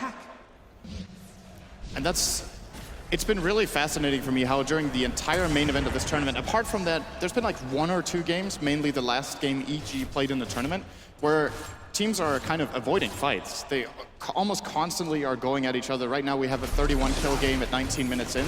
And I don't know if this is the strategy Secret should be playing right now. I think play the slower game, get the vision out, just keep track of OG, dodge fights, secure Envy farm. You could argue that they have to take fights constantly so that Envy feels safe. But at the same time, they just ran into a very bad team fight that OG won, and then obviously EVE getting farm is great, but the next 4 heroes on the net worth chart are all OG. Almost all 5, actually. Dazzle has almost got higher net worth than the Queen of Pain. But you can understand the concept behind it. Like, it was meant to be a smoke into the dire jungle, you get 1 quick pick, and then you move out. You saw the target of the Dazzle, and then the idea is, we kill him, we get out. That's it. You don't need anything more. Maybe that'll even be enough where you could just attack the tier 1 tower from range and OG won't initiate into you. But it's the timing that comes out from Moon. His ability to be there for the snowball and then forcing Secret to even split up their own fight. They're not dictating the terms of where the fight happens. And Weeha's also in a world of hurt. He doesn't have a TP scroll. It's on cooldown for 27 seconds. Miracle's gonna walk over. They go for the cold snap. Blink in 1 second time. And Weeha, Tornado again, gonna send him up, and he can't get away. The Invoker will find the kill, and OG extend their lead further. They still have Eternal Envy creep skipping the top lane. And Notal will TP back to deal with this, but while he does so, Puppey and Misery, they're waiting for the opportunity. It's a fake PL on the front lines, and they will not fall for it. They're going to play it safe. Some really good warding right now from OG. You can very clearly tell that they try to play more of an aggressive game, whereas Secret, all of their wards are inside their own jungle, apart from that one they have near the top rune. OG with a deeper ward around the enemy top tier 2. They have a deep ward inside the enemy jungle. And also one in the top lane. Oh, Notail putting pressure on Puppey. He's suddenly got this Diffusal Blade. Yes. Forcing out a TP. Slowing down Envy. He'll blink away. The Snowball's chasing TP. It doesn't have time. Moon will reach him in Eternal Envy. He can blink again. Down to 55 life. He'll buy his Mana Style recipe, but he's got one more blink up his sleeve. But he does not have a TP scroll. He'll have to make him chase with the Sigil and the Shards. Envy avoids the Shard damage. Now the Sigil gets vision. He blinks away, but they know exactly where. The Sigil just keeps chasing. Now the Snowball can work from Moon. Envy blinks again. Over. Down to 28. Notal's coming in. The Shards will finally catch out the anti-mage. No buyback available, but at least makes OG work for it. And Secret, they're really running out of steam. This was the one hero they could kind of hold on to in Eternal Envy, who got 4 kills early. Since then, he's got 1 assist and 2 deaths. His farm is still all right, but with the rest of his team dying as much as they have, there's so much weight on his shoulders, and there is no alternative for Secret than to play this game on the back of Envy. With how much they've lost. Miracle. He's found him. Sentry was down. There's nowhere to hide. Misery is thinking about a jump over the EMP, though he needs to wait till it's over. As Miracle tossed up, Pylai die. They cut their losses. They let him go, while Moon goes for the Shards over on Puppey. Won't lock him in. He'll be able to back up. Puppey should be very happy to get locked in there. That was definitely a bonus kill for OG, should it have landed. What do you think about this build coming up on the Queen of Pain? We've got Weehart going into an Orchid. Normally that's an item we see when you look for momentum, which they're losing time and time again. Misery, this is going to be an easy kill on this top. Maybe a little bit harder when those Mass Open Walls go down. And Moon, well, he just snowballs through it. Mass Open Walls very defensive. Crit, they've got control over on him for now. While the Shackles, that's not going to do enough. Crit will end up dying. The Tornado keeping Team Secret away from responding to the 3-man gang squad that came behind the tier 2 tower. Weehart still wants to go for more, but they've lost their anti-mage. The Snowball protection grabs the Invoker up to Weehart. They got another punch, not available. Weehart blinked himself away to safety. Further away from Pylai Die and away from the safety of the walls, but the EMP will burn Pylai Die down. He gets one last toss out, but he'll die over on the side tree line. Weehart, the sole survivor again. Team Secret always left with one man to tell the tale of how OG killed them. And Envy just lost so much armor from the weave over time. The Walrus Punch dealt like 400 damage to him there from Moon Meander toward the end. He was not ready for that. Now Weehaw getting Orchided out. He blinked down. He wanted to grab that courier. Now he's blinked. Not only is it on cooldown, but he's Orchided by the Invoker. The tier 2 tower will drop as well. And OG, their lead extends over 12,000 net worth, almost 14,000 experience. And there are very few bumps in the road. Team Secret have managed to plateau it a couple of times, but that's lasted a very short period of time. And now, OG is investment time. Aegis the Immortal to come their way. They have just taken so many good fights, especially very impressed by the Invoker and the Tusk from Miracle and Moon Meander respectively. Just set up so many fights. I think Snowball might have been the spell of the tournament, honestly. If you look over the course of the entirety of this event, just so many incredible snowballs that just salvage the fight. It turns the fight from a loss into a big win. I think there's 2 team fights here where OG, instead of losing 2 heroes, just kill 4 with the use of 1 spell perfectly. You just gotta respect this Tusk from OG, regardless of whether it's Crit or Moon playing it. Especially when Secret, like, they made the choice to give Moon this farm. When they run a one-on-one lane on the top, you understand this Tusker can not only find levels, but he'll find his initiating items. Now he's actually got his utility arriving too, having the full Greaves available for the Tusker, plus a Blink Dagger, and we're 25 minutes in. For what is still farm-wise, the 3rd position for OG. They gotta protect Envy. I know I've said it a lot of times, but they're using him as bait. You can't really do anything else. I want to say to a large extent that Secret have kind of dug themselves into a hole. I really loved that last pick AM, but they have been fighting way too much really allowing OG Crit. to play their game. He sees Puppey moving. He came up, Puppey's just like, I don't know, I think I felt a cold, stiff breeze on the back of my neck, and Crit hiding in the tree line. He's still got his Blink Dagger available, and Puppey, he's not sure about this, but Crit, he's basically made himself a pen. There's no way Puppey sees his side of this. And the chance of Misery blinking in there is almost nothing. Those wings don't even extend out. Have we mentioned that Crit is level 15 on a Wyvern? We have not. Have we That's mentioned how actually awesome absurd. Crit is? The supports on the side of OG are level 13 and 15. They're the same level or higher than the Queen of Pain. Dazzle has actually also got more experience than her, so both of them. Such a big XP lead, and it's just the involvement of everyone on Team OG. They've got so many assists on every single hero apart from No-Tail, just because these heroes have been bunching up and taking incredibly good fights.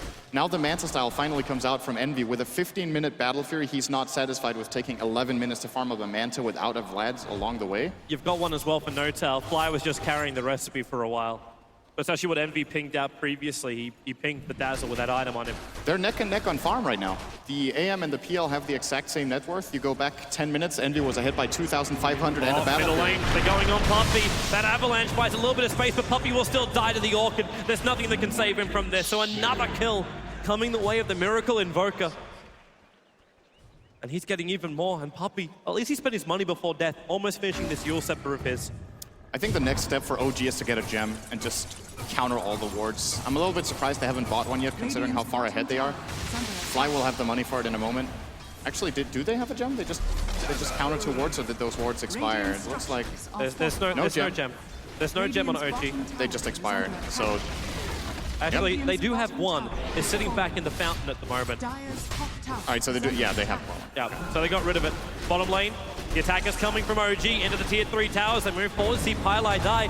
Meanwhile, up on the top lane, Envy will finish off that tier 2 tower. So it ends up being a trade. In fact, a Secret gonna dodge this completely and go for a trade-off. It may be a bit of a race, as now Puppey, the Mass Serpent will drop. The Snowball will ensure the kill on the Shadow Shaman as they mop up the Mass Serpent for the tier 3 tower. Secret are working up. The TPs will come back. The curse on Weeha. It doesn't catch out Envy, however. Misery will go for the crush. He doesn't have space to get back out of here. As OG, they'll get a double kill into the Invoker. They protect their tier 3 tower, and they wipe the entire bottom rack. Secret just don't push fast enough.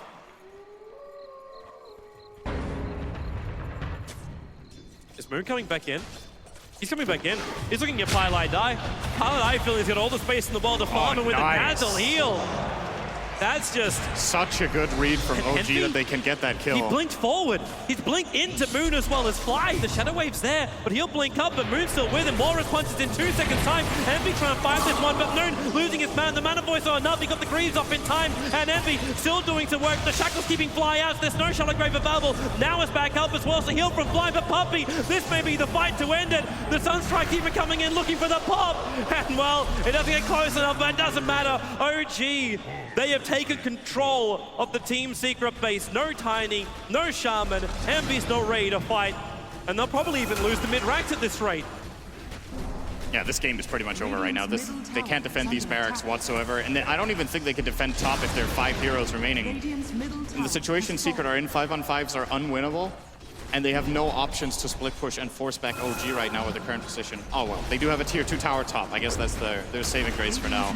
At the same time, OG could just go for the GG push if they can get one pick on Secret, but there's no reason to take that risk. You're in a grand final. You're staring down the barrel of being 1 game up in a best of 5 against Team Secret. 25,000 golden experience lead, minute 29. One of the bigger leads of the tournament at this point in time. It's huge.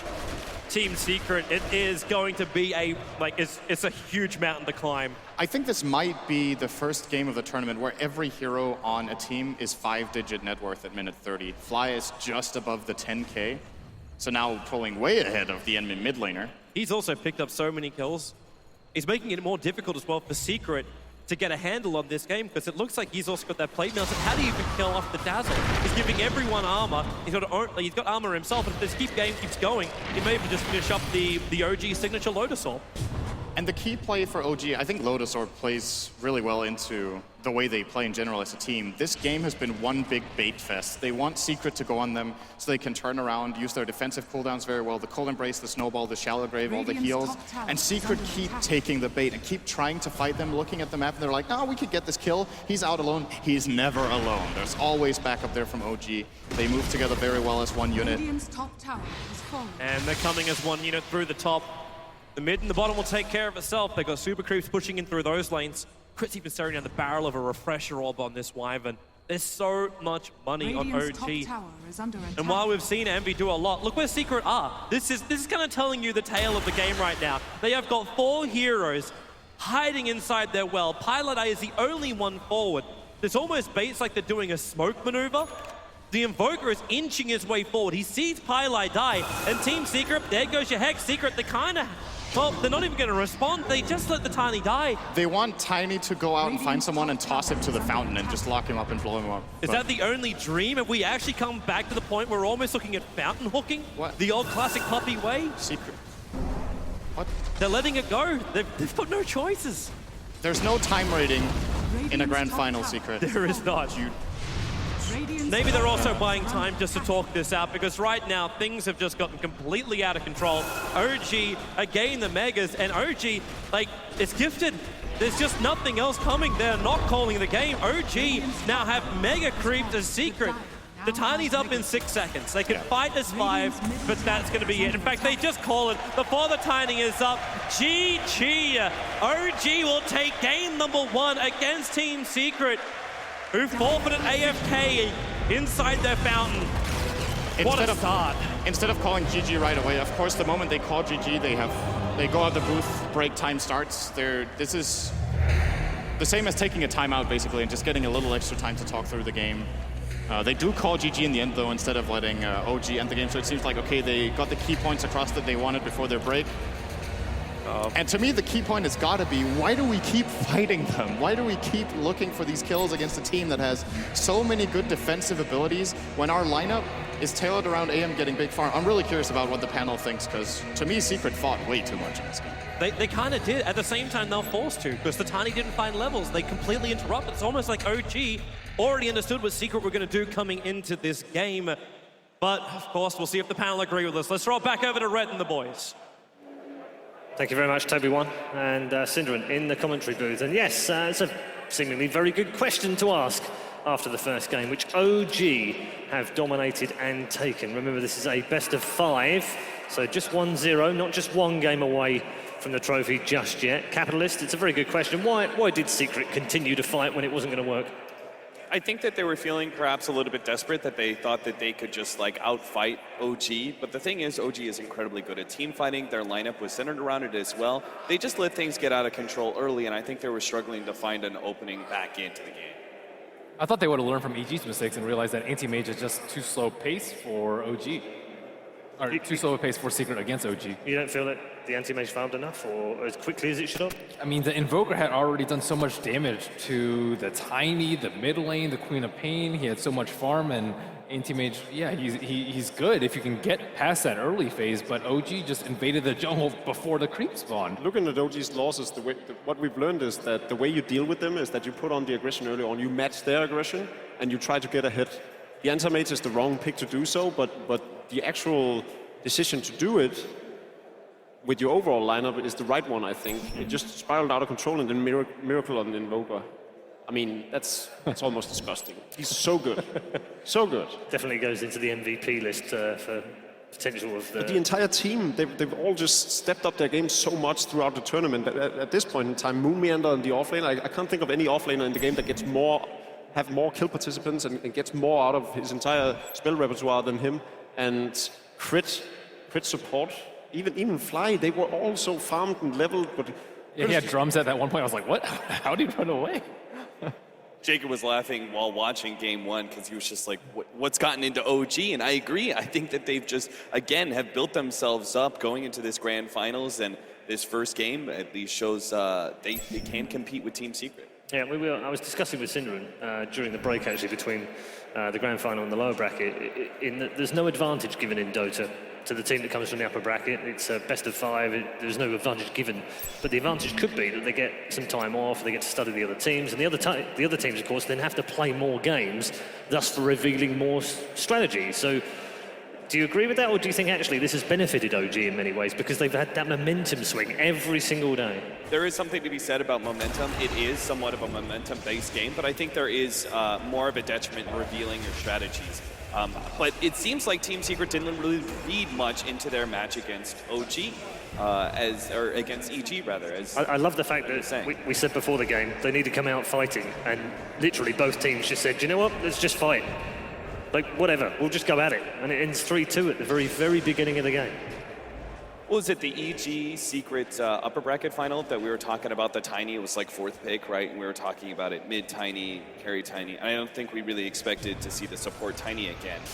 For my reason was because I figured it would be countered pretty well by teams who have seen it before, right? And I felt EG didn't do it, but OG, they definitely countered the support Tiny exceptionally well. Watch Miracle man up against 3 heroes here and still get a kill out of it. This is just a perfect description of what happened in this game. It was just Miracle manning up everywhere, killing everyone. And he was exceptionally good. That was one of the best Quaswex performances that I've really seen.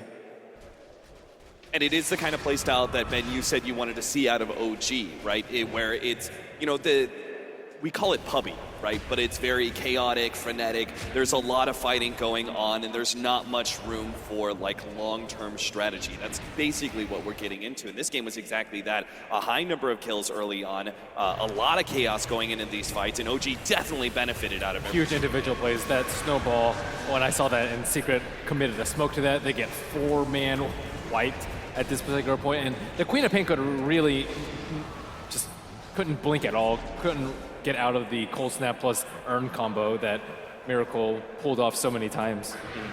Is that potentially the most disappointing we've seen out of Wii? Because he's had a great tournament so far. We haven't really seen too many teams like counter a Queen of Pain, and I think that Invoker's one of the better heroes. We've seen Nyx Assassins, but they don't actually match up in the same lane. I mean, they even didn't really have a Wii there to contest Miracle for most of the game. Yeah, it used to be really that like the Queen of Pain matchup would be met by Alina, and then you could see the Alina maybe countered out depending on the individual plays in that middle lane. But this Quaswex Invoker is much stronger at shutting down Queen of Pains, and we haven't seen too much of that. You just start seeing the versatility of OG now. Like what No Tail said, they feel very comfortable playing a lot of different things. We see the teams, they have to do a respect ban on the Wisp from the get-go. They ban out the Shadow Fiend as well. If not the Shadow Fiend, then the Dazzle. What about the Tuskar? What about the Winter Wyvern? Still plenty of other options in the tank. Undying, there's so many things. The Alchemist you had to commit a ban to. There's so many things right now that they have to take into account against OG. This is not what we expected just 2-3 days ago. And suddenly they're suddenly the favorite. But they also made a similar mistake that EG did in that they crowd going wild for OG, that they went with the first pick that wasn't actually that effective because it's not contested in between the two teams. I mean, I guess we see they didn't really favor the starter that much in the last series, so maybe they should have went for the Dazzle, maybe the Winter Wyvern that OG want more. What kind of headaches does that give Puppy for the next draft? A ton of headaches. Like I just said, I'm not entirely sure what you want to ban out against them right now. They've proven in the past that the Wisp is really annoying, but at least you know what you're dealing with. Yeah. Now you have to take into account that this is a team that might as well just play more regular meta style and pick up the Winter Wyvern and the Tusk and build the lineup up against or up around that. And we still all know that Moon Meander on the Slaughter is a force to be reckoned with. That's probably one of the reasons they went with it, because they realized this is also a hero they play really exceptionally well. So I'm not entirely sure what they need to ban out in the first ban phase. They should probably just make up their minds on what they want to play at this point. Yeah, that was going to be the next question to Capitalist. I think Puppy has to focus on what his players want to play this time around. I think he does need to change up his playstyle, right? I think there's still two different playstyles that can be effective versus OG. The very disruptive playstyle of Highlight Die, you were suggesting the Bounty Hunter early. I think that would actually be an excellent pickup to try and make sure that Miracle doesn't get ahead. And then they could also perhaps fight OG, as Ben was actually pointing out earlier. You know, the teams were most effective against OG, challenged OG as much as possible in that 15 to 25 minute mark. The reason that didn't work for a team like Virtus.pro was because they got that dazzle. It really just broke the camel's back for Virtus.pro, but they at least put up one of the best fights we've seen against OG throughout the tournament because they were pretty commanding in the rest of their wins. I want to talk about the end of the game. Smart? Yes. I mean, Puppies, you know, they realise it's done. They know it's going to take another 30 seconds, maybe a minute, maybe a couple of minutes or whatever. Just use up a little bit of time at the end of the game just to calm everything down, talk everything through, and use some extra. I mean, I think you pointed out it was like a timeout almost that they took at the end of the game. That's smart in the heat of the battle and thinking, you know, what's going wrong here. Yeah, looking at it afterwards, of course, it makes a lot of sense. There's so much on the line now. You want to spend every waking second you have to actually analyze what went wrong. You want to make sure that you are as prepared as you can possibly be. Sure, it might be anticlimactic for everyone in the hall in here who didn't really realize what's going on. Even Toby was a bit puzzled by it. He was like, oh, okay, well, they're trying to toss someone into fountain. I'm not entirely sure what's going on. Now we've seen it, now we can probably expect it to happen more. I think this is going to be a staple for all future play as well. You want to spend as much time as you can preparing for your next game. It's something we've seen in other esports, in Counter-Strike, for instance, many years ago. Khan brought it out for Fnatic, and it was something that they used to do an awful lot. Not only that, I think it slows down OG's morale. Like, you know, if they called GG right when they were all sitting in the base, you know, Notail would have probably been like really pumped and talking to his team, and you know, everyone's spirits would have been high. But if he doesn't call GG, they're probably like, what's going on? What exactly are they doing? And then when it's delayed GG, you're just like, oh, we won. Without any... Takes the sting out of it. Yeah. I could also see that Puppy maybe thought it was very important for him. Like, I could see that team actually having some emotional players. For example, I know Misery can get very frustrated, sometimes at his own performance, sometimes at his teammates, but most oftentimes it's going to be him. If he felt he played badly, he's going to be frustrated with himself, and maybe that's, you know, to be able to calm that down. Weehaw, like, I think he's a actually more calm individual than people give him credit for, but I know he is very self-critical as well and wants to be the best, and I'm sure he was disappointed in game one. And Jackie's not, you know, unknown to shove his heart on his sleeve, is he? Absolutely. That's an excellent point. It's such a long walk from the booth to the backstage if you just lost. If you haven't really talked about what happened yet, it's excruciating taking that walk. You're like depressed and everything. I think that was a great way of dealing with that. They're not going to get too unhappy, though. This is a best of 5 after all. There's a long match in advance, and Puppy knows that better than any other captain out there. Yeah, actually, I would actually preference in the opposite way, in that OG shouldn't get ahead of themselves just because they've won one game. This was the thing about Team Secret prior to TI, right? They were a team that once they took one game off of you, they won the series because Puppy would figure you out, right? And so if you wanted to be Team Secret, you had to 2-0 them in best of 3s. Okay, interestingly, not only the Wisp has gone this time, but the Tusk has gone this time. I don't suppose there's too many surprises on here, but this is where the problems start, because that leaves an awful lot in the pool for OG. Still the Shadow Fiend now. They decide to ban it out, knowing that Secret has the first pick. We're back to Bane, Winter Wyvern, the Slaughter. Dire team pick. Luckily for OG, Moomiander has proven to be an exceptional Earthshaker player as well, something they can easily get up on the 3rd and 4th pick, so they don't even need to commit to an offlaner right now. We've seen them play the Darkseer, but it's not exactly that needed, and I think it's too telling of the draft, and when we've gotten up to this level of enemies that we've seen, I don't think the Darkseer has been particularly successful for how they want to execute their playstyle. The Winter Wyvern, very clear support to pick up here, but what do you guys think about, like, the Night Stalker? OG, is that a hero that they can actually go against Team Secret? Is it enough of a tempo push forward that can establish dominance by 15? Yeah, I think the Night Stalker is a great pickup. The Dazzle here is the only, like, it's been so successful, OG. The only concern is that there's still the AA in the pool, and it's should be a very apparent pickup. They do go for the Bane, something they've been very successful with. I think they want stronger support in the early game. AA is good once C6, but as we said, bring the fight early. Bane is good at level 1. Will secure the mid lane for whoever it is, for Team Secret, and you know, even good on those level 1 skirmishes. 10 seconds remaining. So we saw Secret banning out the Undying last time around. despite having supports picked up by OG, they actually did alternate and put the Tusk on the off lane. Reserve time. So in that way, that was pretty smart. But now, you're dead set on these two being the supports. There's no way they're not right. And they don't want to give Miracle the Alchemist again, I would imagine. They don't want to give him the Alchemist, but at the same time, I don't think we've ever seen Moonmeander play on Undying offlane, so you don't need to commit a ban for that now. I would also say that the Invoker would potentially be worth a ban here from Team Secret, as they still have heroes that are susceptible to the Quaswex Invoker. Slardar, very much slow, very limited mana pool, and I would say Bane even. EMP is just generally annoying to play against for any hero in the game. Yeah, Bane is very reliant on a somewhat limited mana pool, and he's also a stationary target that's very easy to disable. Long-range Tornado can catch him out even if he's in the background. So a lot of cheese left. A lot of, certainly. I mean, Bane's actually pretty good versus Huskar, right? Like if he gets Grave, you can just sleep him. If he's low, you can sap him. And Feeble. Yeah. 5 seconds. I think it's pretty decent actually. So maybe less so worried about that than, let's say, the Meepo. I do go for the Huskar ban. Okay. The entire skill set of Bane is just so annoying to play against, regardless of what carry you have. This you does always have to leave worry. the Darkseer out in the pool when you already have Winter Wyvern for OG. Considering their run and which games they've won and which they've lost, I favor the Earthshaker a lot more than the Darkseer. You want to see another Moonshaker? 5 seconds remaining. Yeah, I think it's been absolutely brilliant. Reserve time. Sometimes it's one of those things where a player feels so incredibly comfortable and is on such a good tempo run with a kind of hero that you would rather pick up that hero that's more preferable to him specifically rather than perhaps an overall strategy win. I think that's what's great about the latest patch is that it's relatively balanced in such a way that players can do that and still make a difference. Oh yeah, we've seen that a lot, especially with us analyzing the game. Sometimes we just get into a draft, we have no idea what's going on.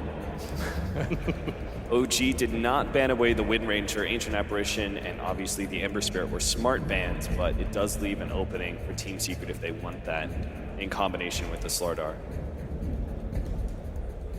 You still have the Winter Wyvern as well as Dazzle, though. They're pretty strong against that single target, so 10 seconds remaining. if they leave it out for Team Secret, I think it's acceptable, but Don't they want like an early game fighter right now for No-Tail though? Like PL's already banned out, so maybe Gyro, let's say.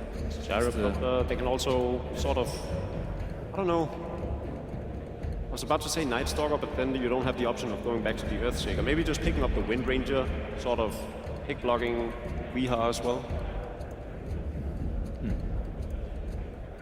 I like Gyro a little bit more. He's even more early game than Wind Ranger. I like the pressure already out from the laning phase. The thing is, by picking the Gyro, oh well, we have seen Miracle play the Gyro as well. So yeah, I think that's a possibility, just so they still leave that opening for, exactly, leaving that opening for the Meepo pick in case they need No-Tail on it.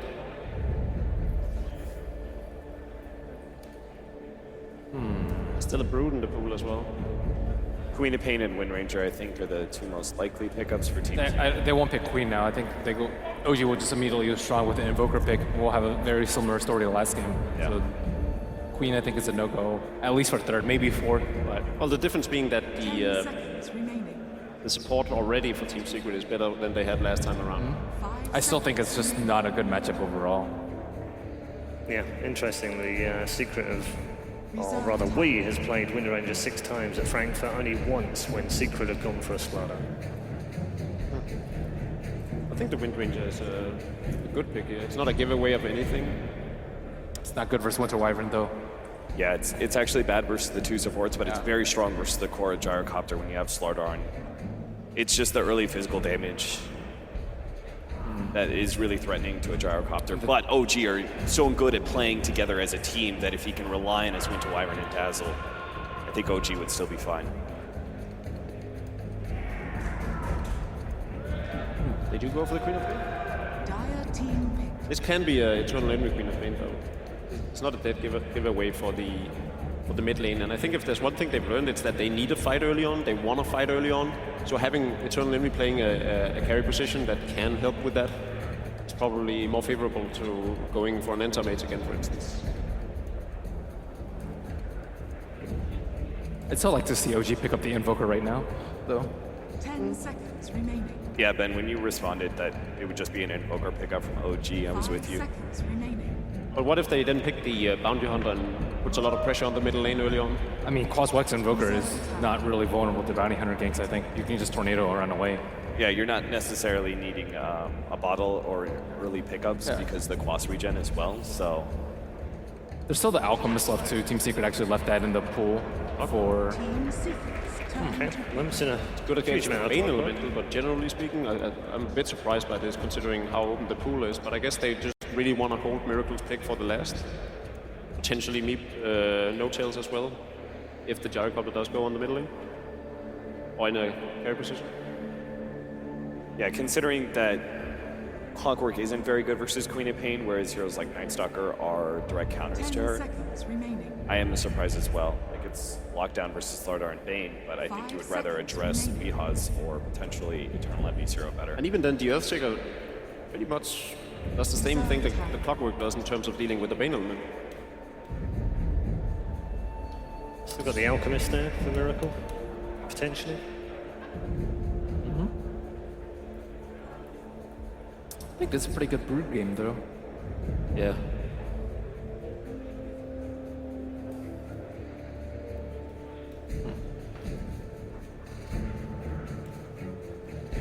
So which offlane would you have preferred over the Clockwork? What does the Clockwork offer that the other ones didn't? Honestly, I would have preferred them to hold the offlane pick for the last one. There's so many good Moon Meander heroes left that there was no rush to do it.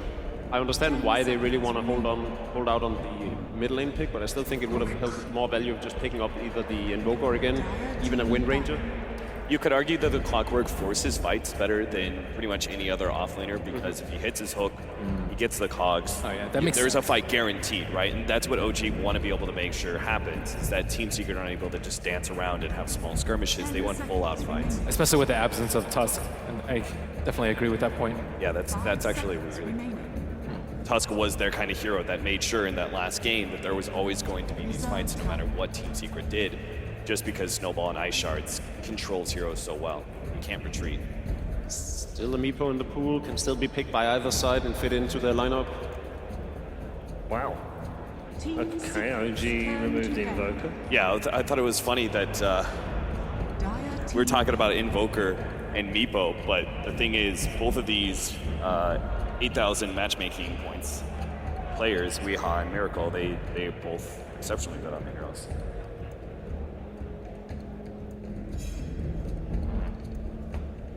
So the Brood's still there. The Alchemist's still there. Is there any other better pick than Alchemist? 10 seconds remaining. Trying to wrap my head around it. Yeah, you like the Wind Ranger pick? I like the Wind Ranger pick, but reason I'm a cobalt right now. I really don't want to say anything wrong. If this is a Miracle pick, which we assume it is, he's played one Wind Ranger here at Frankfurt. Yeah, and it's just not at all as convincing as when Weehaw plays it. These two players, as good as they both are, and they're overall on the same level, Weehaw's Wind Ranger is just so much better than Miracle. Still could be like something like Viper too. Could be a Viper, could Viper's be a not Razor. a bad idea. They did go for the Alchemist. Tried and tested. Team Secret have a swarm of responses, though, I think, left available. They could go for, like the Viper we were talking about, they could go for a mid-Razor. They could still have the Queen of Pain mid and then pick up a carry that they feel is going to be able to match the Alchemist's level, for example, the Animage that we've seen before. Yeah, they must have seen this one coming. The difference being now they've seen how EG lost with the Anti-Mage. They themselves just lost with the Anti-Mage due to the early game pressure they felt from OG. So I think there's a lot of fear going into this pick, knowing that they just beat Anti-Mage twice. A Slark is our final pick. And that one's taken a few of us by surprise as we head back to the commentary team for Game 2. That's right, as Game 2 gets underway, we have to ask ourselves the question, do you believe in the dream that is the run of OG Dota, or do you believe in the power that is Team Secret? Cinderin? Yes. Great. I believe in the dream that it's OG, but I also believe so strongly that Team Secret are one powerful team. Now they've got wonderful heroes, great maneuverability around the map. The Slark we get to see, really. So aggressive up against the Alchemist. I know you were hoping for the anti-mage being probably the best pick up against the Alchemist. What do you think of the Slark? I wouldn't say Antimate was the best pick up against the Alchemist, but again, I want to see teams try to... A team like Secret in the past has been so good at playing this kind of split push style, and this game, to me, again, I think they have the opening, especially because this time around, it's Moon Meander on a Clockwork, it's not on the Shaker, it's not on the Tusk. They don't have that good heroes, once again, to deal with an AM. I'm saying that after I saw EG get beaten by an Alchemist when they played the AM, but to be fair, I thought their draft was good in that game, too. They just made some misplays. PPD also tweeted out, we can't win the championship with the amount of misplays we made in that game. But it's going to be a Slark. So let's talk about Slark. It's a very rare pick these days. The main thing that triggers it here is, of course, the Alchemist. Slark can lay into the Alchemist over time and just steal so many stats and get extremely powerful over the course of team fights. It's a great pick against Clockwork in the sense you can pounce both into and out of cogs. It actually doesn't knock back you when you pounce. So you can get over it. And this is... I mean, the panel we're talking about the last couple of games being a bit pubby, this is one of the classic counter picks in public games to Alchemists, actually. So that might be the source of inspiration here for Team Secret with Eternal Envy. I think, once again, the drafts are good, and we're just seeing the emphasis OG put on these defensive supports. This time, they first phase pick both the Dazzle and the Wyvern. And that's just their style. We'll see if Secret have the solutions for it this time. And it's worthwhile when you have players like Crit, like you were mentioning in the previous game. He just came up with so much money out of nowhere, always there at the right time, at the right place. And Fly's Dazzle play was unbelievable. And they're able to get such a huge advantage because, again, they've done this early movement into the Radiant jungle. And with the double wards, the funny thing is, though, Pilot Eye might be able to find both of these. This is actually a very standard play from OG to plant down both of these, both Sentry and Observer, in these almost exact positions. This ward that Pilot Eye is now moving towards, just a little bit further to the left, and yeah, he actually reads it perfectly and will take out both of these wards. Will he be on time? It's close! Oh. No camp to spawn. 30 seconds. The dream is not real on that front. It's actually interesting that Pied, we very rarely see this, goes for both sentries before he sees if the camp is actually blocked, but of course, this is a pattern from OG that they have read. And I do believe he placed the wards very well here, so should be all right to pull the camp in 10 seconds. OG will have to mix it up a little bit later. Eternal Envy has got Moon so low. Moon can keep Cog pushing back the Slark, but you'll notice also the build that Envy has gone, and it's only like a level 1 Slark, but you've got that Essence shift. So all he's got to do is just keep walking a little bit closer towards Moon, take out a little bit of it, and then just wait for Puppey to bring in the extra damage. And that's what he brings by going for that early point up in Brain Sap. He's not looking for the Nightmare into Leash combo, he's actually looking just to kill Moon, if possible. Very good cogs here. The way Clockwork deals with this lane is to drain the mana of Slark. If he can't do that, Eternal Envy is going to take complete control of the lane, and they've done all right so far. Moon, I think, has played this lane about the best he can. How does Misery approach this game? The last game, it wasn't really terrific for him. The Blink Dagger was delayed for what seems like forever. Now he's been put in the safe lane with a little bit of help from Pylai Dai. Still up against a Gyro as well as a Dazzle, so he can't find kills. Is there any way that Secret can zone out a Dazzle Gyro? The key thing is just to pull. The fact that the pull is open allows them to very easily just pull the wave back. You saw Misery there getting quite a few CS under the tower. You don't want to contest out in the middle of the lane. You'll see Misery won't even try to go for CS. This lane, if he goes for a CS, he can get hit by a Shadow Wave. The Gyrocopter, of course, with the Rocket Barrage will pressure him so hard he has to go back. He's going to buy the boots and just walk back here. And now Highlight Eye with another pull. This one is actually... Oh, he got it because it was Nulls. Or they're called Vools now. So just why not? He could be Warcraft Sin. And there is some CS here for Misery. Gets all three. So far, so good for Secret this time. I think their laning is the right one. The mid lane in particular, Alchemist against Queen of Pain is a very difficult lane for the Alchemist to begin with. Weeha has definitely taken an aggressive stance on it. It's also very difficult when Miracle doesn't get the room control he's looking for. Eternal Envy and Puppey, it only takes, like, Envy can be left alone on this top lane, so Puppey can rotate down to take care of the top ward. And Pyladai is kind of spending most of his time in the Radiant jungle anyway, so locking down these runes is easy enough. Pyladai actually took out the 2-minute bounty rune, and that's the critical one Miracle's looking for. Like regen, double damage, invis, while they all might be wonderful for other heroes, for the Alchemist, you're just looking for the money. He's just unable to find it fully yet. We should be able to bottle Crow and get this back before minute 350, so good timing on that, just getting that extra bottle efficiency. Did I say Miracle? It's Weeha. I might have said we, sure. Sometimes I get carried away. It's fine, Sid. It's all good. But yeah, he's going to get that bottle back before minute 4. He's kind of idling in base right now. I'm not sure if he's waiting for an item. Okay, he's got his boots as well, so needed a little bit of gold for that. And this 4-minute rune is pretty important. I imagine we should see the first blood happening at some sort of rune just because of how much emphasis both teams should be putting on it. Crit can, of course, fly over the cliffside here and contest the rune with Arctic Burn. And if Miracle joins in with his concoction, there's the possibility of a kill. Here's that move again. OG are actually reading the fact they're going to contest for the runes, and Pylai die. He's got his own Radiant Observer Ward, so we might see the Gyrocopter behind, but he steals the Bounty Rune, picks up Miracle and throws him away. Miracle, he's out of range for the stun, but you've still got the Rocket Barrage arriving for No Tail. He needs to get a little bit more space. Rocket Barrage again in 2 seconds time, and that'll be a first blood on the Pylai die. Moves to the tree line, but he can't get to the Fog of War in time. So No Tail makes a very long rotation in order to get that, but still takes the first blood. Great play there from both teams. No Tail making the read that he should go for that play, and at the same time, Pi, even if he knew that, I don't think he has that much regret. He stole a Bounty Rune away from the Alchemist. That's a lot of gold that he loses out, and of course some experience. And Weeha was left in the mid, so now he's got level 6. He's still ahead of the Alchemist on both gold and Top lane, experience. Puppy locked in with Moon inside the cogs, but Eternal Levy jumps to his rescue. Into the middle of the battery assault, and Moon getting picked off by this top lane. Very difficult to kill off a Bane when he gets so much life back from the Brain Sap. And Miracle's got to be really careful. He doesn't have Chemical Rage. Weeha's got Sonic Wave. And he's definitely considering throwing it out if Miracle comes in a little bit closer. He's actually got enough for a Blink Scream.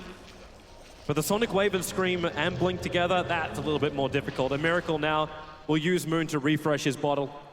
So the life comes back to the Alchemist.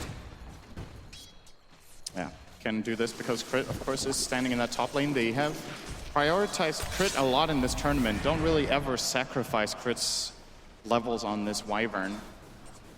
He needs to be a bit careful himself.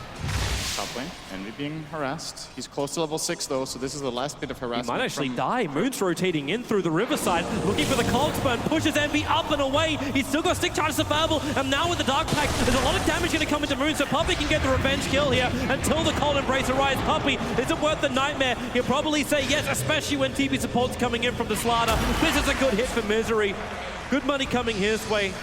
Of course, losing your Slark isn't the dream, but this will force a lane rotation, so Slark more than likely will just head to the bottom lane. Great play from OG though. I think it's totally worth it losing their Clockwork to kill the Slark like that. They force a TP, they kill him right before he gets level 6, after which this lane harassment just isn't that effective anymore when Slark, of course, gets that ultimate. Interesting build here from Eternal Envy going phase boots first. I think this has got to be something that happens in like 5% of Slark games. Miracle?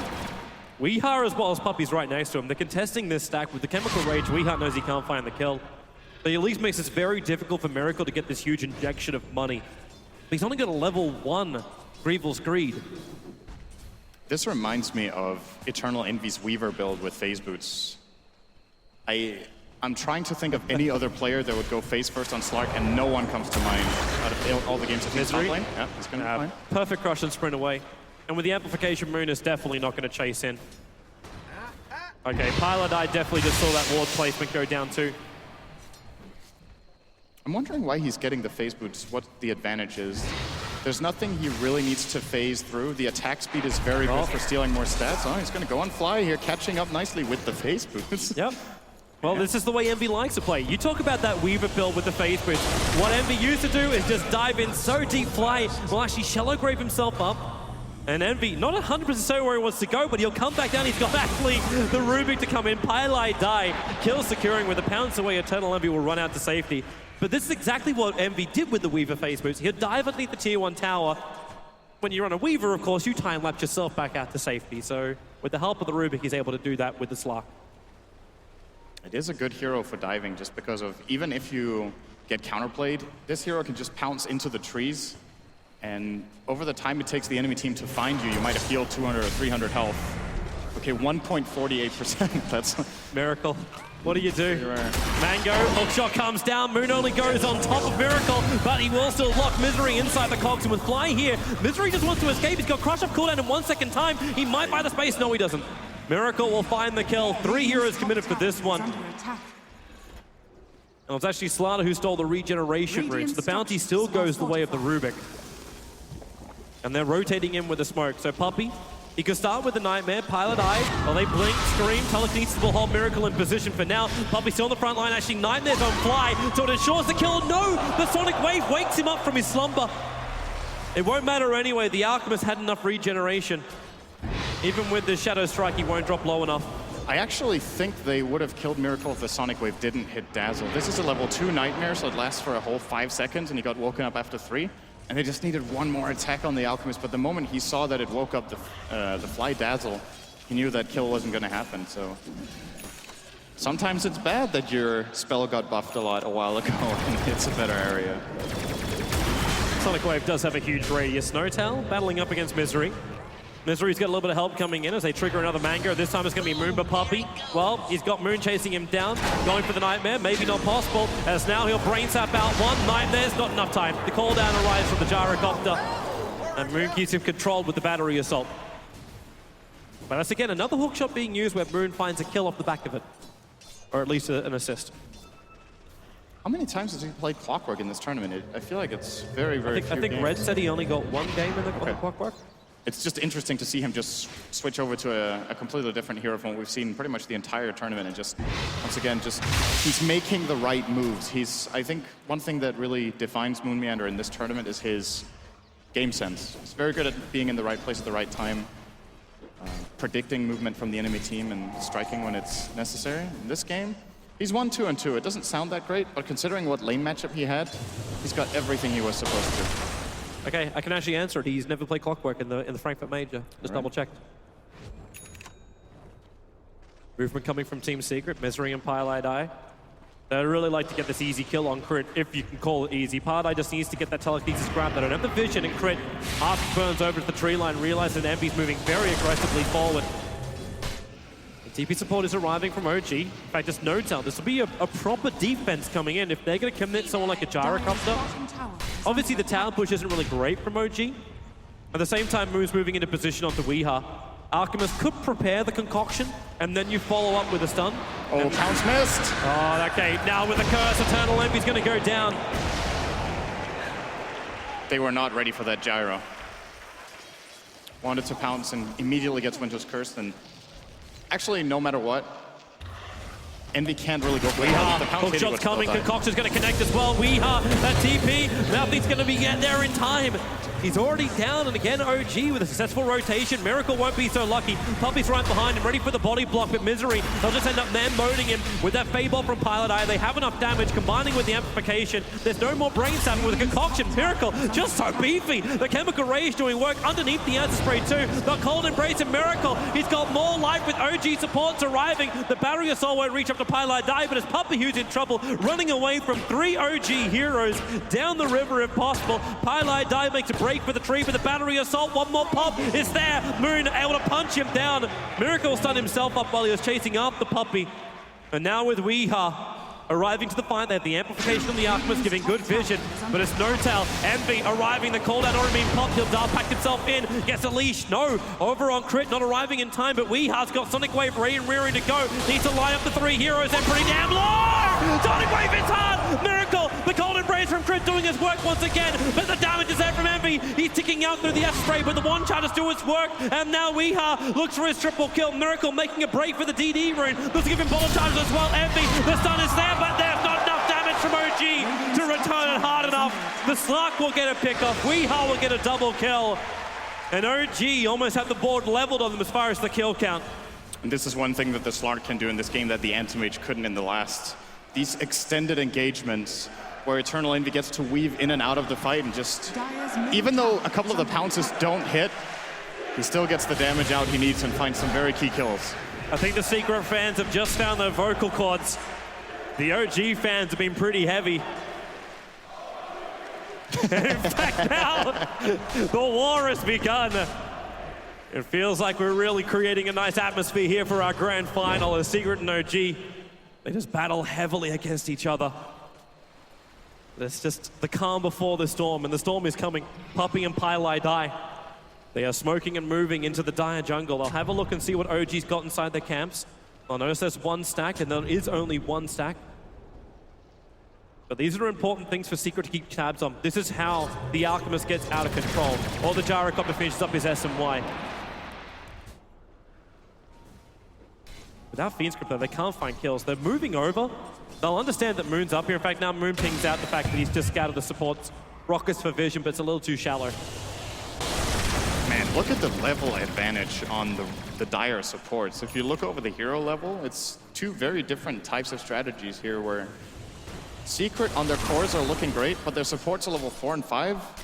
OG supports level 7 and 8. Just the ultimates not being available for Secret yet, and them still being this close in the game is quite the feat against such an aggressive team as OG.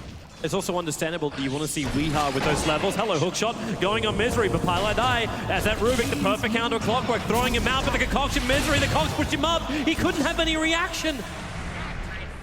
And Moon able to get that pick on Sada, and again we're in this position where the Blink Dagger, it's almost the same time and the same gold on Misery, and he just gets delayed again.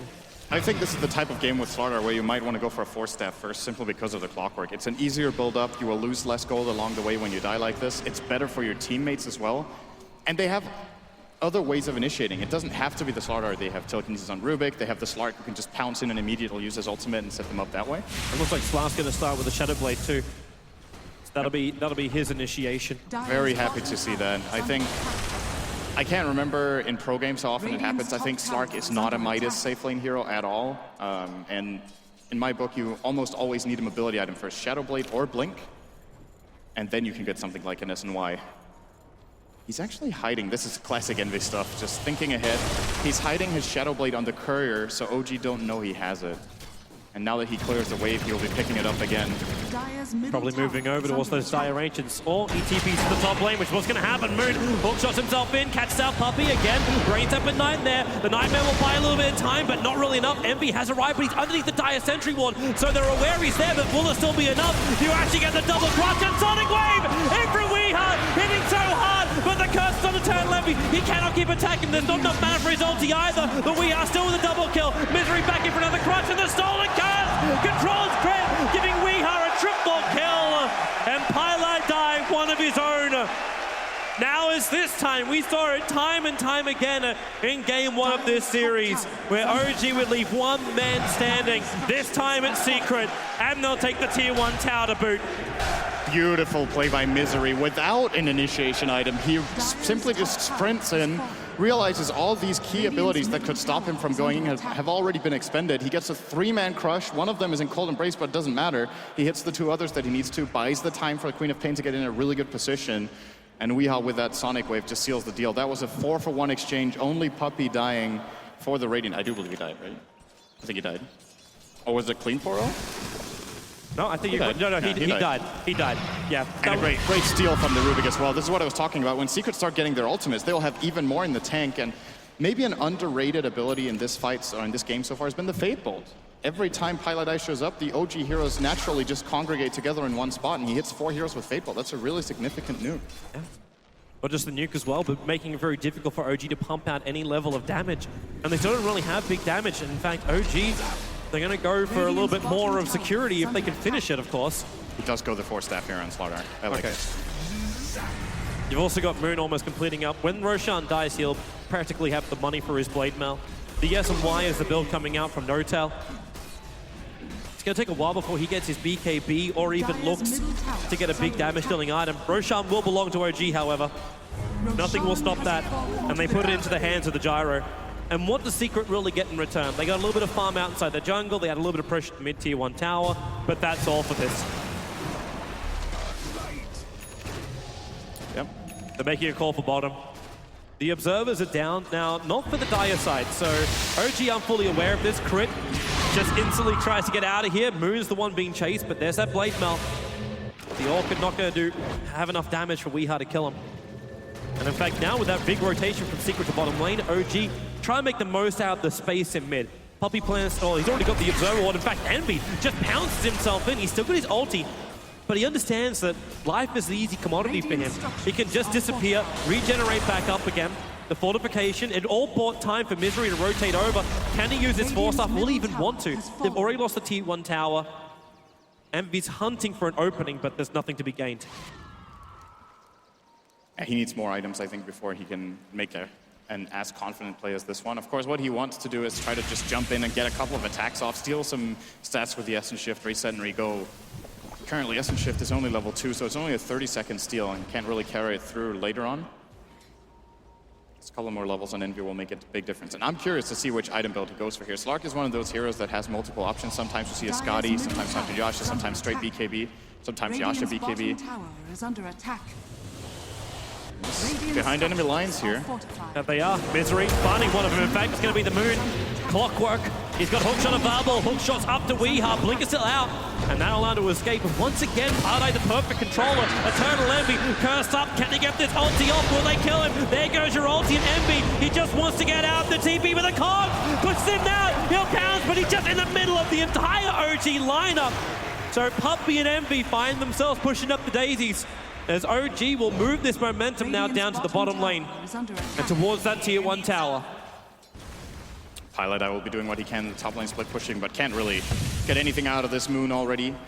Sending some rockets top. One of the big benefits of Clockwork is, of course, his ability to defend from across the map. And it's not the greatest ability, but everything adds up. And OG with another big fight for them. They will be claiming this tower for sure.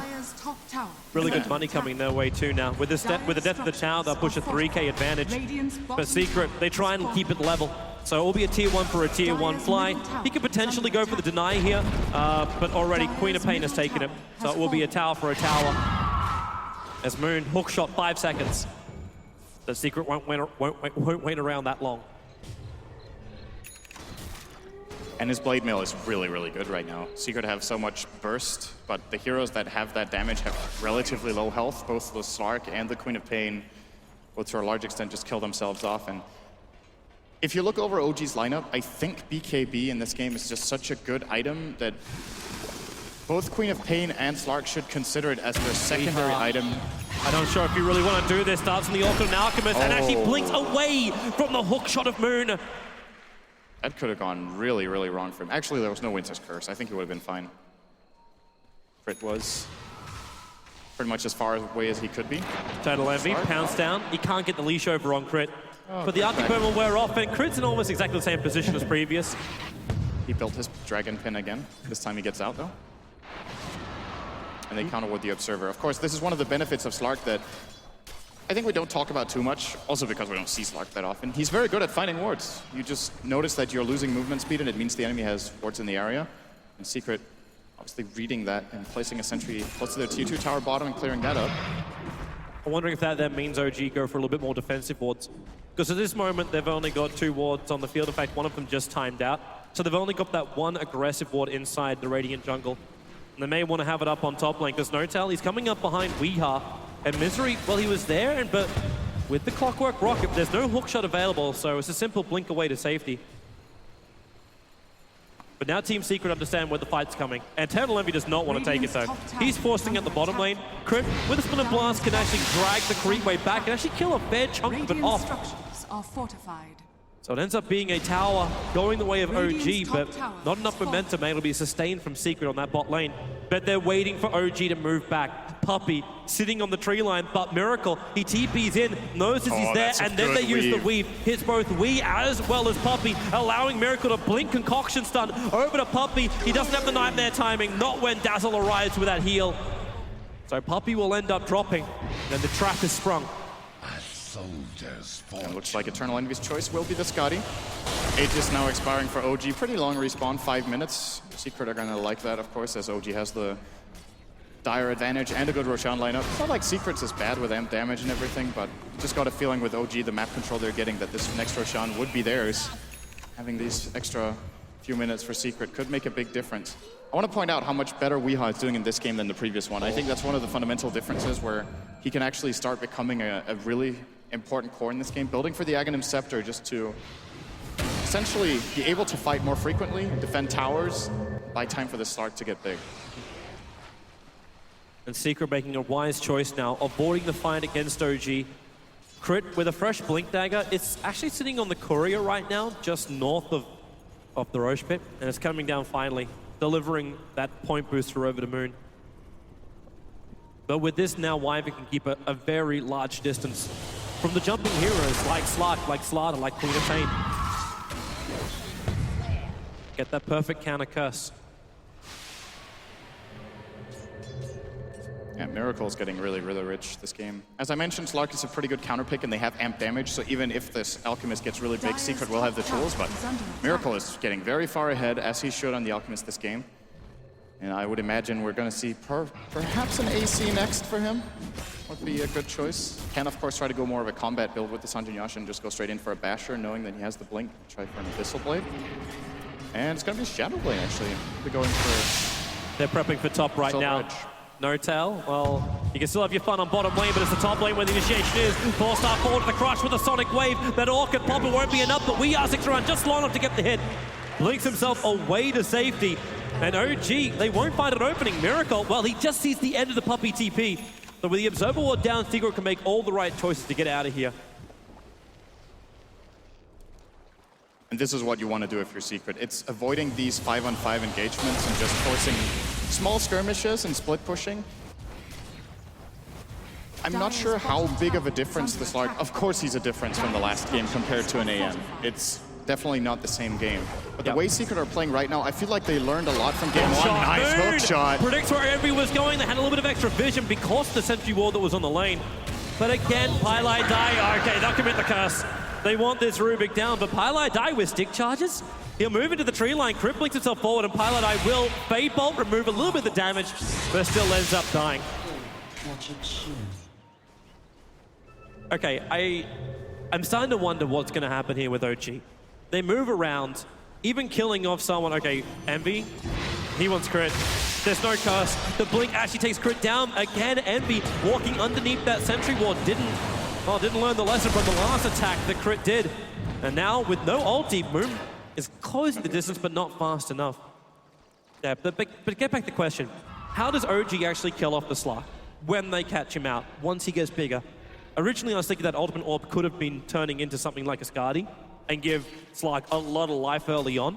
But in fact, it's going to be a Lincoln Sphere coming in for the Slark. So now you don't even have that instant control onto the Slark. How do OG deal with him? That's a good question. If Miracle goes for an Abyssal Blade, he can sacrifice a Concoction for an Abyssal or vice versa, but I don't think it's enough. Speaking of Concoction, there's going to be a Stun on a Puppy. There's a Shadow Blade, in fact, the build coming out from Miracle is his next item. Goodbye. Puppy's very far behind in this game. He's been sacrificed a lot. He has found some levels, at least he's level 8. And all it takes for the Bane to have a big impact in this game is good Nightmare and maybe a half-channeled Fiend Script on a key target, just buying Slark the needed time. And don't underestimate Enfeeble. I think maxing out Enfeeble will make it very difficult for OG to seize high ground.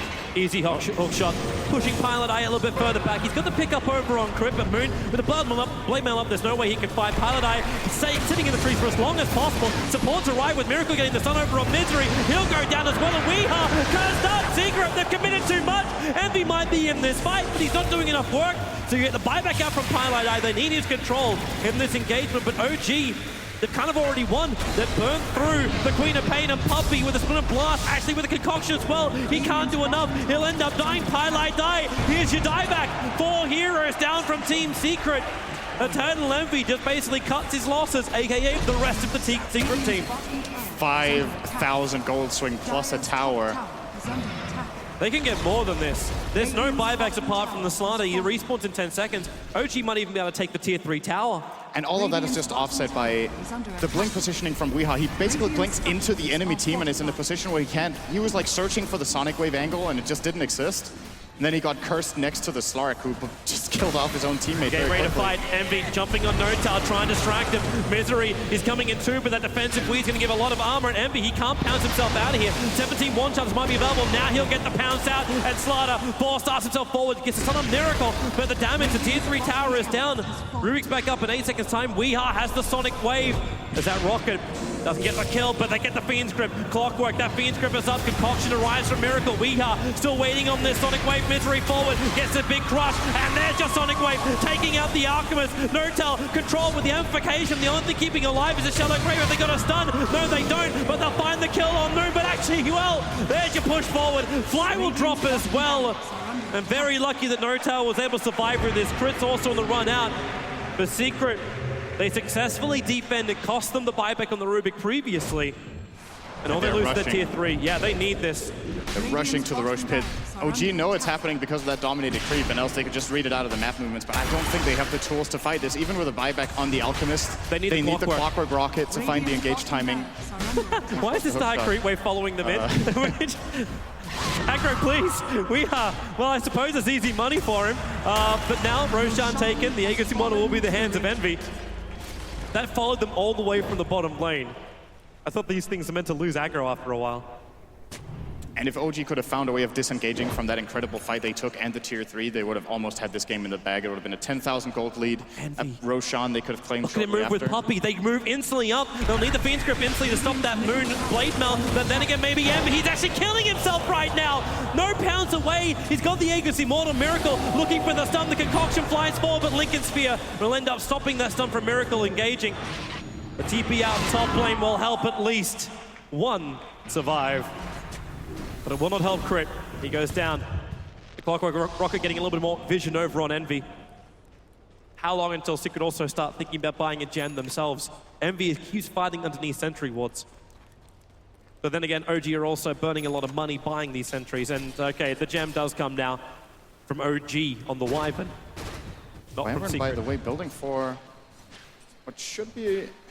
Is this a refresher? He was trying to build refresher in game 1, so I'm assuming it'll be a refresher here in game 2. Is there? I think Lotus Orb is a really good item too against Secret's lineup. Removing amplify damage, preventing Bane from casting Fiend's Grip, preventing Bane from casting a good Nightmare without sleeping himself. Can remove the Orchid from the Queen of Pain. It's just an incredibly good pickup here that I'm not so sure it's a refresher. He's also, his mana pool isn't that great just yet with only Tranquils. So if he casts just a couple of abilities, he can't even get 2 curses off anyway. Curious to see where Crit goes with this. There's the Agon Scepter now for Weehaw. He did go for a pit stop on the way to get that BKB. I think Secret are feeling like they're in a pretty good position in this game, even though they're behind on gold. The game plan this time around is at least advancing and they're not getting rolled over. It's a lot more comfortable for these heroes to play. Like having Lincoln Sphere over on the Slark, it's that extra life. Like Envy was underneath a tier 3 tower, bearing down almost all the OG heroes, and he's still able to survive. This just shows you that lack of control, which is why I'm wondering, like, yeah, Lotus Orb's great to reflect, and great to dispel, but maybe they need to have that second curse from the Wyvern, just to ensure they got that lockdown control on Team Secret. Either way, we'll see what he does soon. Oh, Puppey. Jumping forward, Puppey, what does he want to do right now? Well, he can't Nightmare, they force off him out. Rocket chasing in Misery with a double crush. Puppey does get healed up. There's a Nightmare protection, breaks free pretty quickly, but Miracle already moving forward. Gets to some concoction, being prepared by Pylai Dai, about to be returned over to who? Actually starting Miracle underneath that Radiant Sentry. The cooldown's arriving, but Misery dying so quickly. At least Weehaw finds something. No, he doesn't. Crit gets that cold embrace off, and now with the curse, they hold Weehaw in position. The BKB protected from the magical damage, and he blinks into the tree line. They don't see him. Now they do. The TP cancelled with the death of the Queen of Pain. And 3 heroes lost for Team Secret. Tier 2 tower might be down, but OG, another fight their way. Puppey wanted to deward that ward so bad. And he ends up paying himself and 2 extra lives for it. Kind of surprising they don't send Rubik to do it. The extra range and the fact that Rubik has his own Force Staff would allow him to pretty easily disengage, but they, of course, want to remove this vision so badly, as getting rid of that ward would have just secured the enemy jungle for quite a while, just for Eternal Envy to farm. Since he has the Aegis and the Lincolns, he can just farm all the camps. If OG advance onto him, he can immediately just pop his ultimate and run away with Shadowblade as well. OG they get such a small time interval to make that play. They engage in between the 2 attacks of Puppey on that ward. They have like 5 seconds to make the call, and they just go in on it immediately. They're very confident.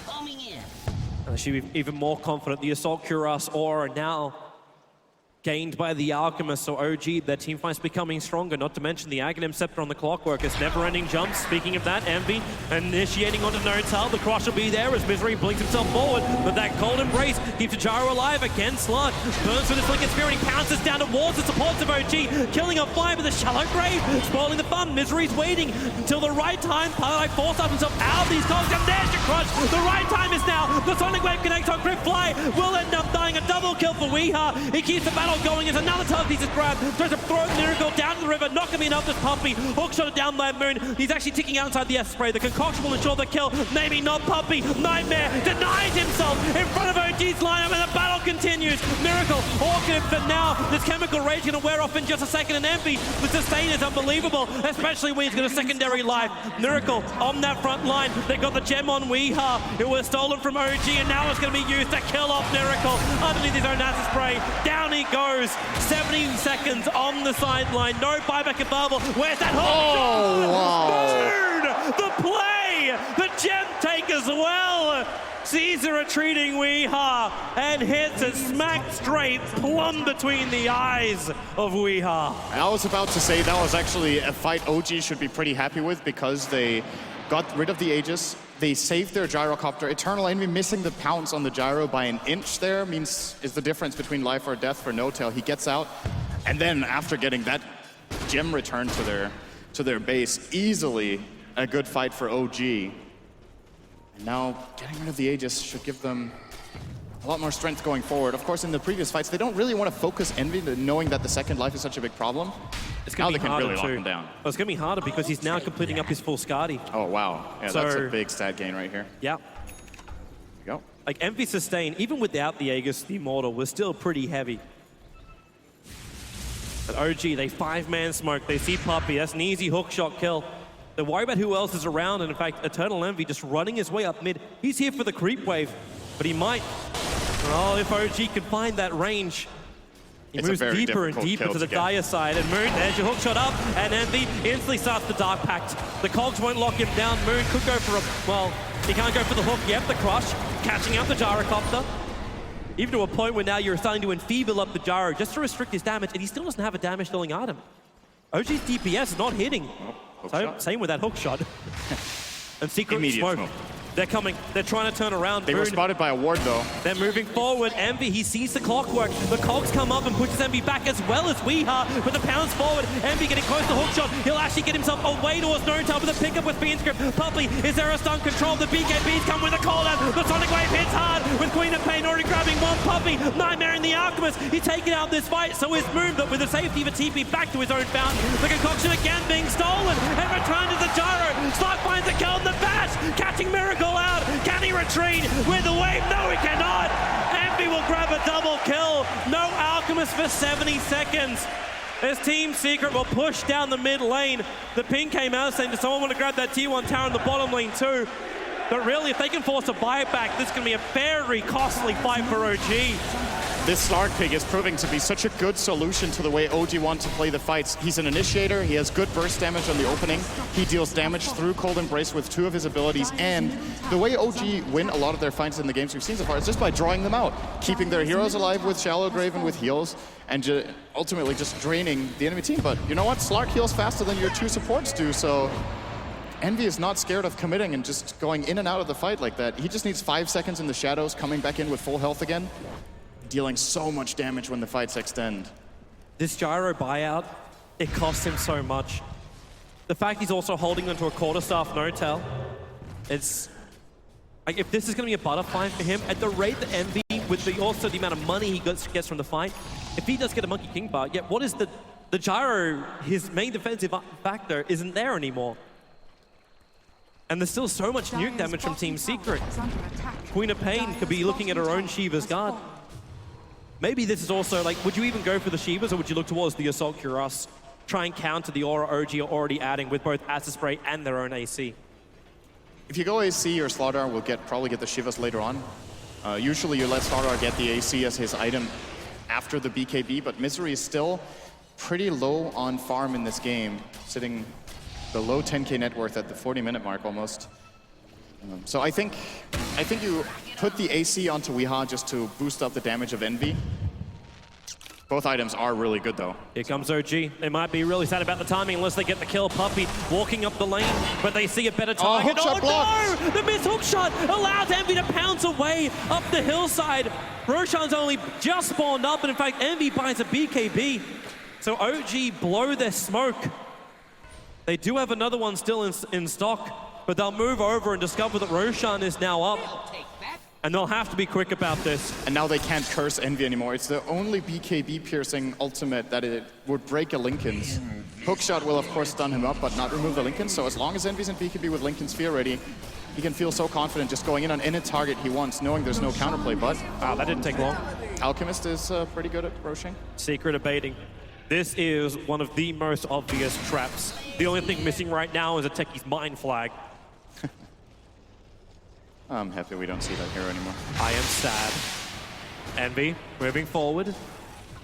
OG are fairly well split at the moment, but they're still close enough that they can lend that support. In fact, Slark, he's looking for the opening and he found it. It's going to be the Alchemist. Can they get across? The hook shot from Moon might find the space for Alchemist, combining with the cold embrace, but Puppy, a Thor control on Cred. He can't get the curse up because the Fiend's grip. Now he can because of the shallow grave. And Eternal Envy inside the ult. He needs to get out of here. The BKB is going to expend pounds of cooldown one second time, but they get the curse. Envy locked and Secret just now playing less for death, but maybe not. Moon, the hook shot catching Weeha. Blink in 1 second. He's got the time. The concoction's being prepared. Miracle needs more space, and he got the vision. Weeha gets hit. The support's right behind, and he'll go down. No! The blink! He's still on the run. The homing missile on his tail, but the hook shot from Moon! Well off target, but Miracle with a jump forward. They have to kill the rocket. Weeha could die to this one, and actually, man, Poppy protects him. If they can't kill it, they'll just leap through it. You've still got Eternal Envy on the side. No G. Now it's their turn to knock on the mid lane. 40 seconds on the Slark.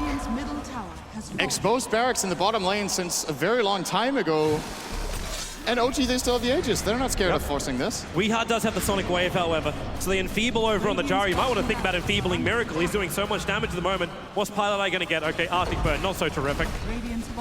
At that bottom rag, Secret will just let it go. They can't defend it. They can't get exit kills.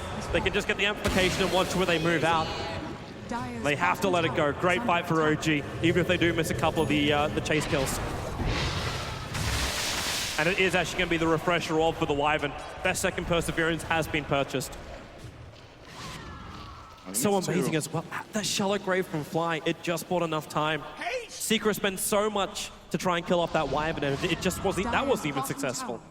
It was absolutely perfect timing, and that grave was the only reason OG stood a fighting chance there. If Wyvern dies, they don't have the follow-up curse that kills Envy in the end. They can just advance into the fight knowing that Envy can keep just dealing damage onto the Alchemist. He doesn't even need to kill him, he just needs to hit the heroes enough times so that toward the end of the fight, he will be able to kill them off almost on his own with all the stats stolen. That shallow grave from Fly, he's just made so many of those graves all tournament. Extremely clutch, has to read the timing on the Sonic Wave. It's one of those abilities that you would usually say is actually pretty good against Shallow Grave. It's a big burst that comes out of nowhere for 500 damage, but Fly is just ready for it every single time. And OG, they've got so many different ways to dispel everything, even the attacks. Like a fresh Yule Scepter over on Moon. They'll have that for the next fight. The Butterfly has to be completed by No Tail. And because Eternal Envy went for the BKB, this Monkey King bar is being delayed even more. So they don't have that direct damage into the Gyrocopter. But as we also saw, Miracle's pumping out a hell of a lot. He triggers that Chemical Rage, and he's quite a scary force to go up against. And he's got a lot of money, too. I'm curious what Miracle will be buying here. Could finish the Silver Edge. I don't know how valuable that is here. Not really very much. So we could be seeing something like, there's a possibility of a BKB, if he wants to go that route, or Abyssal Blade. You'd have to drop something for it. Like, you'd have to actually drop his initiation of the Shadow Blade. Or the Blink. Or the Blink. Miracle running down. There's a Sentry Ward up on top of that hillside. OG have no vision there until now. But if they deward it, they reveal their position. I'm wondering if this BKB choice from Envy was a mistake. I think he was doing so well without it in terms of his control in the fights. Just having Linken's and Dark Pact, you already have so many defensive tools and the Shadow Dance, and then you also buy a defensive item in the BKB. He could have had a damage item, and I think they need to be able to kill off the targets maybe a bit faster at this rate. OG are preparing for their attack. Crit's close enough that the gem will reveal the Slark if he decides to Shadow Blade himself forward. And that will allow for the pounce. In fact, yep, there it is. Envy showing himself a secret. They're looking the wrong way. They're looking to the top lane, but Moon! Ooh.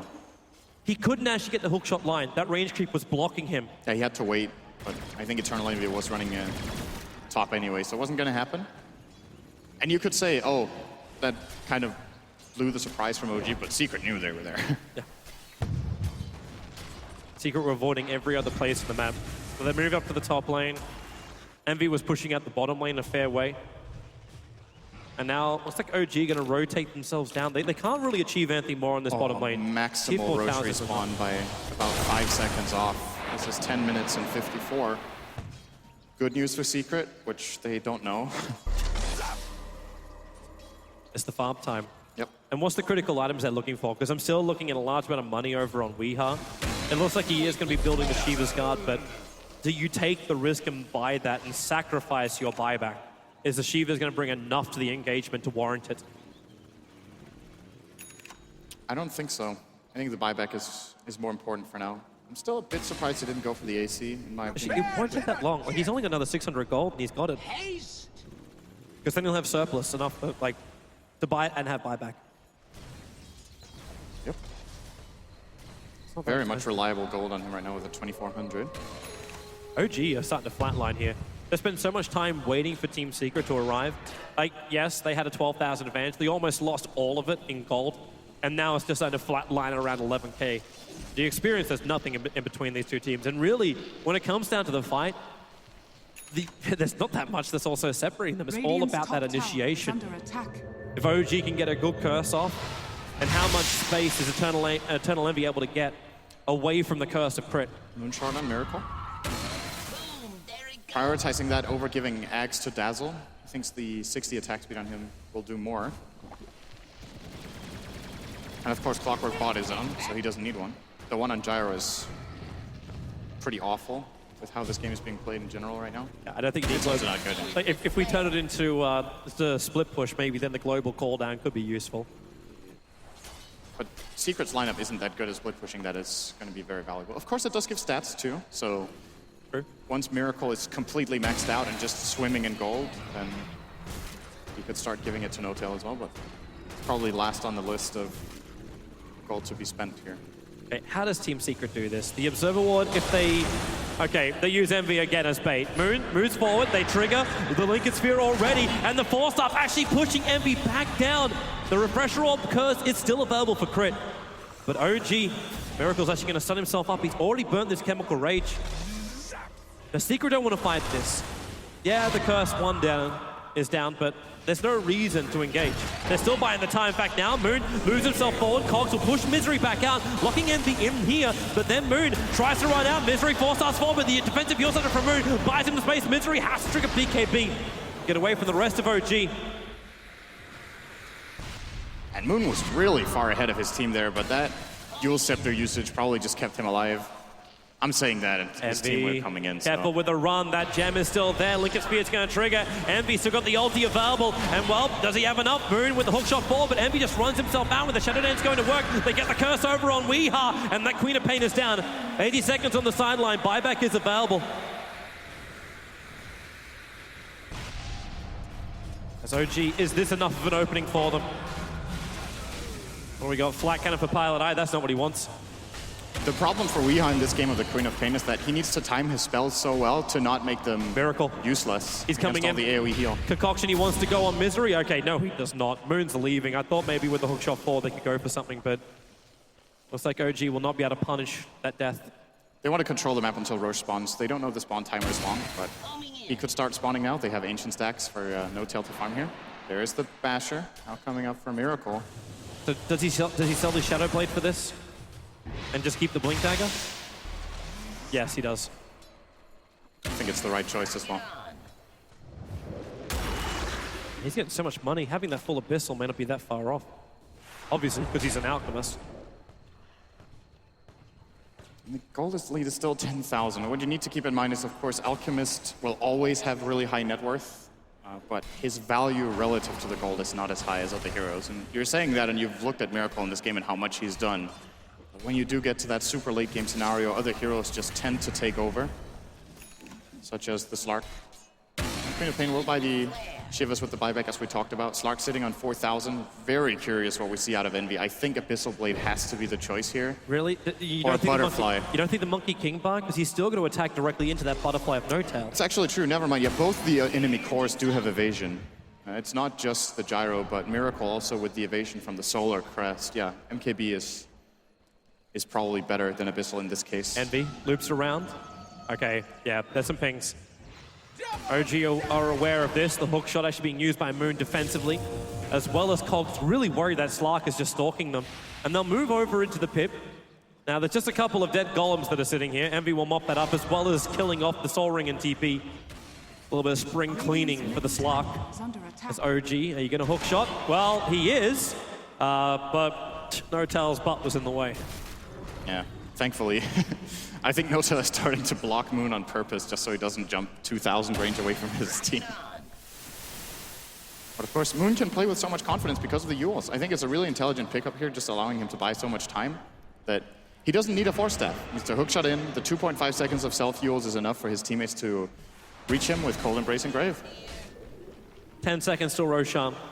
The teams have waited so long. Envy keeps scanning out by Shadow Blading in. You just saw as well the Arctic Burn being triggered by Crit to get the vision inside. And there's still a lot of buybacks. And with the tier 2 tower in the bottom lane, OG's got a way that they can get the rest of their team down there. Alchemist, Clockwork, as well as the Dazzle all have buybacks. Even Wyber's just shy of 350. Now they jump forward. And like it's Spear's going to trigger once again on Envy. In fact, it doesn't actually help out Puppey. Envy ends up getting him stumped at the jump forward. They go on Miracle. Is there enough control? Actually get out, but Envy goes in, a long way in. And Puppey, once he got his nightmares over on the Dazzle, there's no shot like Great Fiend script on the Wyber. The perfect control from the Bane. They bring down one, and with the pounds forward, Envy wants to kill on the fly. He won't take it, however, not unless they got a stun. And Envy and Weeha under the cooldown. Hook shot from Moon, again bumping at the back of Notel, but the Alchemist, well, okay, that's one way to do it. A double kill coming his way. And Weeha, the TP out successful. The hook shot too late from Moon. Actually think he's in the tree line instead. But they can go in now, OG, and take out Roshan. I'm wondering if Secret want to try to expend a buyback for this. Looks like no. It'll be dangerous, considering how quick OG killed off Roshan before. And I thought that was going to be a really good fight for Secret. So they force staff out, they save the Slark from the first curse, and I think the second curse never went off because of the Sonic Wave. They pounce in on the Dazzle, force him to self-grave, so all of these cooldowns are used. And then Envy just really got confused in that tree line. I think he got blocked by creeps with phase boots on cooldown, couldn't really find the pounce angle he was looking for. And they barely kill him off there with the Alchemist, who now has an Abyssal Blade. He does. He just again onto the gyro, and now the cheese in Moon's inventory, as if he didn't have enough defensive tools already. It's a secondary way of staying alive, and this is really, really difficult for Secret. 30 seconds might be too long. They perhaps have to buy back the Slark, and Envy desperately needs another item. He's not really progressing very much. They have Sonic Wave off cooldown at 1 second time, so they can get rid of the creep wave, and this is where the Ags from Weeha can work, but if he comes in range... They need it for the fight. They do. They really do, but... Fortification, they've got enough time. 7 seconds until Envy's up, and OG... They're not going to give Secret the opportunity to fight. They take the tower and they back out. They can move to other objectives. That last remaining outer tower, that bottom lane's already going to cause enough problems for Team Secret. That's like 3 waves coming their way. And I think the next big item to look out for Secret, apart from Envy's, has got to be a Refresher Orb on Weeha. They need these double Sonic Waves, double Shiva's Guard damage, double Orchid as well, if he can time that so he can Orchid both the Dazzle and the Wyvern. Dazzle can remove his own with the Guardian Greaves, so maybe not that useful. They still kind of need Puppey to do that work, but Puppey's got no maneuverability items either. Like you look at this Bane 52 minutes into the game, you've got Tranquil's Wand, a Null, and a Medallion. This is all Puppey's got. He has been so ripped apart, net worth-wise. He's only got 4.6k in 52 minutes. But he's had no choice. They've had to pump more money and more value into their other cores. As OG now wait for the perfect time to pounce. Eternal Envy, hookshot Moon. Tries once again, Misery. Gonna get the amplification off, but Yulsepper will dispel that. And OG just dragged the creep waves over. That's a nice little steal to come the way of the Rubik. Pilot Eye now with Acid Spray, making it even more difficult for OG to get up and into the Team Secret base. And something interesting to see about the way OG play these two supports as well is we're talking a lot. Oh wait, maybe it's not time for that right now. Yeah, amplification just goes on Notel with the Enfeeble as well. He deals very little damage, but he's still chipping away at the melee ranks, and Secret do not want to initiate. They understand that Moon can hookshot. Hilariously enough, Moon is blocked by almost everything. Now he moves into a better position for a hook. You went feeble. They're just baiting. They're baiting with the Aegis Satanic Hero. The Satanic is not going to heal that much when you're enfeebled, but slow and steady. No-Tail will be bringing down the tower, and Secret have to start making some sort of play. They've bought something on Envy. What is it? He's sending the courier. It's the MKB. He's going to go all in. He'll buy up, not have buyback, and I think it's the right choice. It has to reach its destination. Like, it's going to go around the creep wave that's up there, and by the time that happens, they've already lost their mid-racks. The top lane will come next, and there it is, the 4-Monkey King Bar on the courier. As OG now move to the top lane. Courier, how good are you? Can you get back home safe? Hug the wall, hug the wall. There it is, it's back. So the Monkey King Bar is up. And this is it from Secret. There's no hiding inside the fountain this time around. They have to defend against OG. And the initiation starts over on No-Tail. But Envy copping a lot of damage already. The double acid sprays down, one from Rubik, one from the Alchemist. And without that Lincoln Sphere, Slark feeling very, very fragile. It's Weehar's able to push out. He actually picks up a Mjolnir, sorry, a Maelstrom. To try and just counter-push this OG lineup. Secret need to find an initiation angle. That's not straight from the front, I think. They go on No-Tail, the mini bashes are kicking in. Remember, he's still got the Aegis, the Immortal. And Envy keeps having this Lincoln Sphere triggered. OG just waiting this time out. They've still got another 50 seconds left on the Aegis. Big problem for Secret here is that they don't have a smoke. They would love to flank, but they can't. Leash again. They keep going for the stuns. Eternal Envy. He actually keeps these stuns going, but No-Tail, he's happy if the Aegis popped at this point. It wasn't a heavy committal coming out from Team Secret, but with the curse, they actually trapped the slug. Forstaff trying to push him around. Weehar from behind. The Sonic Wave Crit can't get the second curse off, and with the extra attack from Misery, he's keeping Fly out of this battle, and Envy, he can attack directly to the Gyrocopter. No-Tail, he's down. He can't live. Misery with a double crush keeps Fly as well as Moon here for the moment. That Alchemist, though, he's the bigger target. Nightmare up, goes for the concoction. Envy's still got his Lincoln Spear up, and Weehar will grab the double kill. There's still a heavy amount of damage that's been done to the Secret base. They've lost mid, they've lost bottom, but they've shown they can fight against OG. But is the damage too extensive? So important in that fight that it lasts as long as it does. Envy, with these 2-minute steals on Essence Shift, ends up the fight with a bonus 100 agility. No wonder he's able to kill off the Gyro at the end. And you said No-Tail was happy to give away the Aegis. I don't think he was considering how much damage he was giving over to Envy. You might be right. And now OG. Like, there's no Alchemist and no Gyre for 50 seconds. This is a perfect time for Team Secret to regain control of this map. Weehar, the Maelstrom's even looking better for him now. Forcing out the lanes, having something where he can do that. You're getting more survivability on Pylai. This guy's walking around with Assange. He's already got the Forstaff, but he's looking for more survivability with 2.6k gold also on the Rubik after that engagement.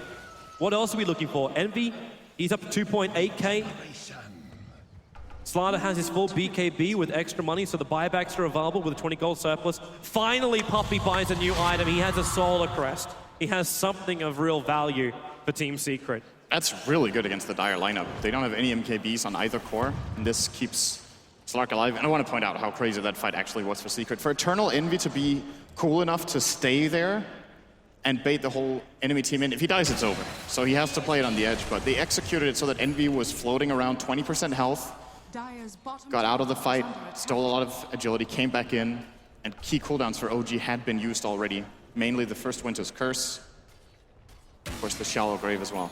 Now with this BKB timing getting even lower, like Parlay can sit in the back lines and then just kick in. In fact, without a BKB on the Alchemist, he can just disarm the Alchemist when he runs forward because he's got a Heaven's Halberd now fully completed on the Rubik.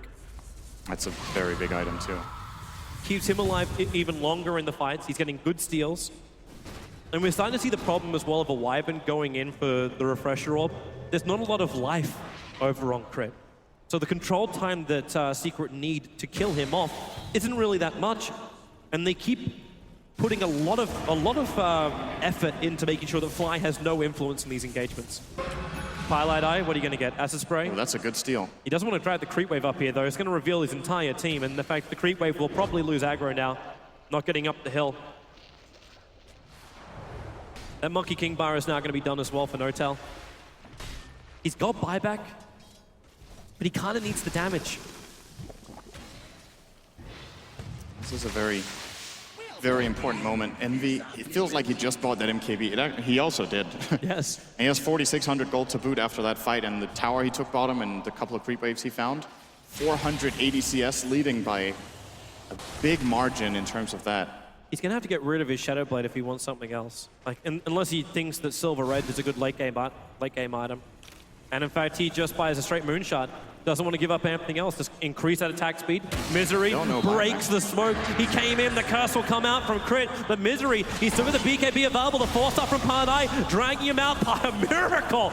Okay, that's a lot of damage. And Puppey, he TP's out in time. No, the curse from Crit will be used. They find Puppey using, controlling him in the air. But Envy comes into the engagement, going on to Miracle. How much damage have they got? Maybe with Weeha here, it could be a hell of a lot more. Miracle, No-Tell on the front lines. There goes Fly. There's no extra damage. And now Puppey, even with the Fiend's Grip, he can't Crit out of the engagement. No-Tell and Moon keep fighting. They're the last two players are left right for OG, and Weeha dodges the hook shot. But Envy, he's here for blood, and he wants No-Tells. They've got him, and with the crush, Moon is controlled. The blade melt time will almost be completely expended, and Envy, he's got 30 solid essence, and he'll use it to kill off Moon. Moon wants to hook shot himself away, can't do it. OG, they are wiped. But Team Secret still have problems at home. The tier 4 towers are under siege. They still have super creeps in the mid and the bot lane, but still a big fight for Secret to win. Yeah, it's one of those games where even though OG have 2 lanes of Rax down, this guy who's going to die right now is the game decider. I don't think OG can win the game anymore without an Aegis, especially not if Secret have one. Eternal Envy is reaching the point where, you know, we're talking about all the damage he gets from the Essence Shift. It also gives armor. He's just tanking up so much in these fights. Right now, he's sitting on 28 base armor. They can't kill him fast enough. Their heroes simply aren't built to deal that amount of damage. They have no Daedalus. They have no heavy single target damage from the Alchemist anymore.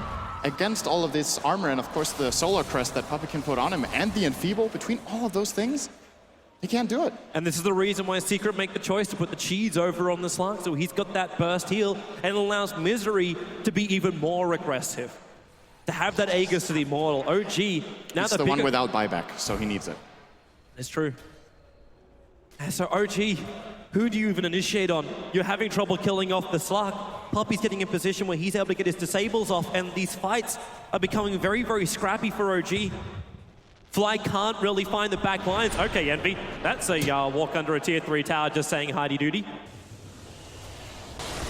I doubt that's what he said. Yeah, he would never use those words. No one would. Thanks, Sander.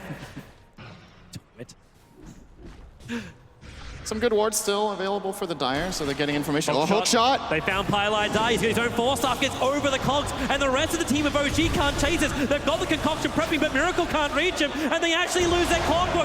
Moon goes too deep, and Miracle, he just has to sit and wait, and now he's getting Fiend's Grip up on the Gyrocopter. There's no support. Fly will get the Shallow Grave off, allowing Miracle to fight a little bit longer, but it's not long enough. No, when Weeha kicks it, Moon will go for another hook shot, but what damage has he got? There's no more control. Weeha, his damage into Fly is way too much. Envy, he does go down. 99 seconds to the sideline, but buyback will be committed. They're trying to get forward, but Moon, he's on the back of Weeha. Ball staff down from Pi, trying to buy space. The Yule Scepter up, but Queen of Pain is the blink available. The cogs don't get the burn, and now Weeha wants to fight. Moon locked and controlled, but he don't have enough damage to kill him off. Pylai Die, how's he survived so much during these fights? The hook shot off target. Weeha retreating out, TPing back to base. As this is becoming very tense, we've gone over the 1 hour mark here in Game 2 of the Grand Final. Then no team wants to make any mistakes.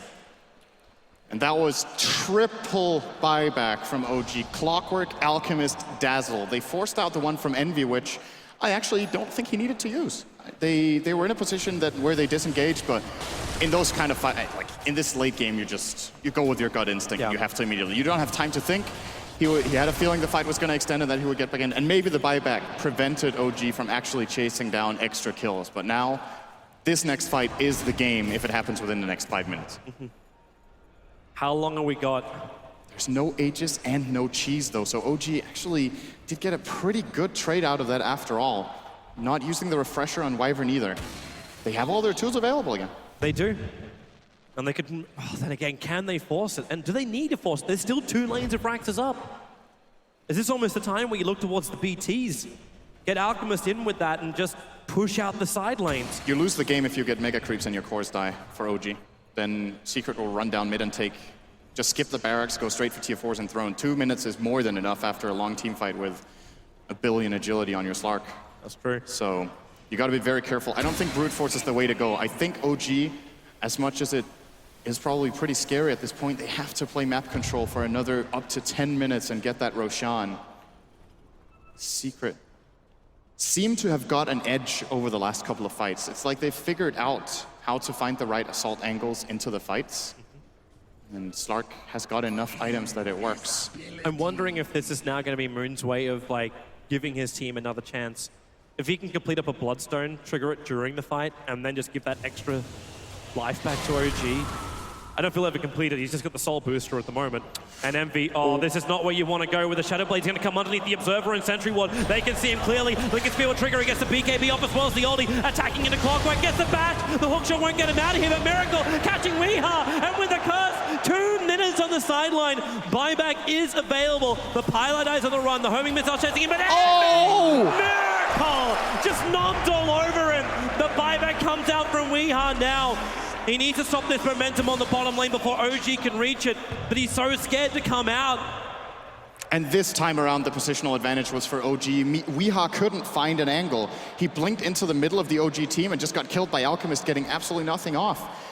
And that crucial mistake just forced Secret to try to disengage, but Alchemist ran down Envy. This game is over. It really feels like it without the Slark. Team Secret just lacking the firepower to repel OG. Misery trying to get around the back. They got the Nightmare, keeping Miracle out. Weeha blinks forward, and now Cursed controlling Misery as well. Gyrocopter finally free of the Fiend's grip. He can let the cooldown go. The BKB trigger from Secret. They need space, they need time, they need another hope, but it doesn't really exist. They've lost too many heroes. Secret, GG, and OG. The dream is 1 game away. They are 2-0 against Team Secret in this best-of-5 final. The run through the entire lower bracket. It was even rough in the group. You could have said they could have come through into the upper bracket, but they were bumped down and now staring down 3 championship game opportunities against Team Secret. It's incredible how many clutch plays both teams had in this game. This reminded me of the winners bracket final between Team Secret and Evil Geniuses. Some of the best games there. This is absolutely top quality Dota we're witnessing, and this time again OG just getting that slight edge they need. And of course a big part of it is just they got the racks early enough. They got racks, they got multiple Roshans. Secret, they couldn't get enough out of I think they played incredibly under the amount of pressure they had, but ultimately at some point you make that mistake that loses the game.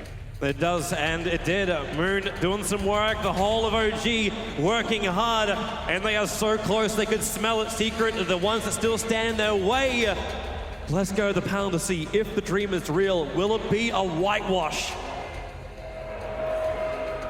Thank you very much, Toby One. Yes, the Dream Green is absolutely real. They have 3 championship points, and Secret now on the verge of losing the grand final after an incredible game 2. Again, a fabulous game, and we're going to try and break it down if we can, because there's just so much to talk about in that game. We'll start with Capitalist. Sum it up, Cap, if you can, for OG.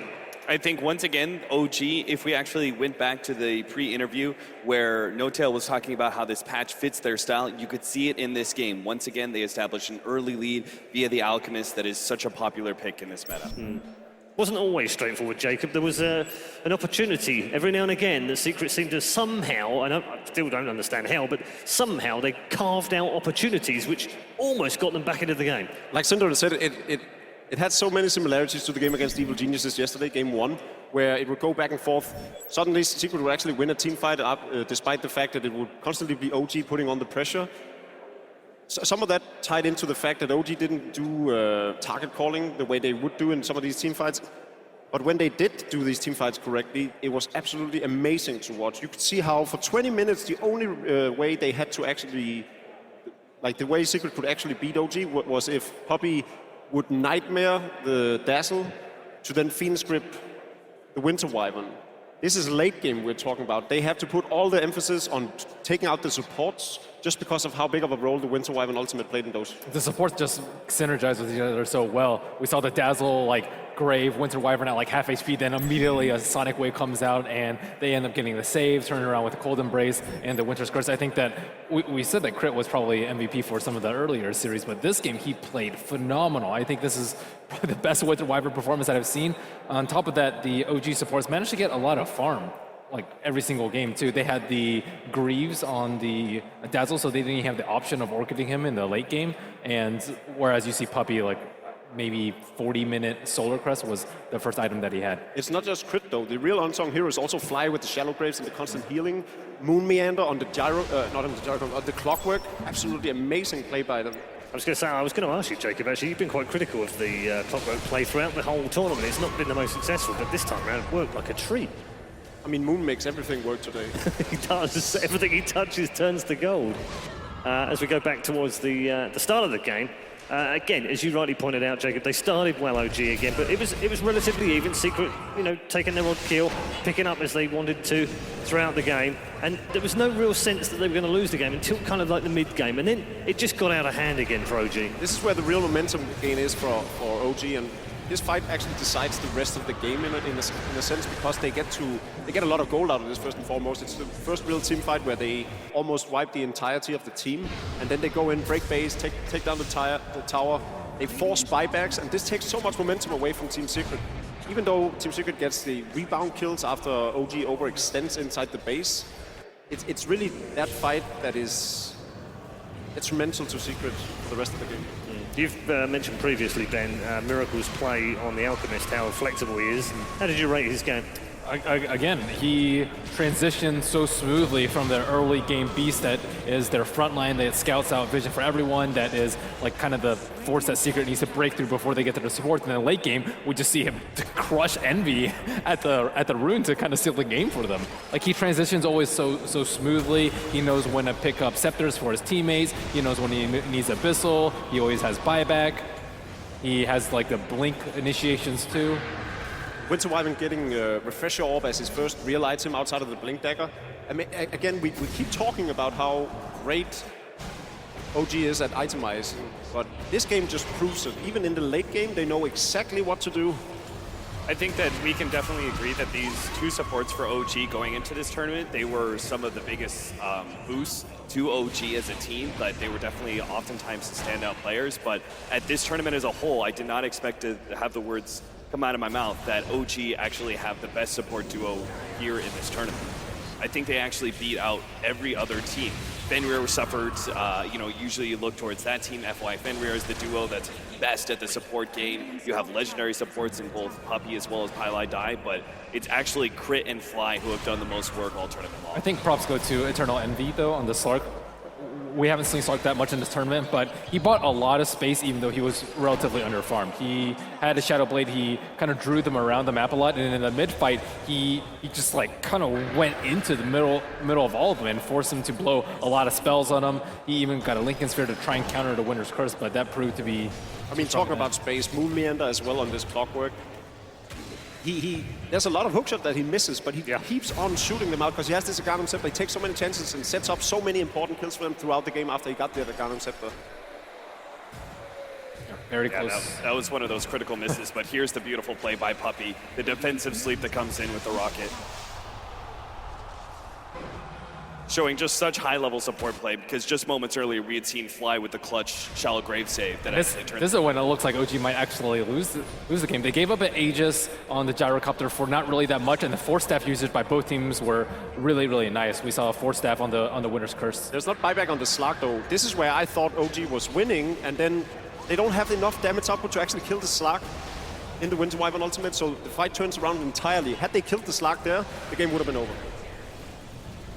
Really good zoning there as Misery jumped forward in order to get the rest of OG. It meant the two supports on the side of Team Secret were able to control the two cores of OG, allowing that Slark to live. If they had actually, just one of those cores hadn't been controlled, the Slark dies in that scenario and Secret immediately lose the game. And this is the game-ending push where Secret called GG. Isn't it crazy how Alchemist can do so much damage even though he never gets BKB? Like, it doesn't seem like he ever gets kited. I guess he has a blink, but They have like sleep, grip. They can't afford to spend their disables on him just because of how much the supports do. So they can't focus him down fast enough. So they need to remove the supports and remove all the heal, because otherwise the fight is drawn out too long. There's too much sustainability, and that's just that support combo is way too strong. And they need to remove it. They can't let them have that dazzle pick. And that was supposed to be the advantage of the Slark pickup. Slark isn't seen a whole lot in this patch, but specifically against Alchemist, it's supposed to play into those long, drawn-out team fights where he really starts racking up those stats. Team Secret thought they had a counter, but OG proved to be just too perfect with this combination. The Alchemist had always had 1.5x Slark's net worth, though. I think it's counterable if it's somewhat close to even, but it was only until the very, very late game that Slark was able to catch up. He kept his Solar Crest for the longest time as well. He actually sold his Shadow Blade over the Solar Crest, just to make sure that the Slark couldn't be too big of a threat to him. Okay, as we look forward to game 3, they are on the verge of the championship, OG now, and Secret now have to win 3 games in a row. And of course, we haven't seen that in the tournament because we haven't played best of 5, but just stringing 2 games in a row has proved to be quite difficult for most of the teams playing throughout the Frankfurt Major. How on earth are they supposed to put one game in a at a row? time, Paul. One game at a time. It's the old sports cliche? Is that what we're bringing out? Can't ever get too ahead of yourself. I mean, we talked about how much preparation they might have had for OG, because it was far more likely that EG was going to come out of the lower bracket. And again, maybe they didn't prepare enough for OG. Maybe they didn't prepare enough early game strategies. Maybe they didn't prepare enough counters for the Alchemist. We're not exactly sure why Secret is in this position right now. What do they look for, do you think? Game 3? They have to start building up aggression. I think that this last draft was a little bit more aggressive than game number 1. It was definitely made to fight a bit better, especially going late game. But I think another thing is don't give up the Alchemist. I think OG have proven themselves to be too capable in all stages of the game, right? That's their versatility. We've talked about it, hit on many points, is that they can actually adapt some of their item choices and their play style. They can still have the same picks, but if the enemy team is going to be aggressive, we see the Alchemist go for the Solar Crest and maybe a Blink Dagger build. But you also have to worry about that Alchemist going late game. Yeah, but we just talked about the Winter Wyvern plus Dazzle combo, though. Which one is more important? Yeah, it trails back to how many bans do you actually need to commit to OG right now? Depot, Huskar. It almost like 5 bans, maybe I can make it. Yeah.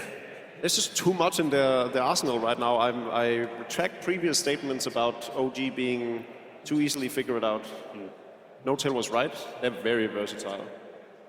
Okay, when we go back to some of their other games, they've played some of these cheesy strats. Secret, also no strangers to that. Puppy's very boldly said he doesn't mind a little bit of cheese now and again. Are we expecting that in game 3? I think we need to go back to the games that OG have lost throughout the tournament, which haven't been many. They lost 1 game versus eHome, they lost 1 versus VP, and they lost, I think, 4 versus Vega. They had a really hard time versus Vega. Yeah. Is that maybe, early in the tournament, a little bit of early nerves, settlement kind of stuff, or maybe it's just they knew each other so well? I think it's playstyle. I think it's also playstyle. Right playstyle. Right. Okay. So maybe Secret have to kind of think back and think how Vega have played them. Yeah, I think more 5-man stay together. I think Vega consistently runs around a 5 and just use their overwhelming odds and overwhelming teamwork to overpower teams in the early game. And we've seen Secret run Anti-Mage, now Slark, both of them not that great at fighting pre-15 minutes, let's say, whereas I think that OG needs to be hit hard in the 5 to 15 minute phases of the game. And what would you pick? I don't know, just something that's... I like the Gyrocopter that No-Tail has been playing a lot, and just less farm-intensive heroes for Envy in general. Yeah, you can see the differences. No-Tail keeps on playing these carry roles that can fight right away. Even with the Phantom Lancer, he participates immediately. I think if they put the Queen of Pain on Envy and then pick the Wind Ranger, for instance, for Weeha, maybe the game would have been an easier task. It's so hard to say, though, especially with how OG is playing right now. In terms of, let's switch tact a little bit and talk about OG. They're in a great position, obviously, 2-0 up. They're obviously very happy right now. I think No-Tail is very second. And in terms of draft, it's almost like they're just standing there with an arm out and a hand extended saying, come at us, Secret. It reminds me a lot of CDEC during TI5. It's like other teams try and lure them into a different type of game, and they're always like the anti-mage game. It's like, why do we keep fighting? Why do we keep losing heroes? And you just kind of get sucked into this sort of fighting style when you don't have the upper hand. Yeah, PPD made exactly that point, didn't he, about the first game that they played against CDEC. Exactly the kind, almost like they've got this mesmerizing trance over them that made them play exactly the way that CDEC wanted them to play. Almost seems like OG have kind of inherited that. Yeah, I think you can kind of refer to it as a playstyle where you're trying to draw the enemy into your comfort zone, right? Where you're going, okay, we're going to force you out of certain avenues, such as split pushing and etc., and just go for these like mid-game team fights that we're so excellent at. Nerves will start creeping a little bit now, Jacob, because they're on the verge of the championship. They're close. They can almost feel it, but they've got to be careful. We've seen teams crumble from 2-0 up in plenty of finals in the past as well. So what does Fly and No Tail say to the team? I think just like Ben said, it's one game at a time. I think going into this game, there's just as much pressure on them as there were going into the first game. Even though they can almost taste it. Yeah, but that's the whole thing, right? They need to keep on telling themselves we haven't won yet, because they haven't won yet.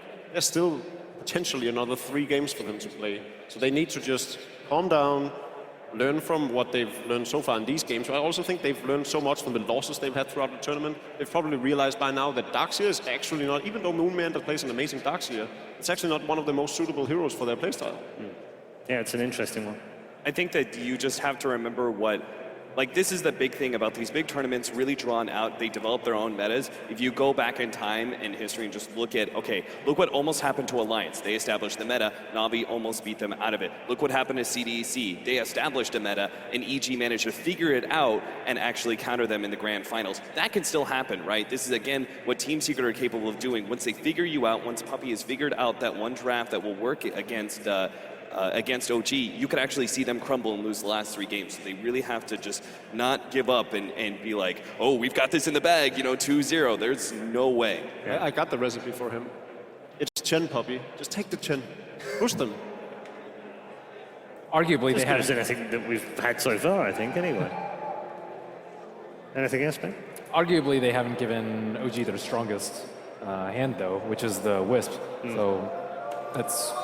Do they gamble? Auto-ban? Do they gamble and just don't ban it and then allow them to ban something else? Maybe take the gyro, let them have the Wisp?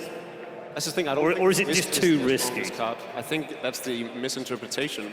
I think it's one of their strategies, but it revolves just as much around either the Alchemist or the Shadow, the Dazzle, Winter Wyverns, all these kinds. There's so many heroes that also make those drafts work. That it's just coincidence that it's the Wisp that you focus a lot on, because that's the initial picks in the draft. Yeah. Maybe leave out the Wisp? Yeah, Winter Wyvern for yourself? Honestly, I'll be surprised if Secret bans out the Wisp now. Here we go then. Game 3 draft is upon us. Team Secret versus OG. OG leading by 2-0. One more game required and they will become the first ever Dota 2 major champions. The Wisp is banned out for the 3rd consecutive draft. I still don't necessarily think Slaughter is the best first pick for Secret, just because of the effectiveness that we've seen Winter Wyvern and Dazzleman. I think they have to take one of those supports first, or take AA in the first phase, but not the first pick. Yeah, you got to look at, we just lost 2 games. What was the common denominator in both those games? First pick Slaughter. 10 seconds remaining. And the supports that they had it's too strong in their hands.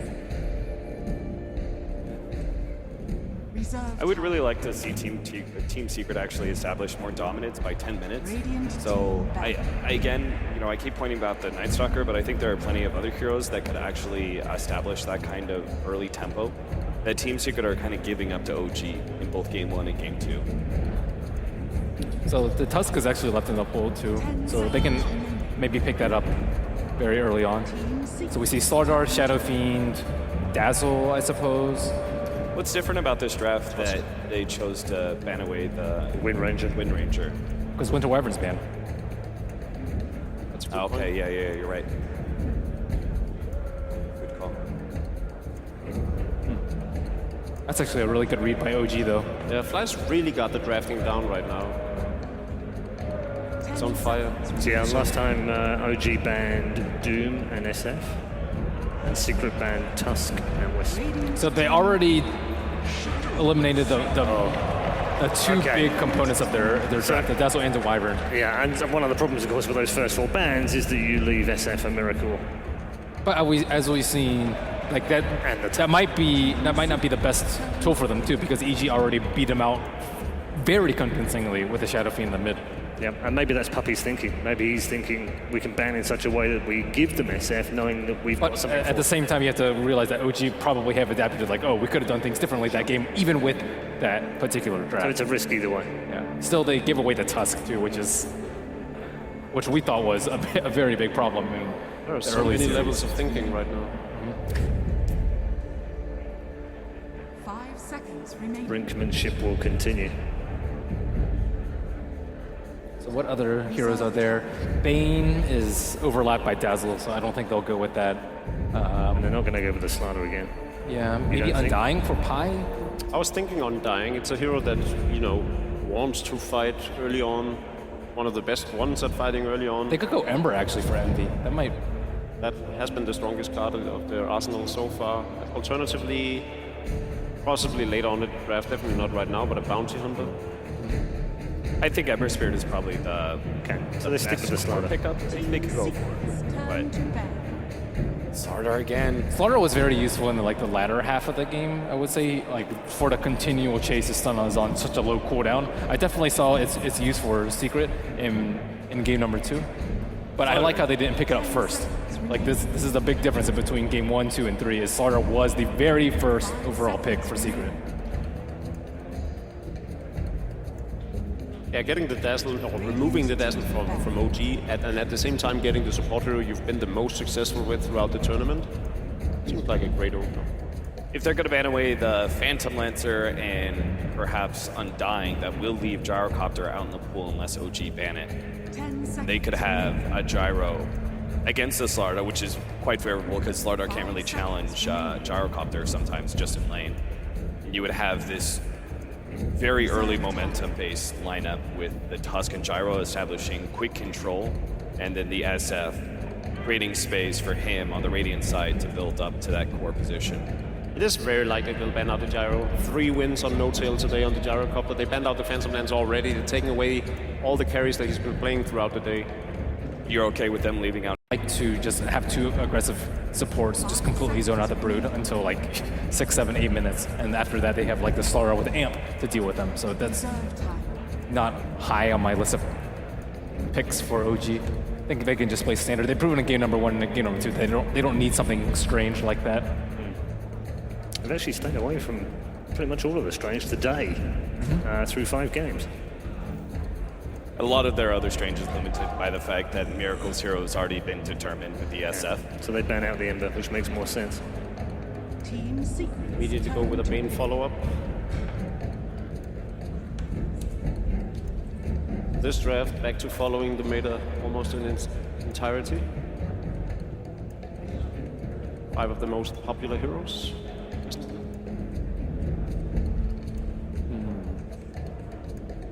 So there's still the option of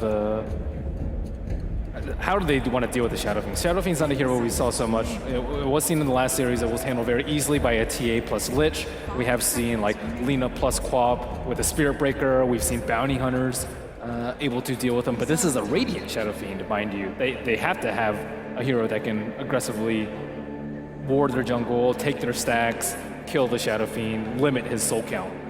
I like going back to Jacob's idea, I think it was in game 1, going for perhaps the safe lane Queen of Pain, and then they can pick up the carry TA for mid.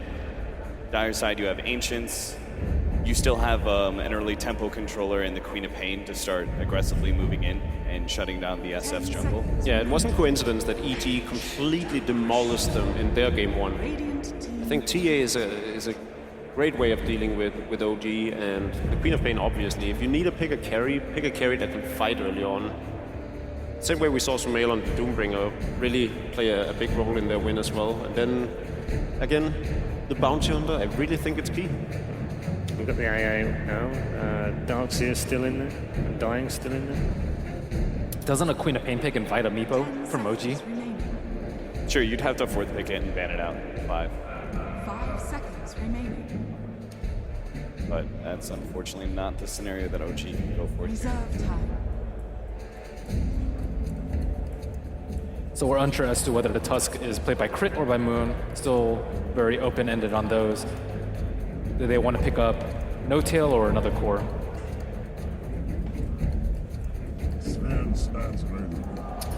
Sven's been a pretty popular response to the Slardar. It's had mixed results though, isn't it? Yeah, I'm not completely convinced by it.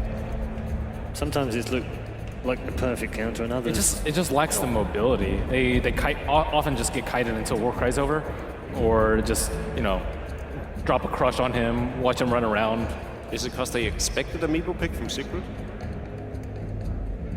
10 seconds remaining. I mean, it's possible, but I think it's much more likely that it's just in response to the Slardar. They do have, like, Ben was talking about some of the downsides. Okay.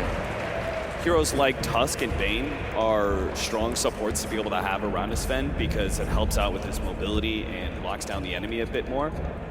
Only the third Wraith King we've seen at Frankfurt in 98 drafts. 10 seconds remaining. So now Team OG can actually respond with an anti-mage pick because that's the same as their Shadow Fiend player. I guess Noto can probably play anti-mage. I think almost any carry player can play anti-mage. You don't think he's going to play the Sven? I mean, he could, but I'm saying you have to have a response for the Wraith King. They don't have any Necrobook carriers. I mean, kill his team. Kill his team. And deal with him, enfeeble him while you do so. That's a response. Go for Clockwork and just try and kite around the Wraith King as best as possible. I think it's a pretty good one too. Offers more initiation, more catch to be able to force the fight around a Sven. I'm just not sure if they want like a direct hard counter to him or just kite him around as is a general game plan versus these melee carries.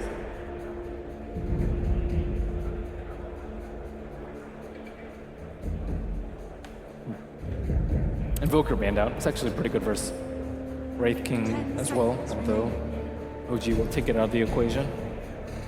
They don't seem to be concerned with the Queen of Pain whatsoever. They do have the Bane Elemental this time around. Tusk as well, pretty good at dealing with it. He's not particularly strong up against Sven. They don't have the early roam though to deal with the Shadow Fiend. They ban out the clock. They had the same read as Cap. Do you not think this is an Undying? If you just... It could very well be an Undying. I feel like they have a sufficient late game and they can deal with the Wraith King. They can put on the early game aggression regardless of what Team Secret picks last. If OG wants to go in style with what they've done so far, Undying is a great pick. I actually like Beastmaster a little bit more, personally. 10 seconds remaining. But it's not a bad idea. Quill Beast on the Wraith King, that's one way of hiding as well. Well, if they're picking a fly hero, he's played Undying 5 times so far in Frankfurt. Do they have enough catch to go back to their Jakiro? A tanky early It's fight. usually played by... It's an Earthshaker. Okay. It's not too bad either. That's not gonna from mix what things we've up. seen and how he can perform with it. Indeed, the Moonshaker is back. Final pick from Secret. This is a tough one. I can't really think of that many heroes that do well one-on-one versus Shadow Fiend. I guess potentially Viper, but is Viper even good versus that lineup? There's still Viper, Queen of Pain. Viper's decent against the lineup just because you never strike the Sven and he does nothing for the duration of it. And although it's probably impossible, Toby's currently sitting in the commentator's box praying for a drow. That's definitely not happening. He's going to pray a little harder right now. It's a leader instead. That's a great pickup. Okay. Here we go then. Game number 3 with OG on the verge of the championship. Toby, it's all yours. Thank you very much, Red. I don't know what you were praying for. I was definitely not playing for a draw. I was hoping the Team Secret will find more aggression. That's exactly what they've managed to do here in the draft because they're going to need it if they're going to stop OG from completely wiping over first EG today and now staring in the barrel of winning against Team Secret. Synderen, is this draft the path to a 4th game? I don't think the draft has been the problem in any of the 2 previous games. I think they've just been outplayed. It's a very different approach, obviously, so if they do find a way of incorporating these picks and maybe throwing off OG a little bit with the bans, it could work. I think, judging from the time they took and how they looked in the booth, I think OG were a little less confident this time around with their draft than with others, but they've got 3 lives. That they do.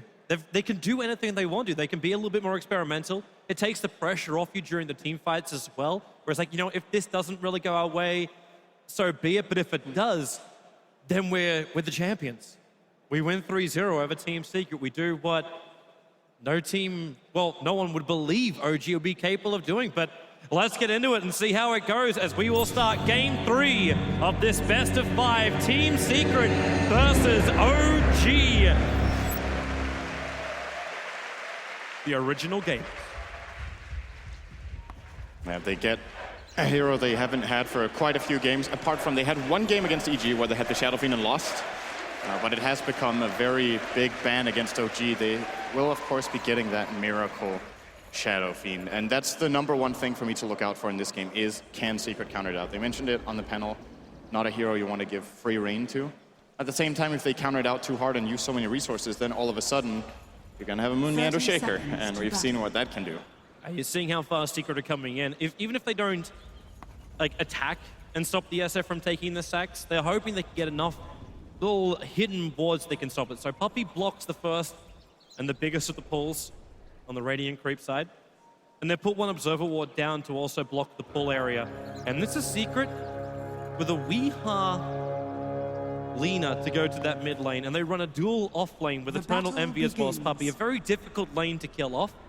And when you think about it with a sustain from Secret, there's a hell of a lot of that. You've got a secondary life from the Wraith King. You've got Shallow Graves as well coming out from the Dazzler. You got his heal available, and then you can also turn on the Vampiric Aura too. So there's a lot to work for Team Secret if these fights do drag out. At the same time, there's a lot of control. There's a lot of good damage coming out from OG as well. At this time, I think Crit needs to play a big Tusk game. I don't think he's had a bad game with the hero yet, so that's a good start.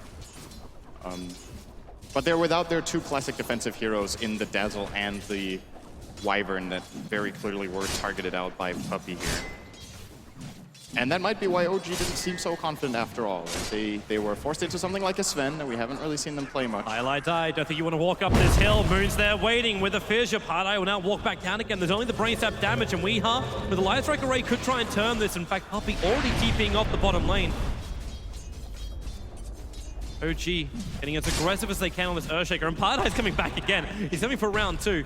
There's no abilities available for either of them. There's not enough mana on the Earthshaker.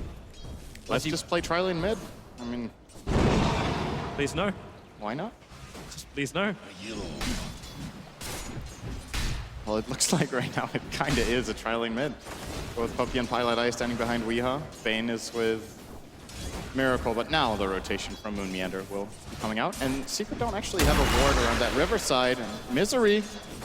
Yeah, there's your Stormbolt. Fissure is available. It's going to kick in. Remember, the TBO is already used by the Dazzle, but they cannot body block Misery. He'll sprint himself away to safety and now burn that south. There's Moon, this roaming Earthshaker of his. You've been burned. I'll say, how long does it come down? Like, how long until he brings it down to the bottom lane? But we're not even really going to see that, are we? Like, there's more prioritization for Crit's farm. Yeah. I don't think you're going bottom with the Shaker here. You should be focusing a lot more on that mid matchup and make sure get a good start in your Shadow Fiend for Miracle. Speaking of the bottom lane, AA is almost level 2. And when he gets level 2, he'll skill Cold Feet so they can try to have a crack at Crit. Fissure, and actually locks in Weeha, Puppey. Oh. Actually, no, there's a small gap. She slipped through. That lock was actually able to go off. It probably wouldn't have been a kill. Puppey ended up leveling up the Shadow Wave instead. Oh, I think they would have had Weeha there. Level 2 raises. He needed to land 2 probably and a couple of right clicks from the other heroes. We will never know. We won't. Bottom lane. Here we go. Cold Feet onto Crit. Gold moving back. He has boots. Gonna zone him out. This lane is really strong, by the way, the dual lane of Secret. Wraith King's Wraithfire Blast is a 2-second stun and then 2 seconds slow, so it always latches with Cold Feet if you cast them at the same time, unless it's against a hero with a blink. The only way Crit can avoid it is by using Snowball, but then he has to roll into the enemy, and that kind of puts him in an even worse position most of the time.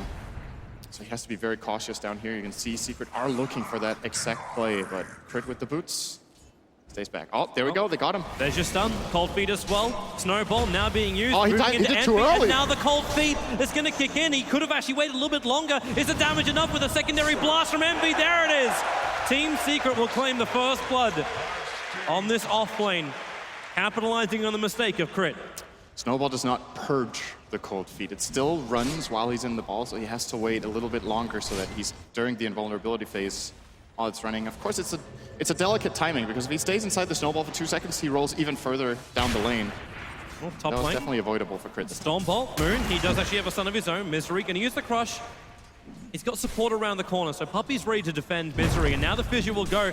Misery with a sprint available, he's got that Crush back off cooldown, but being Storm bolted up, that sprint, he's allowed to take extra damage, but the Crush is going to get back in range of the tower. Puppy still hovering behind him. So OG can't find the pick. And Misery's going to walk all the way back to base, give that top lane to Puppy. Dire's middle tower And he's is under perfectly all attack. right with this. Shadow Wave's really good up against any of the melee heroes. Someone else is also perfectly all right, and that's Miracle on the Shadow Fiend in mid. He's up to 20 CS. Oh, good shards. This may be perfect with Weeha being locked in. Moon's rotating over, he's still got the Mango, now going to trigger it. They go for the first stun, snowballs the Barbel, missing the Light Strike array, and actually picks up the SF with him. Weeha with one raise and attack, SF will get the kill. That's a big one for Miracle. Now we can check out what's happening inside the Dire jungle. There's no stacks there, so he will be fine. And this is a good idea from OG, that they put Fly in the safe lane and then rotate the Tusk, even though he's only level 3. There's just so much more gank potential coming out of Crit. Landing those shards on Weeha is a very big kill, and Miracle in a good position already now. Getting that kill, getting level 5.5, while Lina's only level 4.5, so a full level advantage as well. Of course, he doesn't have any stacks because of the inability for the supports to actually just be there and stack them for him. But because the supports are sitting inside the lanes, and, well, one, they're getting their own levels, and two, they're ensuring the CS is kicking in for OG. The Sven already with 23, now they're going to look for a kill on bottom. Envy nightmared up, the Sven for the first Storm Bolt. They go for the Cold Feet again, Crit waiting out a long time, and now he comes in for the Snowball. Envy goes for one more stun, he doesn't have a life to escape from this. No reincarnation either. I doubt he would have wanted to trigger it for that. But Secret need to have a TP on Dazzle for this. It takes a very long time for OG to get a kill like that. There's 4 seconds of Nightmare for him to TP down there. Then the heroes start running in, casting their stuns. I think Envy survived for a good 20-25 seconds there in total. And a TP would have been a save. Puppy might have used it to come to the top lane earlier, so he would have had it on cooldown, but gold is definitely not the issue right now. Sitting on 700. And by boots, TP, and wards, they need to make sure Envy doesn't have a bad game here. They need that single target damage to kill off the Shadow Fiend later on.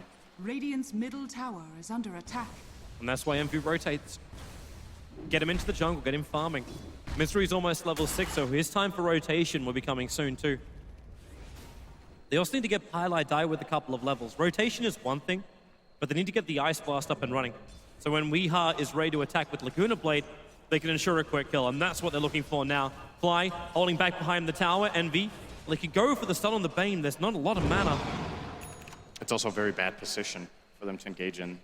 All the way over there, it's very easy for Miracle to get in and hit a couple of raises on them when they engage. They don't know if Tusk would have been able to TP in and help them out, which he definitely was. So good call, that would have been very bad for Secret. So OG pulls so many people up to this mid lane in their own jungle. Pylai Die is now free to do whatever he wants in the bottom lane. Weeha maybe not so lucky, the shard's actually pushing him out. Oh, that's not a good snowball. Oh, yeah, that's way too deep. Light Strike Array is going to connect on Crit. This is free gold. Laguna Blade will find the kill. The Nightmare from Fly trying to buy space, but it will not stop Weeha from popping the Tusker. They brought 4 heroes to this mid lane. That was a really good try from Fly, though. He tried to Nightmare the Laguna Blade, but Weeha held onto it. Perhaps anticipating that exact play and just waited for the Nightmare to kick in. He might have waited a little too long. No-Tail moving through the tree line. He can find this Storm Bolt over on Weeha, but do they have enough with SF has a haste rune? Yeah, he does. Envy can look for the stun. The Shallow Grave keeping Weeha alive, and they're in pretty deep with a Warcry and that haste rune. Miracle will run away. So will the Sven and the Bane. Very nice heads-up play there from Weeha under pressure. And like you said, this gives a lot of space to Pylai Die, so Secret are... Uh-oh. Oh, he's fine. They're It's not the end only of the staying alive in mid, but they're getting the levels on this AA. This time, Secret supports are doing better than in previous games. They're actually ahead of those of OG. Now, something I didn't get to talk about last game, the opening 2 supports that OG picked, we focused so much on the defensive potential between the Shallow Grave, the heal, and of course the Cold Embrace. Nice rune deny here from Puppy. I think that's going to be the end of that. It will be. But the other thing about the supports that OG have run is that they're good at farming. Shadow Wave can clear creep waves, they had Splinter Blast, so their supports were getting more levels and more gold than the opposition. This time around is different. The Dazzle is now sitting on Secret's lineup, and with AA getting all this space in the bottom, they're the ones who will get the first level 6s on the support. Misery, very smart TP out. There was this Sven walking around with the Invis. Now, he didn't get the perfect vision of him, but realized that it was too low on that starter and had to back himself all the way back to Fountain. Keeping my eyes on this middle lane again, because Weeha is ready to fight.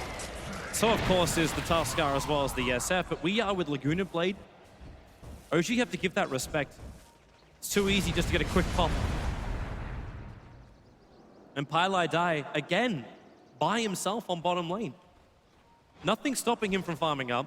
He's got his Tranquil boots, yay, but it's the level 6 he now gets from the next creep that dies in the lane.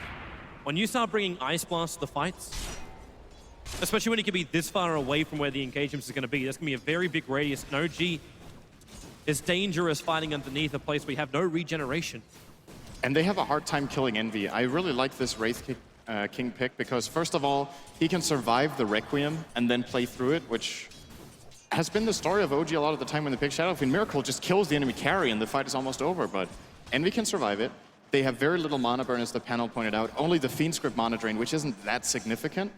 None of the heroes will be likely to get a Necro book, and therefore he can just farm safely here. A lot of other carries would have to be scared of this position, but now, Envy's even on the offensive. Well, there's your Hellfire Blast.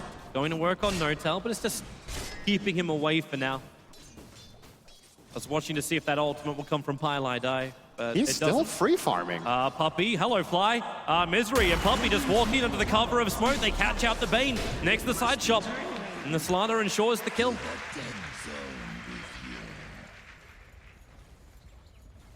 Radiant's middle tower is under So attack. easy move now for Secret just to force into the mid lane. SF comes back to defend it. And Light Strike Array, well off target there from Weeha. He's getting big though. Weeha is getting some good farm. Trade off sentries? No. Just barely got invisible before Miracle's attack hit it. That's the Observer Ward going down for OG. Their vision across the map is, in fact, completely limited. They've got one sentry and that's all. They have no other vision across the map. And this to me is a Slardar game in comparison to the previous two. I think Secret's decision to still go for Slardar is a very good one. There's not that defensive physical protection from Cold Embrace and all the armor from Dazzle this time. So when they put Amplify on Shadow Fiend later on into this game, when Misery will probably have a Blink Dagger within the next maybe 5 minutes, and Wraith King perhaps the same, they can force Miracle out of the fight or to use a BKB very easily. And of course, I was going to say he's getting good farm. He's still way ahead of the curve, which he should be given the situation. But what's the story for the rest of OG? Sven is keeping up somewhat. There's a big fall off toward the bottom compared to what we saw from them previously. It feels a little different. It's hard to actually flag which one of OG is being the core. It's almost like they're waiting for a good opportunity to say, okay, now this guy will be a core. Moose spent most of his time sitting in the tree line, waiting for a fissure to fly out. So it's not going to be like the Moon Earthshaker we saw earlier today, where you walk around with 4-stars, blink daggers, whatever you want. The world was his oyster back then. This time around, he won't have these high maneuverability items. He'll rely on the speed from the Sven, the snowball from the Tusker, all these things together. But even the bottom lane attacking into an Ancient Apparition, with Pilot going for this Urn build, which is kind of always a bit of a contradiction for an Ancient Apparition, because he spends so much time being away from the fight, but it gives him the strength to survive the OG attack, or at least long enough for Dazzle to reply. And the one thing to keep in mind about the Warcries, of course, all of that AoE armor is nice against Secret, but it's different in nature from what we saw in the previous games with how you need to position in order to get it off, the fact that your core was already in the middle of the fight to cast it. Ice Blast is going to harass Miracle and actually steal the game. It took both of them. It took both of the Centaurs from him. Completely random too. They didn't have any vision in the area. Pilot is going to welcome that extra burst of gold. They're still abandoning the bottom lane. Experience-wise, Secret have over 2k. This is when I ask the question, is OG distributing their resources evenly? Radiant's top tower is Or under efficiently, attack. is probably the better word. I think so. I think this is fine for Secret so far. The main thing to keep an eye on in this game is Shadow Fiend, and that's it. Sven has lost quite a bit of momentum. He's now 600 gold behind Wraith King, which is not that much, but OG just don't seem to be able to execute the same kind of aggression that we've seen in the previous games. It's more about the playstyle than the actual golden experience that we're seeing. It's like Secret's draft. It's just kind of left OG completely uncertain as to what they need to do in the game. I'm a little uncertain about what's coming out here from the Wraith King. Like, is this... Okay, it will actually be a Blade Mail. I thought for a bit that Envy would be looking at his own initiation. Obviously, you're going to get that from the Slanner once that Blink Dagger is done for I think Misery. he'll get a Blink after this. Would make sense. If you're going for a Blade Mail, you want to put yourself in harm's way. Exactly. Blink into the fight, stun up the Shadow Fiend, put your Blade Mail up, and he can't use his Requiem unless he has a BKB. It's a good item to have against a hero like the Shaker too, who takes so much damage from it. And I think Envy would be making a mistake not to get a mobility item. You can't really rely on Slardar to do all the work for you, and you can just waddle in there, start dealing damage. The Observer Ward's being placed. Fly is in a very awkward spot here. With the Observer Ward, they see where Envy and Weeha are moving, but these pings coming out from Secret, they understand this was a warding now mission. they found him. Envy? Okay. There's farm to be had on top lane. He can't take. There's a restraining order between this Wraith King and Bane, I think. Can't get within 500 range of each other. And the farm continues. So Secret, Misery is almost up to his blink, and because of that, I think Envy will give him farm priority here in the lane. Looks like that is indeed the case. He's standing in the front lines, allowing Misery to safely farm this. Wow, what's going on? Okay, how is Pilot Eye able to keep doing this? I don't know. Every time I look down here, there's no one from OG. Bane is just only TP down. But he can't reach Pilot Eye. With the Tranquil Boots, okay, maybe he can. Pilot Eye, that Nightmare range, he's just out of it. He's just reading the lane perfectly. And with the Dire Observer Ward sitting on the side, the only way to run at the Ancient Apparition is direct. And they don't have a Blink Dagger for it. They can War Cry and chase him that way. The Snowball's one other way, but even then, you'll probably position yourself in the tree line to come from the Fog of War. Top lane, Moon, just coupling with a Stun of No-Tell. It was the first Stormbolt. And now Misery. Blink Dagger is up. That Ice Blast, okay. Well, without that connecting, Secret are not feeling too confident. So they back up.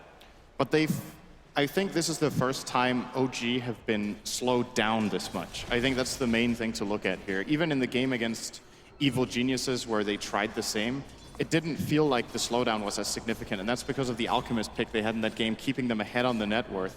This time it's a Shadow Fiend, and while he is great and is still ahead on the net worth, you're just not feeling like the rest of the team is going to be able to keep up. So Miracle will be the absolute centerpiece in OG's strategy as expected, but perhaps he has to do a little bit more on his own that they were hoping for when they drafted this lineup. It's Roshan time. With the early points up in Vampiric Aura, they got so much sustain from both the Shadow Wave, the Vampiric Aura, and then you put the amplification over on Roshan. So 16 minutes in, they enter the pit. And OG, they're going to smoke and try and stop this. They understand what's going on. As Weeha comes in, the weave already starts as well, so they've got defensive armor. If they get this Aegis Immortal and OG finds this is going to be a terrible place for him. The Fissure will catch on 3, but the Shafts don't separate the team. You have the Requiem of Souls come now, but Wraithing, Shallow Grave as well as having the Blade Mail up. The Snowball protection's there. No-Tail is still dead. And the Ancient Apparition ticks out the Shadow Fiend. Weeha trapped on the high ground with Crit, but then again, who's really trapped? Crit, that Fissure keeps him there, and now it's Secret taking out 4. Eternal Envy, the Blade Mail actually finds the kill. So not only do they grab Roshan, they hold on to the Aegis of the Immortal, they grab 4 players from OG, and now they'll take a Tier 1 tower as well. And you might have wondered what the key part of Secret picking this AA was in the draft. There was no Wyvern, there was no Dazzle, not the classic defensive heals. It countered out the Shadow Fiend mech in that fight. When he can't mech and can't bottle, they just need to hit 1 or 2 spells on Miracle, and all of that net worth just goes completely down the drain. Very important hit there from Pilot Eye on what did look like OG could have taken a pretty decent fight. They got good shards, good Fissure, they got the Requiem off, but not enough. And now, okay, Snowball chasing after Pumpy. He instantly Shallow Graves. Understands there's still War Response, so he can't TP himself out of this one. Actually just goes back up to get denied, not gonna happen. Bottom lane, Misery initiates down on top of Fly. The Fissure from Moon will buy a little bit of space. Echo Slam is also available. Envy wants to keep his distance and still has Requiem of Souls. Stuns on Fly, so he can't go for the Fiend Grip. And Weeha with a big double stunner. They're gonna cash 2, and Envy's committing. They're chasing after No-Tail. Weeha is Light Strike Array off cooldown. They know No-Tail will be moving into the corner, and with the Ice Blast coming in, Sven will pop. Wraithing will find the kill, and Secret now. Big back-to-back fights. They still will be losing their Tier 1 tower in mid and not inflicting any real damage onto the bottom. In fact, Weeha is the one taking most of the damage. But they back out. They still keep their Aegis and their Reincarnation, so they're ready for the next fight. This is a good play from OG, trying to dodge that fight with the Shadow Fiend instead of pointing down, just getting whatever trade he can. He is not in fighting shape just yet. He needs that BKB to open up. The problem is, with the pace Secret are farming in this game, Weeha will probably have his Aghanim Scepter at the same time, and then they just need to land the Ice Blast and a Laguna Blade and 2 right clicks from the Wraith King, and Miracle will die through his BKB as well. I hate to tell you, but in a very short amount of gold, Ancient Apparition will actually have more net worth than this Sven, who is the 2nd highest net worth on OG at the moment. and Pylai Dai has a hand of Midas. So we can probably even establish this. And again, safe lane, farming. Safe lane is OG's lane in this case for the Ancient Apparition. Yep. He is preparing for what could be a long game here. Man, he's so rich. He really is. This Aghanim Scepter is going to come even quicker, and when it arrives, you're probably going to have a level 3 Ice Blast. You talk about the counter of the mech, you could just counter almost all of OG if that can connect. God Strength being used here by No-Till. He only has 2 points in Break Cleave though, so it takes him quite a while. He just needs to clear money. this up. Well, he has to do something like this. He could buy a Blink. There we go.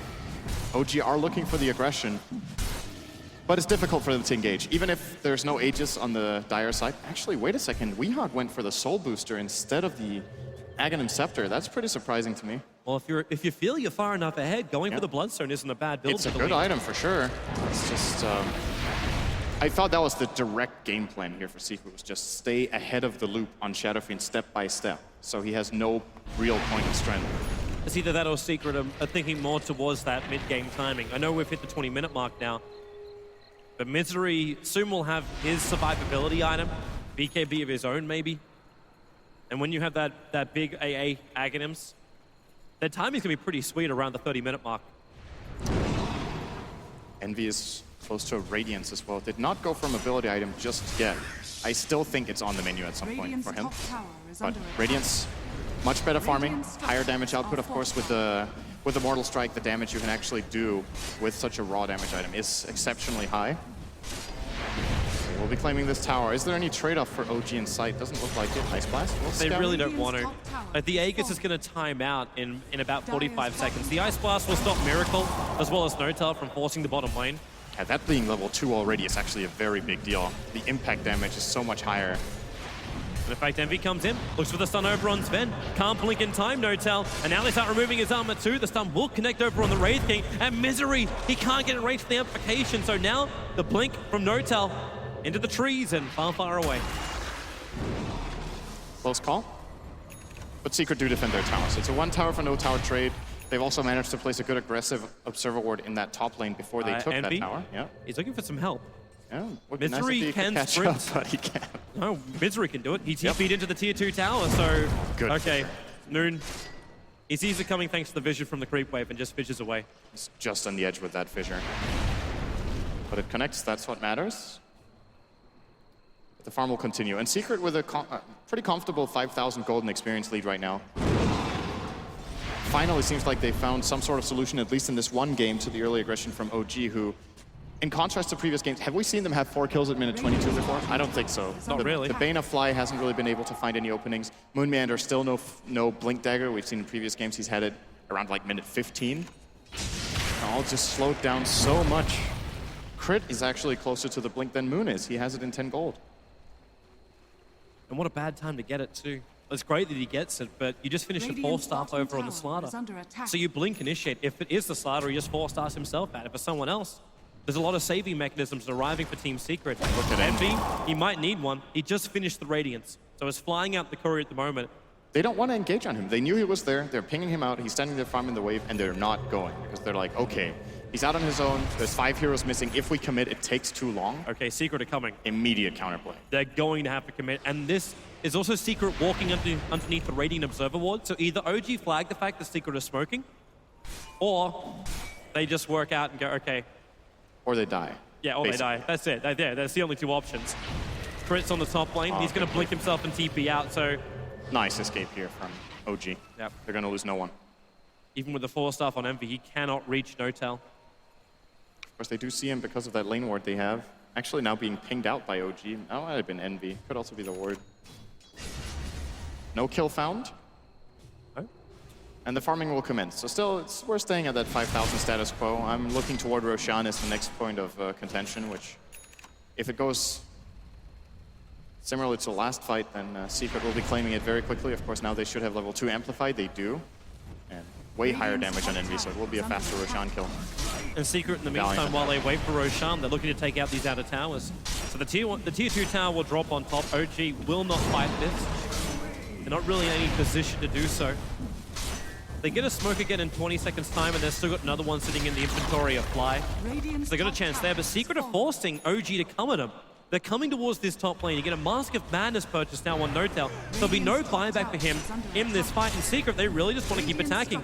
Weeha's already got 3 Fiery Souls just beating into that tier 3 tower. And Envy just lets it happen. Sitting on the front lines too, what do they want to do? Initiate on him? He's basically got Nagus the Immortal himself through that level 2 reincarnation. They back up after forcing the rotation of OG. And they'll clean up the bottom lane now. And again, they don't lose a tower in trade. Goes close in the bottom lane here, but Secret they do get there in time. Forcing all those TPs should allow them to force out the bottom lane as well as the mid, and that sets up for a very nice access to the Roshan pit. Oh, Miracle. Amplification. Well, It he's got a amped up. Miracle. Invis Room won't help him. But at the same time, Miracle doesn't know, Misery doesn't know what else is behind him. And he can't solo him anyway. Even after he amps him up, he will lose a one-on-one exchange against that.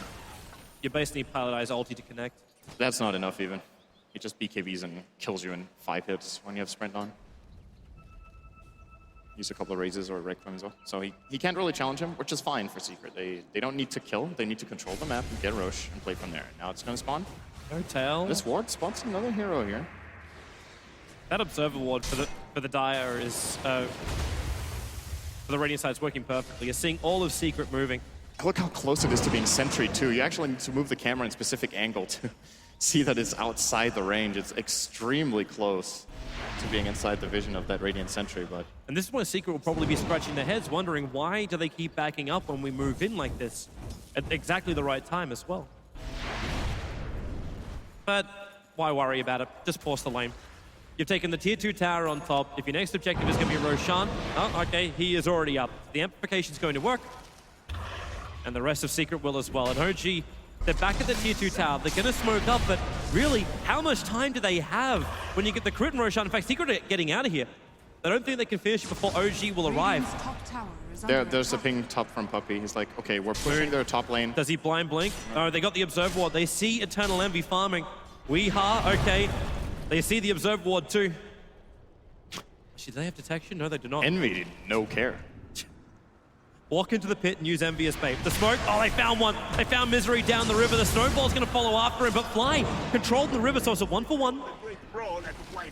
And Pardai keeps the vision up. Then again, he's looking for that's shards. a really good shard. They need some help. They need a lot of help. The Ice Blast will still connect over on Miracle. Puppy too far away to get the Shallow Grave up. And now even with the Fissure, they isolate Eternal Envy in the bottom lane.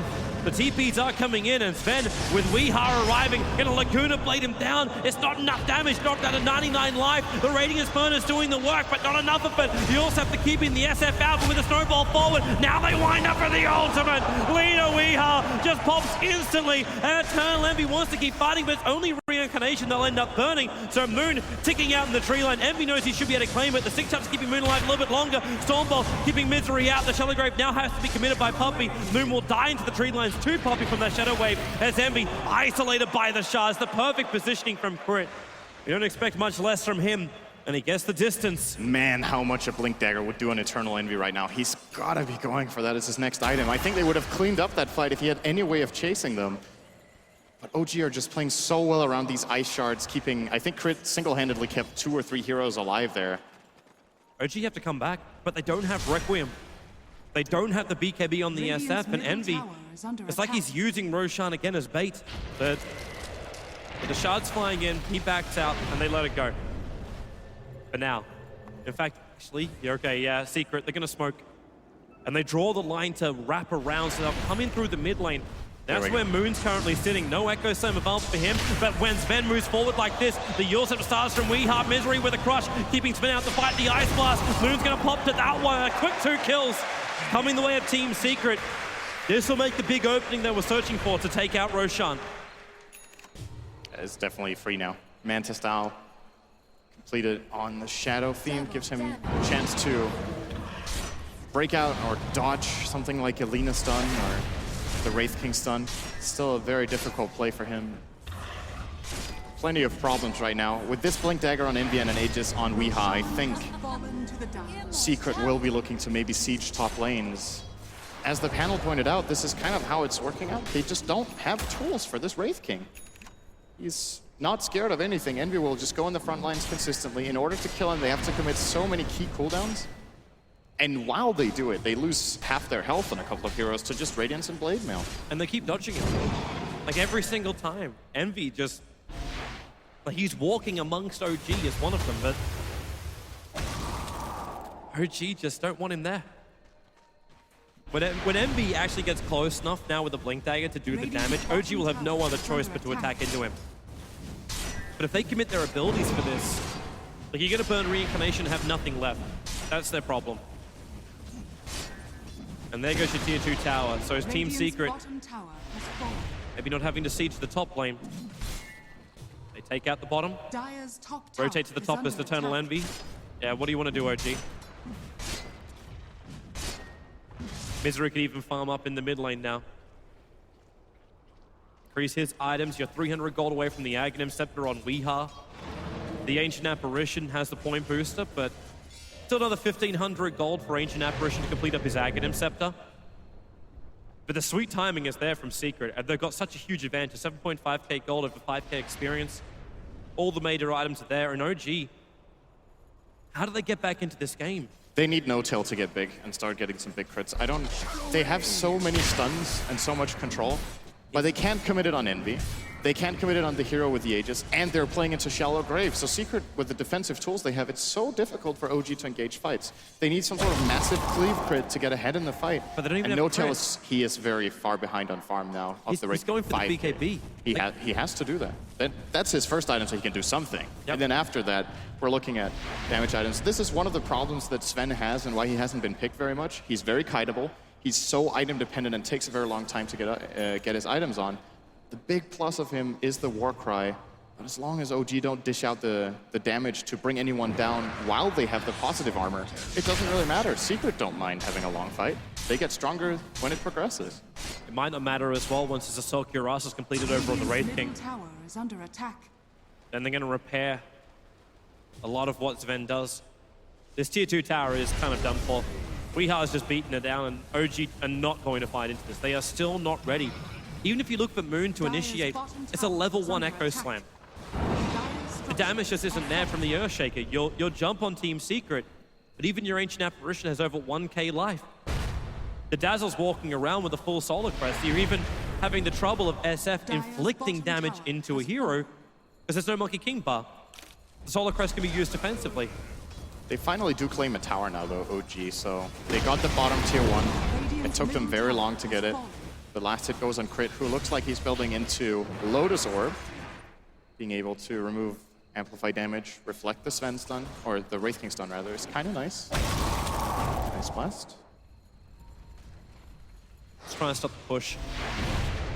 OG are just trying to keep this split going. That's why No-Tail hasn't left the top lane in a while. Envy's just creep skipping out the wave. So No-Tail's getting no more reinforcements. Once it's the tier 2 tower, that push will stop. No-Tail being up there might have potentially saved the lane of Barracks. They're going to use, or lose rather, their Aegis in about a minute and a half. And with how much time it's going to take this dire creep wave to reach the top lane, which is very clear that Secret are trying to set up for with this wave cutting, it's going to take about a minute. And then their moment of opportunity is almost gone, at least with the Aegis. They could still try, but it's way higher risk. They've got 1 minute. 1 minute is all that's left. Moon, with that farming he got in the bottom lane, getting a lot more cash into him, but more importantly, that level 2 Echo Slam is there, and Envy just had enough. He attacked into the tier 3 tower. The second he's got an opportunity, the stun will come on to Fly, as Envy gets one back for his troubles. The Stormbolt doing his work, the Fissure catching out too, and Envy still going to work on the tower. Weeha's damage is actually doing most of it. In fact, Weeha now moving forward, trying to find that stun over on Miracle, but the Ice Shards will lock both Misery and Weeha together as Team Secret. It's a siege inside the base of OG, attacking at the melee racks, but backdoor regeneration. They were stopping it for a bit, but now the Dire Creep Wave arrives back in mid. They get the stun over on Crit. Weeha with a follow-up. The Snowball is going to bring Crit a long way forward. And Envy still with his level 3 reincarnation. He wants to fight, hitting so hard in the Crit, and Pain just pops the Laguna Blade of Weeha, and he keeps the control on Miracle, while No-Tail back behind the line, searching for a kill on Puppy. Weeha's going to put an end to this madness by using him up, and Envy, the Shallow Grave, they just can't kill the Wraith King. Even if they do, welcome to another one. Oh, he didn't have mana? Wait, what? He didn't actually have the reincarnation trigger because of this. This is a big turnaround now. Pumping as well as Misery. Copying a lot of damage from that Echo Slam of Moon, and Secret, they have to get out of here. They lost their big damage dealer. They lost their sustain. They do have Laguna play up, or maybe they just stick around. Crit, the damage from Weeha, we have to remember him. He'll Yule Scepter up on the SF. Light Striker Ray, nice dodged Manta. by the Manta style. Moon still on the front lines, however. Nowhere to really hide, as that damage from Weeha will reach him. They're looking for another stun. Forced up, they get it on Miracle. The buyback comes from the Tuskar. He can't protect him. Weeha with Laguna Blade doesn't work, but now he's in trouble. Fiend's Grip controls him. Slaughter picked up by the Tuskar on one side. The Snowball chasing out the leader. Yule Scepter in 1 second time. Denial is possible as well with the Bloodstone, and Weeha's got the choice. Does he do it? No, the Tuskar will end the streak and get the money, but mana problems be real. And considering Envy died there without reincarnation, I think Secret got away with that pretty okay. That's a really big mistake that could have cost a comeback there for OG, as of course the Aegis did expire on Lina. Bloodstone Suicide, I do agree. Should have probably been expended there. He might have forgotten about it in the heat of the moment, trying to deal as much damage as possible.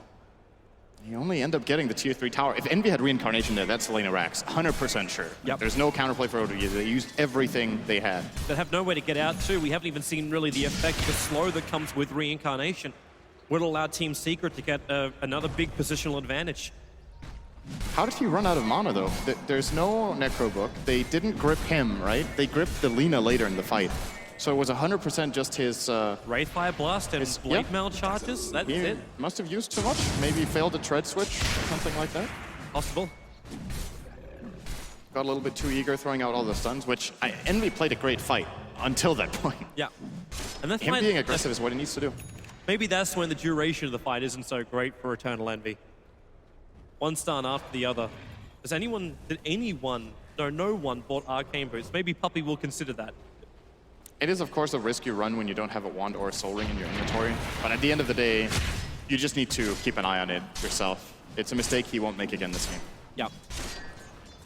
But it does give a little bit of a window for OG. They're still over 10,000 gold behind, but they get a little bit of the experience back. Still a deficit of 5k. But the SF's getting bigger and bigger as Miracle working his way towards that butterfly. With Eternal Envy going in for what we assume is an Assault Cuirass at this point, it might make it a little bit more difficult for them to attack into the Shadow Fiend. And maybe that's where you look towards Weeha. They don't need to hit him. That's the luxury that Secret have in this lineup against a lot of the times we've just seen Miracle be almost impossible to deal with. The luxury they have is that if Ice Blast hits and level 3 Laguna Blade hits, that's enough to take half his health. And just a little bit of extra damage here and there and he's gone. And even if he doesn't die, he has to BKB and run away. What's he gonna do afterwards? Difficult for him to re-engage. There's no heals to bring him back up after the Ice Blast is over. It's tricky here for OG, and They're trying to make Roshan the next point. Maybe a little bit earlier. They smoked up. This is very good timing. Ice Blast is out the window. Yeah, 30 seconds down. This is the best chance they're going to have for the rest of the game, probably, to come back fully. The problem is it's the worst target. It's the Wraith King. And OG understand that Secret will always be using Envy as bait. And now Secret themselves smoke up and they walk away from OG. The Courier is flying down. This might reveal a position. That Observer Ward will give a slight advantage to Secret if they stuck around, but instead they move all the way into the Radiant jungle. As the Courier comes back, they throw down their own Sentry Ward now, OG, and they understand that Observer Ward's there. They've also got to understand they're being watched. This is Actually, they not don't see it. good for OG. It's because it's nighttime. They don't see it. Envy's going to jump in. Secret have done the wraparound. They bring down Sven. Crit does forward, but Moon, he can't get his Echo Slam off in the fight. At least he's going to be isolated on the side. Miracle winding up for the ulti. Eternal Envy, the only one really being hit hard by it. And there's your Echo Slam, but so ineffective against Team Secret. Miracle isolated in the mid lane. And now Manta Stars tries to dodge the cold feet, able to do so. But you've still got too much follow-up here from Secret. They haven't lost a single iota. And with that roll forward, Crip at least can't try and blink himself up, the misery equal to the task. And that is a team wipe. Not only is it a team wipe, Roshan has just respawned. So it's a full wipe and the Aegis and the cheese coming the way of Team Secret. And now we're reaching that point where Secret need to really baffle the Scientists to lose this game.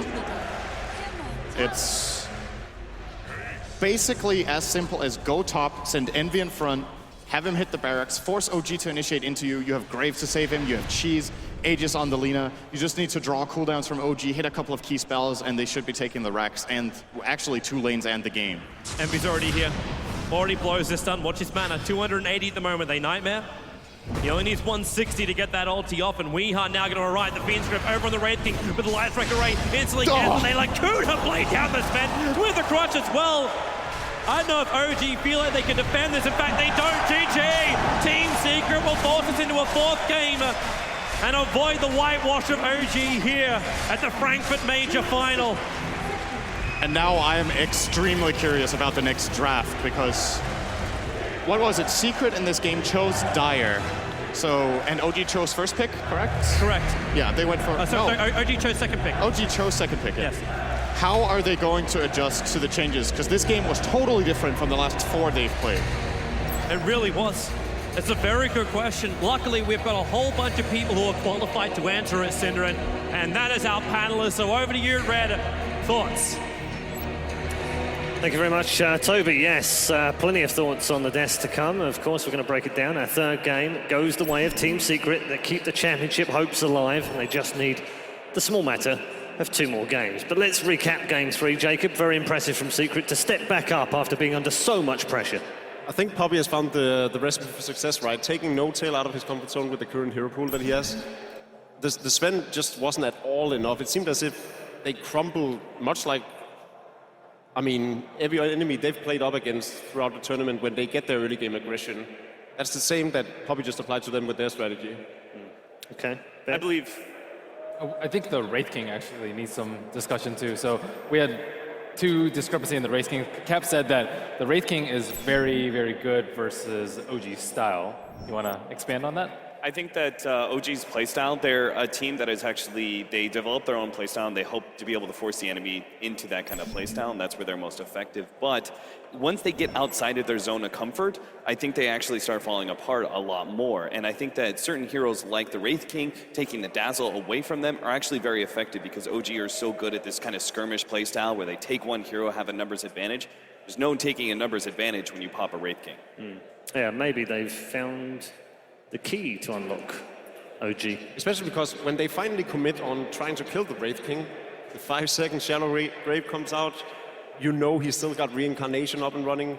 You just like, you get completely demoralized when you're fighting against that. You're like, oh man, I didn't even kill his Reincarnation, now I have to deal with it in 5 seconds from now.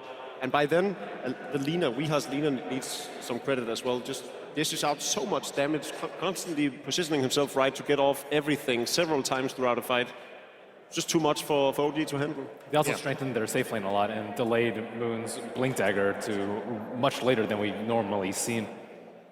Yeah, putting pressure on the laning phase, but also getting 3 different cores that all had like individual stuns. I think that was actually an important part in making sure that OG couldn't play the back and forth. Like a lot of times I call it kind of a skirmish playstyle, but it does draw things out. And between the lockdown of having these cores that actually provide their own disables, as well as the damage over time from Radiance, I think it's tough for OG to actually play their usual game against that kind of lineup. And they just seem a little bit shook when Secret finally man-fought against them. The Dazzle is it's been a very controversial pick actually for the last 2 weeks. You said very early on in the group stage, I remember, it's a great hero, don't understand why it's not being used more. When it is used, it doesn't seem to be used properly. And in the first week, it's interesting, the stat guys, thank you by the way, Ben, they gave us 9 for 15 in the group stage, is Dazzle. In the playoffs, 13 and 4. And in the last 3 days, including that last game, 9 and 0 now. Just starting to show why it's such a good hero. I mean, the past 48 hours, the run that OG has had, the fact that Secret has been successful, these are the 2 teams who utilize it the most, especially because they're still in the tournament, so that's easy to say. They are the ones who knows how to play it. They constantly have great Graves coming out, something we didn't see much of in the group stage by the teams that lost with it. They didn't really seem as synergetic as the lineups that we've seen from both OG and Secret. So that plays a huge part of it. If you don't use it, if you don't push your advantage early on, if you don't constantly use all the heal and the Shallow Grave, then no, the hero isn't going to be good. Let's take a look back at the highlights of Game 3. Secret coming back into their own. Again, opened up. It's been fairly cagey this time round. The previous 2 games have been quite fighty. Why the difference? I think a big part of it is the fact that OG suddenly was on the receiving end of things. It's sort of an unfamiliar feeling for them, except when they're losing. And the result is that they get a bit more hesitant. They don't really want to fight. They don't have that same timing on their items. there's a bigger disparity between when they feel they're strong enough to actually fight and push. Secret also are very comfortable with waiting until the late game, because Wraith King is very, very weak in the mid game, and then on top of that, they have like so many anti-BKBs that they don't really care if OG farms it. If they get a mech, it's countered up by the Ancient Apparition. If they get a BKB, Lino will slam them, as well as Slardar with the Amp and Dazzle with the Weave. So there wasn't really a good timing for OG to hit, maybe like super early before Wraith King got his items, but when they had multiple Aegises as well as the Radiance on the Wraith King, it was incredibly difficult for Secret to burst anyone down, or OG to burst anyone down. I have to say as well, there's a passage of play here actually from Crit, and it's worth picking out yet again because we keep saying how good he is, and again, he probably saved 2 of his teammates in this passage of play. That was one, and there was another one just after this as well. Again, just having a fantastic tournament. Yeah, even when they're losing, Crit shines. There's another one just about to come up now, I think. Yeah, he's going to make the Ice Shards walk. Yep. So you have this Wraith King that hasn't even used his ultimate yet. He doesn't have a Blink Dagger, and they're still not able to kite him. So once he gets even more items or a mobility item, it's just a lost cause. Like, how do you deal with him? He's just constantly up in your face, sieging, and stopping the Blink Daggers, baiting out spells, especially like long cooldown ones, like even Earthshaker Fissure, and they didn't have the tools to deal with him. You mentioned that they should kite him, but they weren't able to at all. Jacob, I actually just now thought about this because Ben said something about how there wasn't any real good timing, and for OG to actually push against Secret or exploit a certain weakness. I never thought about it this way, but it could be that OG, looking back at their games, are very good at reading their enemies' timings and actually exploiting them, right? In the games that I feel like they were most dominant was when there was very clearly a time where the enemy team would want to fight and would not want to fight and try and split push. AM is a great example of kind of hero that has very specific timings. He doesn't want to fight too much early, but he also can't go too late. Which is also why I think the hero like Sven just doesn't really suit him that well. Like, what item is he supposed to get in this game that's supposed to make him succeed? He lacks damage, he gets a Mask of Madness, boom, instantly gets blown up by Laguna. He needs a Blink Dagger. He needs a BKB because they have 3 stuns. Yeah, he takes too long to get online. Even with the Phantom Lancer, he has a skill set that you can actually utilize throughout the game, even if he only has a Diffusal, even when he doesn't even have a Diffusal. At the same time, they're so used to pushing with this Shadow Fiend. He gets that early mech. It's the same build they go every single time they play him. Push down the tier 1 towers, but the one time they get pushed back on the bottom lane when they lose that fight and the momentum goes Secret's way, that's where they just sort of lack a game plan. They don't know, wow, this has never happened to us before. What just happened? What are we going to do from here? They kind of resorted to farming up on Sven, getting Ancient Stacks and whatnot, but that is not really going to work well versus Secret's lineup. So what does it come down to? Maybe Secret repelling that first big push from OG, maybe... What do you guys think? And they started doing a lot more individual mistakes as well. We saw, for instance, there's this classic moment in the game where Moon Meander on the Earthshaker and No Tail on the Sven stands in the middle lane, uses their spells to push out a creep wave, and a Smoke Secret just runs on in with the Lina in charge, yules the Earthshaker, instantly kills him off, and they chase down the Sven as well. I don't even know what they were doing there. It was just classic mistakes that you should never do at this level of play. I don't want to make apologies on their behalf, but this is their 6th game of the day, and they've had 2 days where they also played 2 games. But they might have 2 more to come, and if you want to be a champion, you got to hang in there. No, I don't disagree with you. I'm just saying that maybe, just maybe, there's a little bit of tiredness creeping in. A few errors creeping in here and there because they were absolutely flawless early on against Evil Geniuses. Had a great game 1, good game 2, sloppy game 3. It is the curse of being a loser bracket team. Yeah. There's a lot more games to be played. Absolutely. They're going to need a draft that they feel very comfortable with going into game number 4 if those kind of factors are beginning to affect them. And what would that look like? Well, let's see what they can get in like the game 1, game 2, see if they can grab that Alchemist again if the lineup is right. I don't know, Team Secret, maybe it's actually perhaps OG pick up like a Meepo that would be a bit better. Why do you guys think, actually I've been thinking about this for a while, why do you think that the single target defensive heroes, such as Bane and most notably Winter Wyvern as well as Dazzle, are so good in this patch? Is it because we don't have any like real big long cooldown heroes, so whenever you save somebody, they're always able to perform a response? What is it about those supports that are so good in this sort of meta? I mean, just being able to take out a hero instantly in the fight, like Doom and Slardar too, like those are the heroes that can just completely burst down a hero in a matter of seconds, or Doom just completely eliminate a hero in the fight. You're just making the fight 4-on-5. Alternatively, you can have like huge AoE capabilities, but we've seen that our teams are generally just good enough about positioning that single target is just as good as AoE. Yeah, Darkseer doesn't seem at all as popular as it has been in the past. Just throughout this week, Darkseer hasn't at all been as dominant as we'd expected to. Probably one of the top, probably the number one offlane pick going into the tournament. Now suddenly is mostly avoided. We see this grand final. There's plenty of good Darkseer players in the tournament overall. We didn't see EG pick it. We haven't seen OG pick it. We saw OG pick it once and they lost with it. 32 picks, 50% win rate. And then Winter Wyvern last game, AoE Ultimate almost exclusively used on single hero BKB targets. We saw Echo Slams that were decent this game, but no like huge 4-man Echo Slams unless teams like clump around the pit. They're just much more wary about their positioning. Yeah. You gotta ask yourself why Lina isn't picked up more now. She fell off the radar for a while, was picked every now and then, occasionally possibly as a support as well. I feel like she fits this meta perfectly well. Every time we see her in action, she deals a ton of damage, gets a lot of kills, is a constant threat to both carries as well as in the laning stage. Why isn't she being picked up more often? I'll tell you why. 34% win rate. I blame bad teams. There you go. Why isn't he more? Because it's a bad hero. I mean, I agree. I mean, I think Jacob's onto something. I think it's low cooldown. It has the ability to actually eliminate a hero right away, which we identify as one of the important things about this meta. It seems that's why Dazzle as well as Winter Wyvern are so key, is in order to prevent that quick numbers advantage, because these skirmishes can go so long. You want to be able to create that kind of sustain back and forth. I mean, joking aside, we have seen some very, very good Lina play in the last 2 weeks. G springs to mind. Yeah, exactly. A couple of great games on Lina. And also in that last game as well. Nothing wrong with that whatsoever. So we can do it, G can do it. Plenty of others can do it. Just doesn't overall seem to have had the best success within the drafts that it's been picked on, I guess. Well, they knew both, I think, both supports as well as the mid matchup very early on. Sometimes we see Lina countered by a Viper, which could have something to do with it. What's more telling to me is why did OG choose second pick? And I think, are they going to switch to first pick as a result of what happened in the last? No, they're not. Nope. Nope. I think OG chose last time, though. Maybe Secret are choosing first pick. Right, I'm with you. So the Wisp gets banned for the 4th consecutive game. Something that still annoys me is the fact that they picked up the Sven.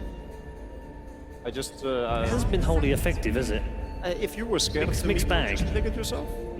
I mean, Dazzle's Weave is just a way better Warcry and minus armor. Yeah. So And Sven's been very hit and miss. I mean, some teams have found it works, some haven't. Hasn't really had any standout games. I think it was that one game with EG used it.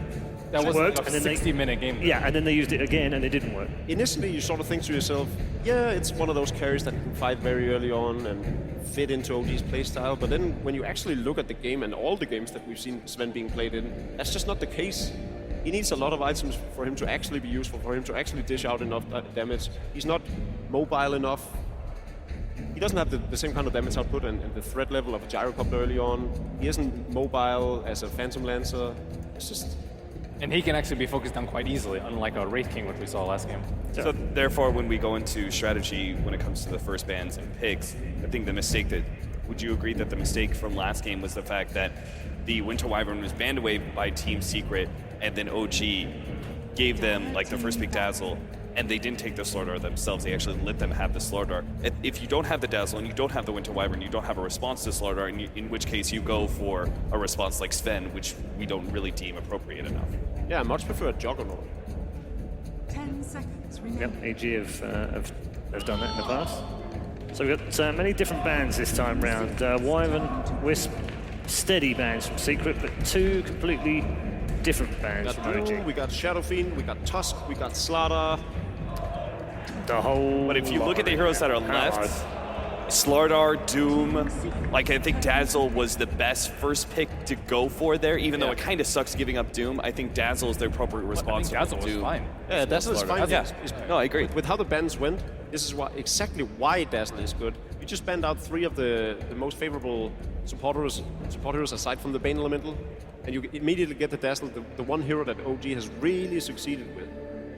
Yeah, exactly. The trade-off being like you have to give up the Doom or the Sword or whatever OG won at that point in time, but I think Dazzle's the best well-rounded opening. It's 9-0 in the last 3 days, by the way. There was probably a chance of them getting either Doom or the Shadow Fiend as well, just because of how much OG has played Tusk and how good Crit is on it. So is that a slaughter again from Secret? I think it's actually decent versus Doom and decent versus Shadow Fiend. Shadow Fiend a BKB hero, and he can kind of just run away if he gets doomed. He usually gets spells off. I think it's more than decent. I think Slardar is the best off-lane response to Doom. Just because he has low armor in the beginning, you provide better initiation than the Doom does. Misery has sort of redeemed himself. Despite losing 2 of the games of the 3 they've played thus far, they did just win, and he did fine in game 2 as well. Turn to bed.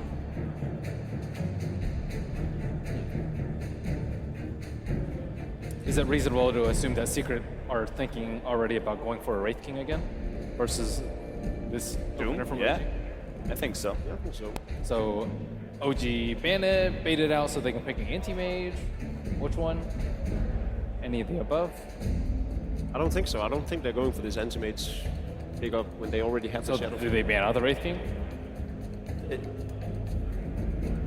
If you, yeah, I think you ban away the Wraith King because if you don't have room for the Beastmaster and you don't want to go the AM yourself, and I don't think they can because they have both Doom and SF, there'd be a lot of farm between 3 different cores. Must be another answer to Wraith King than just Beastmaster and AM. Well, there was Phantom Lancer, but that's already banned out. Yeah. Any other Necrobook carriers? I guess Queen of Pain with Necro, but that's not in style at all. Kill his team, which you suggested last game, which completely failed OG. I suppose Meepo is decent. Meepo is decent. It's a good ball. Reserve time. So Secret banned out Gyrocopter last game in hopes of forcing No-Tail onto less of a comfort hero. I sort of expect them to go for the Tusk instead. Dire team back. OG should probably ban out the Ember over the Wraith King. I'd be a lot more frightened of the Ember Spirit. It needs to be said that Envy also had a really good start on that Wraith King for him to actually succeed as much as he did. If the tables were turned, if OG had the upper hand, the advantage, Wraith King is no longer good at all. Like, if you can kill off his entire team, he's just gonna die twice. So do you think that picking up the Gyrocopter, if OG leave that in the pool, third picking the Gyrocopter for themselves, getting good aggressive carry to create space for Miracle, is that enough pressure to put on the Wraith King? It depends, because right now, Moonmeander can't put out the same kind of aggression as we normally see him on with his stun heroes. He doesn't have a Slaughter, he doesn't have a Clockwork, he doesn't have an Earthshaker. Doombringer, I think they could just have No-Tail play the Beastmaster now. Farm up the Beastmaster. Rely on the Shadow Fiend and the Doombringer as enough for the late game, especially because Beastmaster can take out any one hero on his own if he gets farmed and levels with Book and Blink. I don't think that's a bad strat at all. And OG needs to stay in line with how they prefer playing, which is early game pressure, objective-based Dota, where they run around as a unit. I agree with you there. Why didn't they go for it last game, though? Why Sven? Beastmaster has been more their go-to than Rogue Knight. The Lich do. Building up some armor, I like this. It's one of the toughest dual off lanes to face up against, and it provides a response to both Slardar and Dazzle. Ice Armor will completely cover the amp damage or the weave, but it'll give you a little bit of assistance. I think this game is gonna really show just how much versatility OG actually have in their draft. 10 seconds remaining. 5 seconds remaining. So is this still a good Meepo game? Perhaps? For either side, you mean? I think more for OG, but I suppose both sides could still run it. I mean, I really like the idea of the Beastmaster, I gotta say. I mean, as much as I want to watch either of them play the Meepo, Beastmaster just makes a lot of sense to me right now. Is there any point in time a Beastmaster isn't a good hero?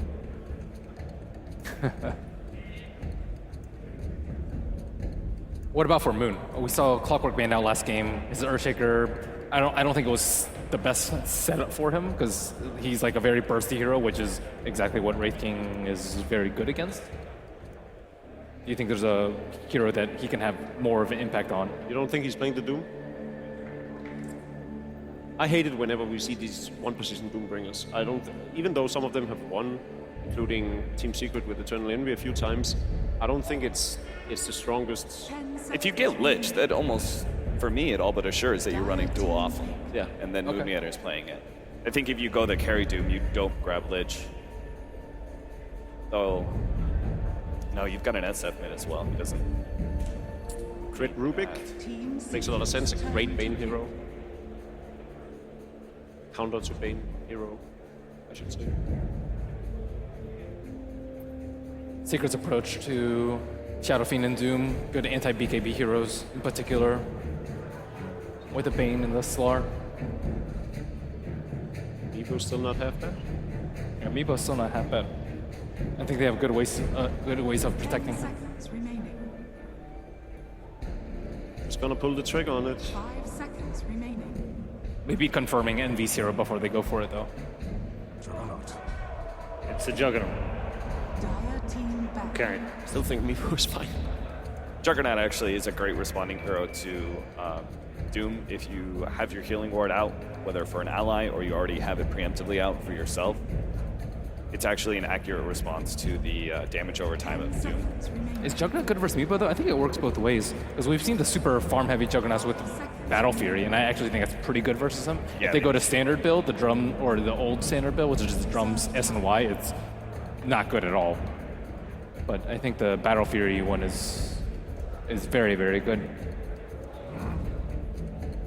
We've talked a lot about the Juggernaut, but I don't think Secret have actually used it that much. It's a great ban coming out from OG. The Magnus, knowing that Team Secret loves comboing these melee carries with their mag. It's for Fly something to think about. 10 seconds remaining. It's still Weeha's hero. 5 seconds remaining.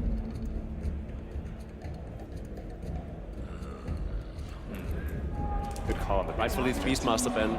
These teams are very familiar with what the other one is thinking. I like Brewmaster. I was going to say, Brewmaster would give them, they needed initiation, they needed more team fight power, something that doesn't really care about Slardar or Juggernaut. Brewmaster is actually probably the best early activatable strength hero you could get. No-Tail is somewhat of a Meepo god. Not a Meepo, a micro god. Well, also a Meepo god, too. Coincidentally. So I think we're in for a treat here. We've only seen 3 Brewmasters so far. Invoker. None of them have won. Bane is gonna have a hard time up against this. And Alchemist is the final pick for Team Secret. Right, here we go then. Team Secret need 2 more. OG need 1. Let's find out where Game 4 goes with Toby 1 and Sidra. That's right. Let's see what is going to happen. OG, they were looking at 2 easy chances and then a hard one coming later on when the series gets leveled up. But for now, it is 2-1, still in favor of OG. They pull out the Brewmaster for the first time here in the grand final. How's it going to play up against Team Secret? It's a really strong duo with Doom. You engaged with Scorched Earth, you use the Primal Split, and you kind of force the enemy to fight into a Doom instead of being able to disengage.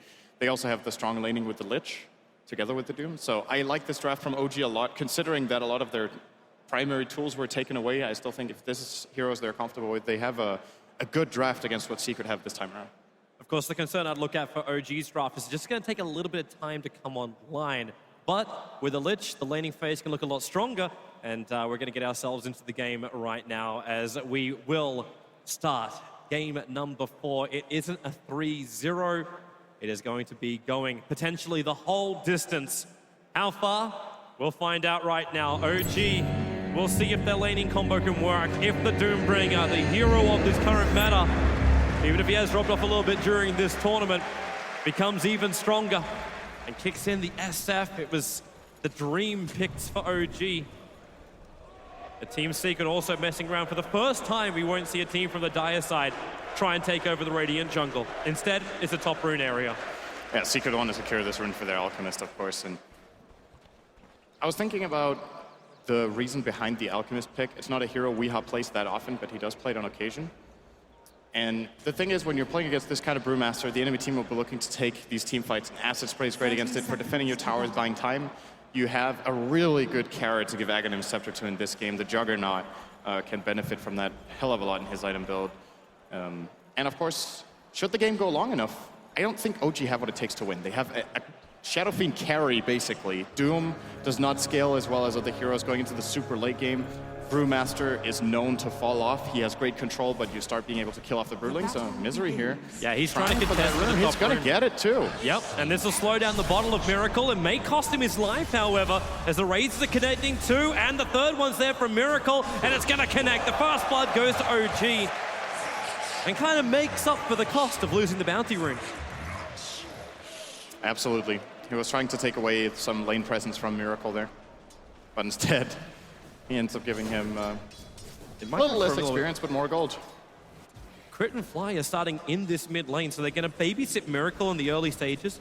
Alchemist did go for, obviously, the Greeble Streak because he got the rune early on. But now he's got that second level. The Acid Spray is going to keep flying Miracle back a little bit. Paladin just offering a little bit of support. That means you get a melee on melee, Misery versus the Brewmaster. And we saw this previously. Obviously, we're switching the heroes around. Pylite actually in real trouble here. The Razors are up again. There's no, actually, is there the last range raise? It's not enough damage to kill off Pylite. Kratos boots. Got the movement speed, but Pylite's got the regeneration. He's got Brain Sap in 2 seconds' time. Yeah, he'll be all right. And he'll give up. Very close. In the bottom lane at the same time, Puppey is doing a good job zoning out. Top lane, Paladin's moved all the way up. They've already got the crush. And Notel, he's not a healthy man. Paladin needs the space here, but Misery, he's got the movement speed available. And now with the mana, he's got the crush as well, but Crit arrives for his own control. Notel's so damn low. The Brain Saps off cooldown in 2 seconds time. 1 second, Crit's low, but not low enough. OG keeping their safe lane alive, but Notel wants to come back in again. Pylite dies, still doesn't have this Brain Sap again. But they're munching through tangos, and Misery's ready to fight. This top lane for Secret could get pretty tricky if they rotate the Lich away from mid lane and keep Doom solo bottom. Moonmeander is going to have a very hard time. He's got 2 CS. I'm guessing he got one of them with Devour and just managed to get one other. He's being zoned out very well by Puppey down here earlier with Poison Touch. Of course, this ability does deal a lot of physical damage on level 1. You're looking at a Doom with 0 base armor. He really has a hard time standing up against that. Eternal Envy. Might see him go for quick phase boots so that they can run down. Puppey's got haste. He's coming in with Poison Touch, and Envy is not going to feel confident enough to have a crack. They can potentially dive this tower even to kill Moonmeander if they get a creep wave to tank for them. Poison Touch and Spin together do really good damage. It's still only level 1 Scorched Earth, so the healing not that significant just yet. And they're going to try for it. Yep, jumping in with the Blade Fury. Moon. Oh, Envy keeps going north, so he doesn't inflict the damage to the Doombringer. It would have been enough because of Scorched Earth. The Puppey trying to get himself a little bit of distance between himself and Moon. Interesting to see too, the Fly has rotated himself down. So they might try and punish Envy while he doesn't have his Blade Fury.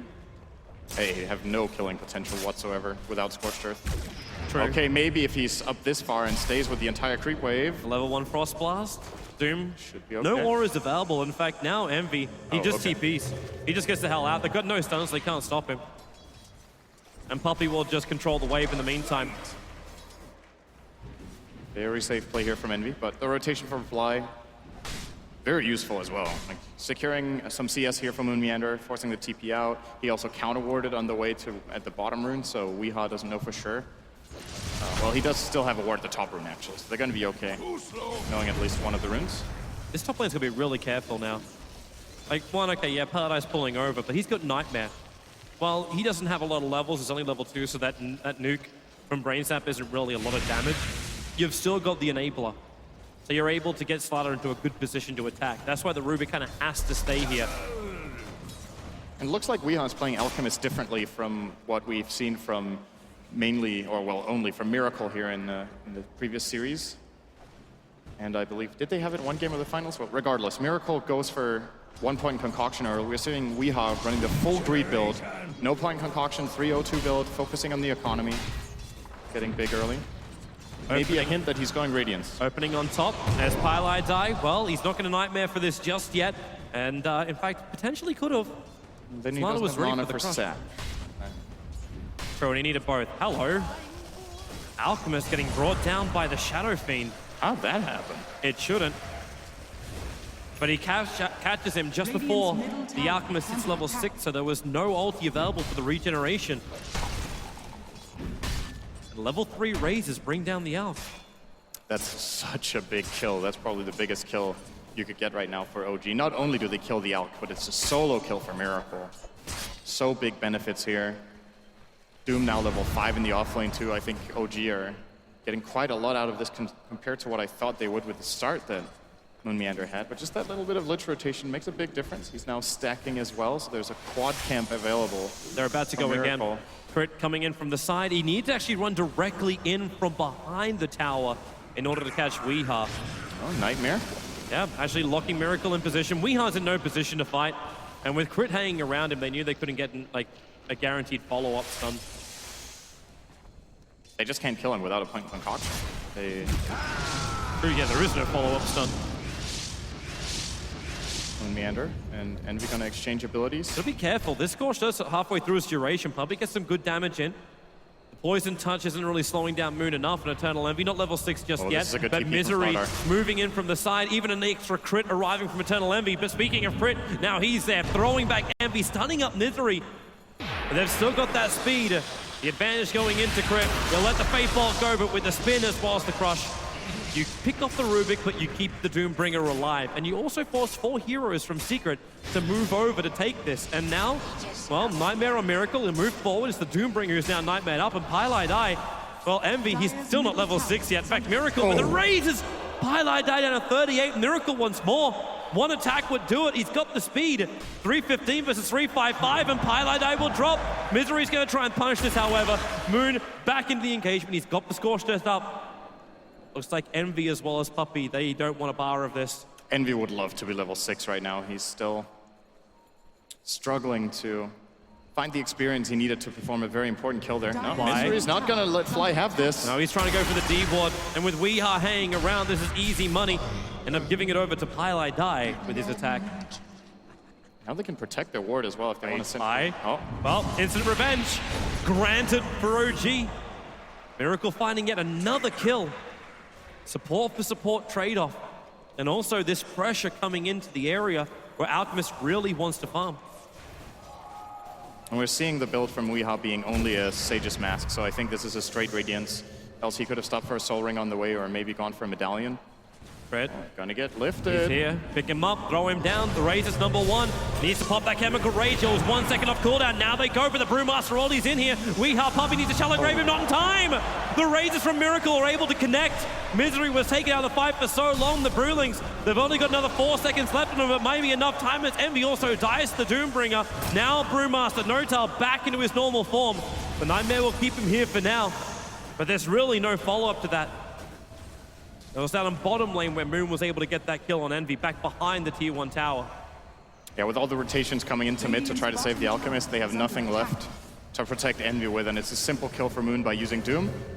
Envy might be looking for revenge here, but he's only level 5. No Omni Slash is just not possible to get this kill on the Doombringer. And this time OG have the good early game that they've been looking for in every single of these games in the finals. Didn't manage in the last game, but this time around they're looking good. Radiant's bottom tower. Probably making the right choice not to go into his jungle because that's where Misery is able to catch out the Doombringer. Still a level 5 Slaughter, so no amplification. And Doombringer getting body blocked for a moment. We are still with no points up in Concoction. A lot of body blocking, but really no stuns, no follow-throughs. And really, how do they kill a Doom with the level 3 Scorched Earth plus the ice armor he's got from devouring the creep? Envy, okay, maybe that was one where he thought he could do it. An isolated Doom in the river, but only 3 Omni Slashes is not going to be enough. And Weeha is fully committed to his build already. He bought the Radiance recipe first. So he's hiding in the base, not showing his build, but it's going to be very obvious for OG when they see he still doesn't have any items on him in just 2 minutes that that's what he's going for. It's going to be big, however, because he's going to have this quad stack in a moment. So pulls it up. Even if the Dire are watching it, they can't really do anything to stop it. But they get a trade in step, and that's the tier 1 tower. If they take the tower, they can go and contest, maybe. Oh, Miracle moves forward. Misery, he does have this level 6 now, so Miracle will be a little bit more careful as the amplification's put on him. No easy ways for OG to get rid of that. Weeha really wants to take that stack now. Needs to wait another 3 seconds, but He'll be happy to do so. And this allows Misery now to get a couple of levels and farm in the mid. You can't keep the SF out, and it looks like now OG, they are coming to contest. Crit and Fly are moving over. They can soak up a little bit of the experience, or they can go for the kill. They're gonna find Puppy. He already has observers and sentries down, so I think Puppy can just shallow grave and buy a little bit of time. Maybe if he can time this right, the Hellbears will just hope the clap comes in, as he does. Puppy gets denied to the Hellbear. That wasn't even the clap. That was just a basic attack. Radiant's middle tower. But this tier 1 tower still belongs to OG. And the stack, Weeha's not finished it yet. They've still got 2 big creeps, which Notal can now clap and steal, or leaves them for Miracle. Radiant's middle tower is under attack. But Weeha got quite a bit still. Got some way to go for the Radiants, and Shadow Fiend is doing so well this game. Miracle is 5-0, 70 CS. I think Envy's dead. Spin TP out. OG not there in time to really stop it. You know, when you're playing against an Alchemist who's going greed build and you're 2,000 gold ahead of him at minute 10, that means you're in a very good position. And now the challenging thing for Secret is going to be buying enough time. Their fighting potential is way inferior to OG. They have the Blink Dagger Brew, they have a Shadow Fiend with Mech, they have a Doom, they have Chain Frost. Secret's heroes are not level, or supports rather, not level 6 yet. Oh. These are tough times, actually. Envy catches Notal, or I should say it's the other way around. Notal's got his ulti available. The spin will come from Envy, copying a lot of damage. But Weeha's in the neighborhood. Pyle dies as she's dragging the creep wave down, so the tier 1 tower takes damage. But on bottom lane, Miracle as well as Crit having a fantastic time. They'll remove that tier 1 tower on bottom lane. And Doombringer is keeping him out of the mid, but it's the top lane where Misery initiated on by that Blink Dagger Brewmaster. Notal already with that Blink. Misery is still dreaming of completing that, but Weeha needs to take this money on top to finish the Radiance first. Radiant's bottom tower is under attack. Yeah, it's closing in. Another 1,000 to go. This is not one of the faster Radiances we've seen in the tournament. So already, those 2 deaths he has in the mid lane cost him a lot of trouble. What are we looking at for the other heroes? So Juggernaut went Phase Boots, has 1,000. Sardar, 700 off the Blink. Puppy has Boots, great. We have Tranquils on the Bane, and on the other side you compare.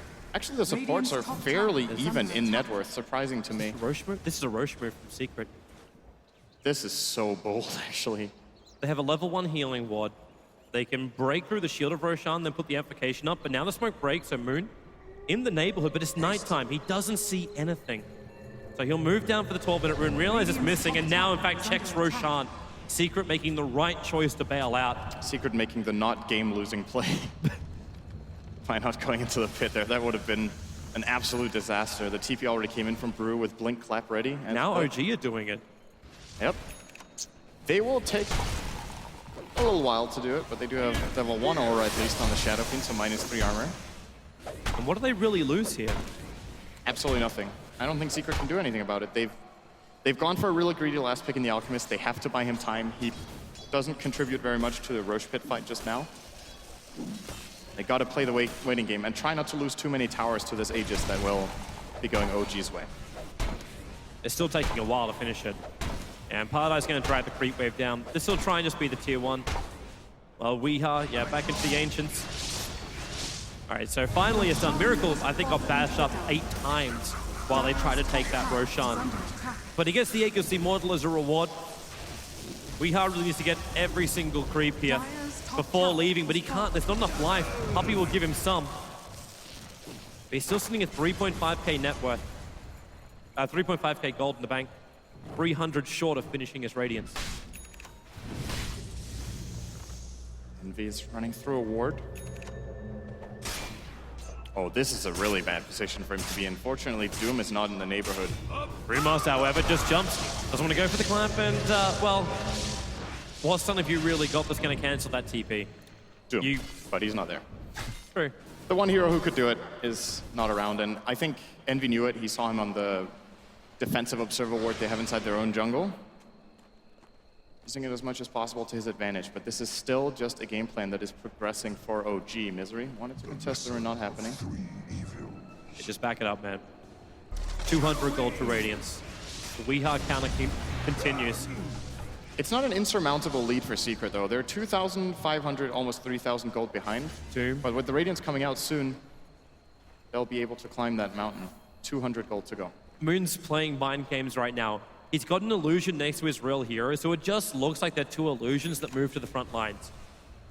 Secret is still not going to fall for this, but if they do, shame on you. It's a good attempt. Radiant's But they middle dodged the tower fight is entirely, under so attack. it doesn't really have any impact, and they will have to concede this tower. This is the right play from both teams. OG have to start putting some pressure on these tier 2s, knowing that they have Aegis advantage, and Secret have no business whatsoever trying to fight into this right now. Yeah. I think it's a split push Alchemist game where you just try to drag it out and ultimately just get so big on Alch and Jug that you can win the game past 40, 50 minutes. It's just how they keep the map control. Like you're talking about split push. There's no real jump heroes. Like you're not looking at Storm Spirits or like the Blink Dagger 4-Staff, Earthshaker Fissures kind of to catch out these side lane heroes. So it won't be as bad for Weeha, especially when he uses illusions for the push. But how do you ensure you get space for the Juggernaut? And he always rely on having that spin to TP out. It's very good in this game, apart from, of course, against the Doom. So as long as you have vision on Doom and Rubik doesn't have a blink, you should be okay. You can see Envy feels pretty confident here in the top lane. He's going for a Battle Fury build, so Secret definitely on the same page with what the game plan is in this game. Radiant structures Just are entirely fortified. avoiding anything. They have to Dire's give middle tower every is single under tower attack. that OG wants. They just gotta Radiant's concede it bottom right now. tower is under attack. It's a hard call to make, but it is the right one. Radiant's bottom tower has And maybe OG just are sick of them dodging. They're staring down that tier 3 tower in the bottom lane. Their entire team is here, ready to fight. Everyone's armored up.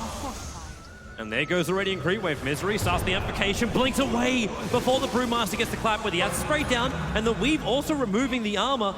Oh, Brain Sap on Rubik, that's a really good steal. He has 280 magic damage and 300 pure in quick succession. Is under attack. Miracle Blow up a actually hero needs to very- keep out. He's at -8 armor right now. Misery playing that front liner. He's trying to buy time for his team, but if he gets caught by pretty much anything, he will be brought down. Highlight Eye. Okay, what else has he got? Do they have an Urn on OG? They do. They have one Urn charge on Crit that he could expend on Miracle. They're finally right now. coming top. Envy starts the TP, and they baited it. He actually cancels his TP. OG used 2 of their own, and Envy is stranded. He actually canceled that on purpose, I assume. So he can keep farming and then just believe in his team to keep the defense up. The Weave again, aggressively from Secret, removing this armor of OG as they fight underneath the Asprey. Crit is not a healthy man. He's dying so heavily to that tower, not to mention that one creep, that the tier 3 tower is under attack. And Secret, as it sprays off cooldown again in the moment, there's no fortification available. And there's the jump. No tell, still not going for the split. Now Misery gets the amplification off with Fiend's Grip as well. Have they got the damage? Concoction is available. Toss it out. You've still got No Tell controlled. And now Pilot Eye being thrown in. The Bruma split will be used. The Bane will drop. Buyback is available. And Rubik, he sold Fiend's Grip. Crit has a big control factor available here.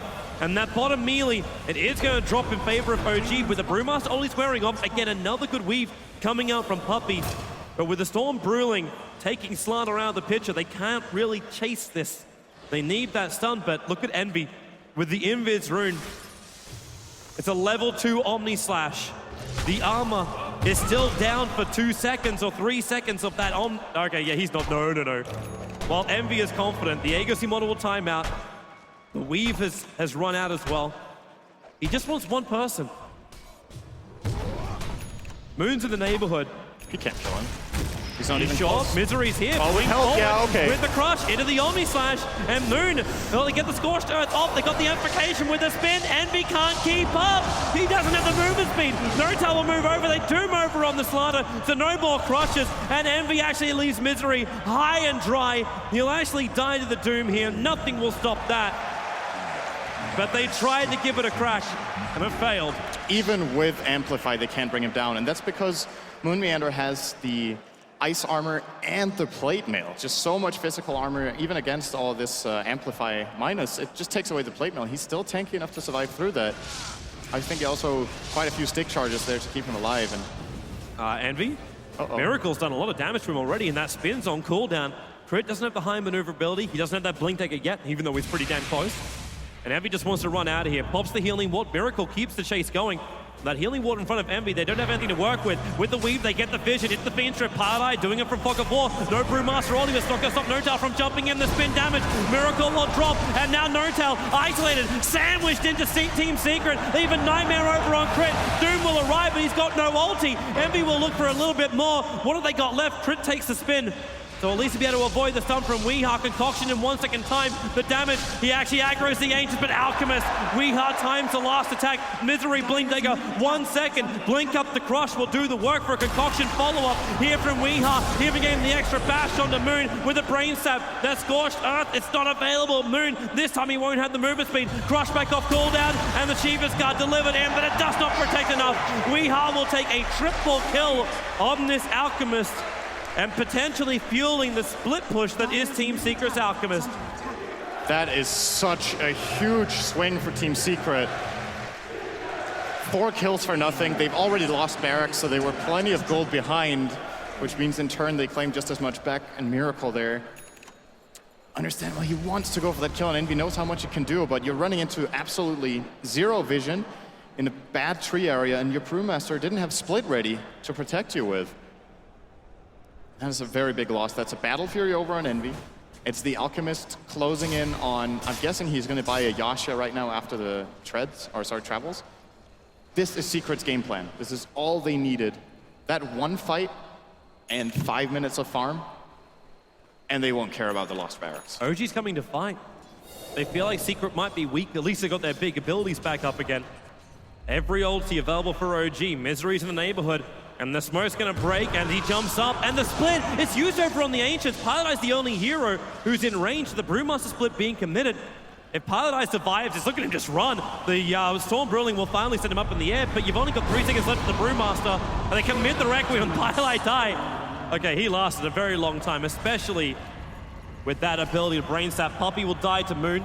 The Doom doing his work, Lich Kill securing with the Frost Blast. Puppey thought the entire team was chasing Pilot Eye, but so he went to Shadow Wave in mid, but Moon reads the movement, turns around, runs down, and dooms him from the side. So they get a bonus kill there.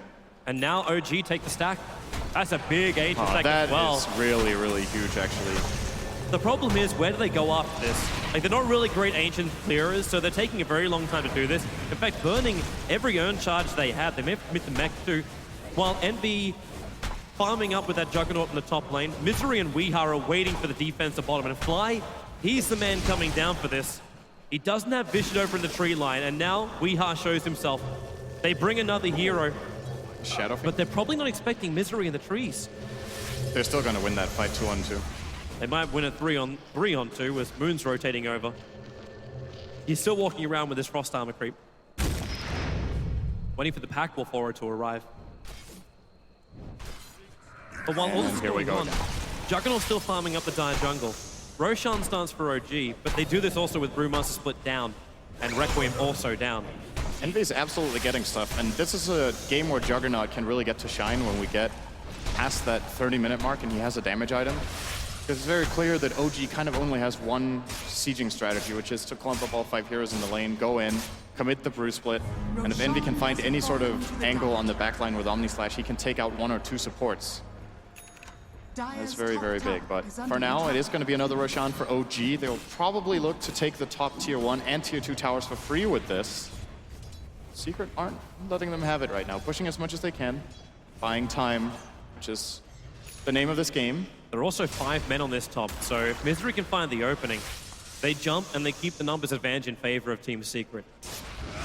And that will make OG a lot more cautious about moving into their own jungle to try and retake it. But while they got 5, caution isn't something they require. So OG fall back, and the farm war continues here from Team Secret to try and stay in front of OG. They are still running an Alchemist who's just about finished his Mana Style. And if he gets an Octarine as well, OG can have real issues taking all of this farm they've got and finishing the game. They have really bad heroes at dealing with split push. I think they have a decent catch for real heroes, with Doom, of course, being able to get a blink and just catching you off guard, but they need to kill tanky Illus somewhere down the line, and I'm seeing no one doing that apart from Miracle Shadow Fiend if he gets some serious right-click damage. For now, he's going to use what he has on the top tier 1, and as expected, Secret will not contest, just buy themselves some seconds here with the Glyph. and get themselves a bottom rune and delay the game. Here is the Manta. Is up, and Weeha already starts his push on bottom lane. I think what we're looking at right here is that the game either ends in 5 minutes and OG take that fight, or they are likely to lose the game. They built a Satanic on Miracle. This is the all-in, let's just go high ground and push, sustain forever against this weak fight that Secret still have. And if it should work, then they'll have a 2 racks advantage at 25, and that's good enough against this Alp, even if he gets big, I think. Envy's trying to force him to retreat. And OG, now it's a real test of theirs. And they are coming up. They're going to use Miracle with this Aegis the Immortal. Level 1 Enfeeble only. So not really removing any real damage from Miracle. He just keeps hacking into the tower. And they haven't brought... Okay, now the Alchemist comes back to the Acid Spray. Make this a little bit more difficult. And another Weave. This is what Poppy was doing time and time again against OG. And you're going to see Miracle losing a lot of this armor he's tried to gain. Misery jumping forward. They get the Concoction stun. What's Crit managed to take? Actually ends up taking Crush. With that Blink Dagger, he's got some good control from this. Envy has taken out Tier 1 tower in the mid lane in the meantime. But if they lose 2 side Braxters, No Tal jumps forward. Weeha gets himself away, but the Concoction, that Storm Brilliant sends him up in the air. It just keeps Weeha out of this fight, allowing OG to finish up the melee racks. They'll take the range as well. Unless Pilot can find something here like a Nightmare. 4-star forward, there it is. Catching out Moon. Miracle still posturing on the front lines, but Misery jumps in for a double crush. Keep the amplification up. Concoction stun again catching 2 heroes. They keep hitting all their stuns, and the Fiend's Grip over on Doom. Crit jumps forward, and instantly they cancel it with Pilot actually losing the Fiend's Grip as well as his life.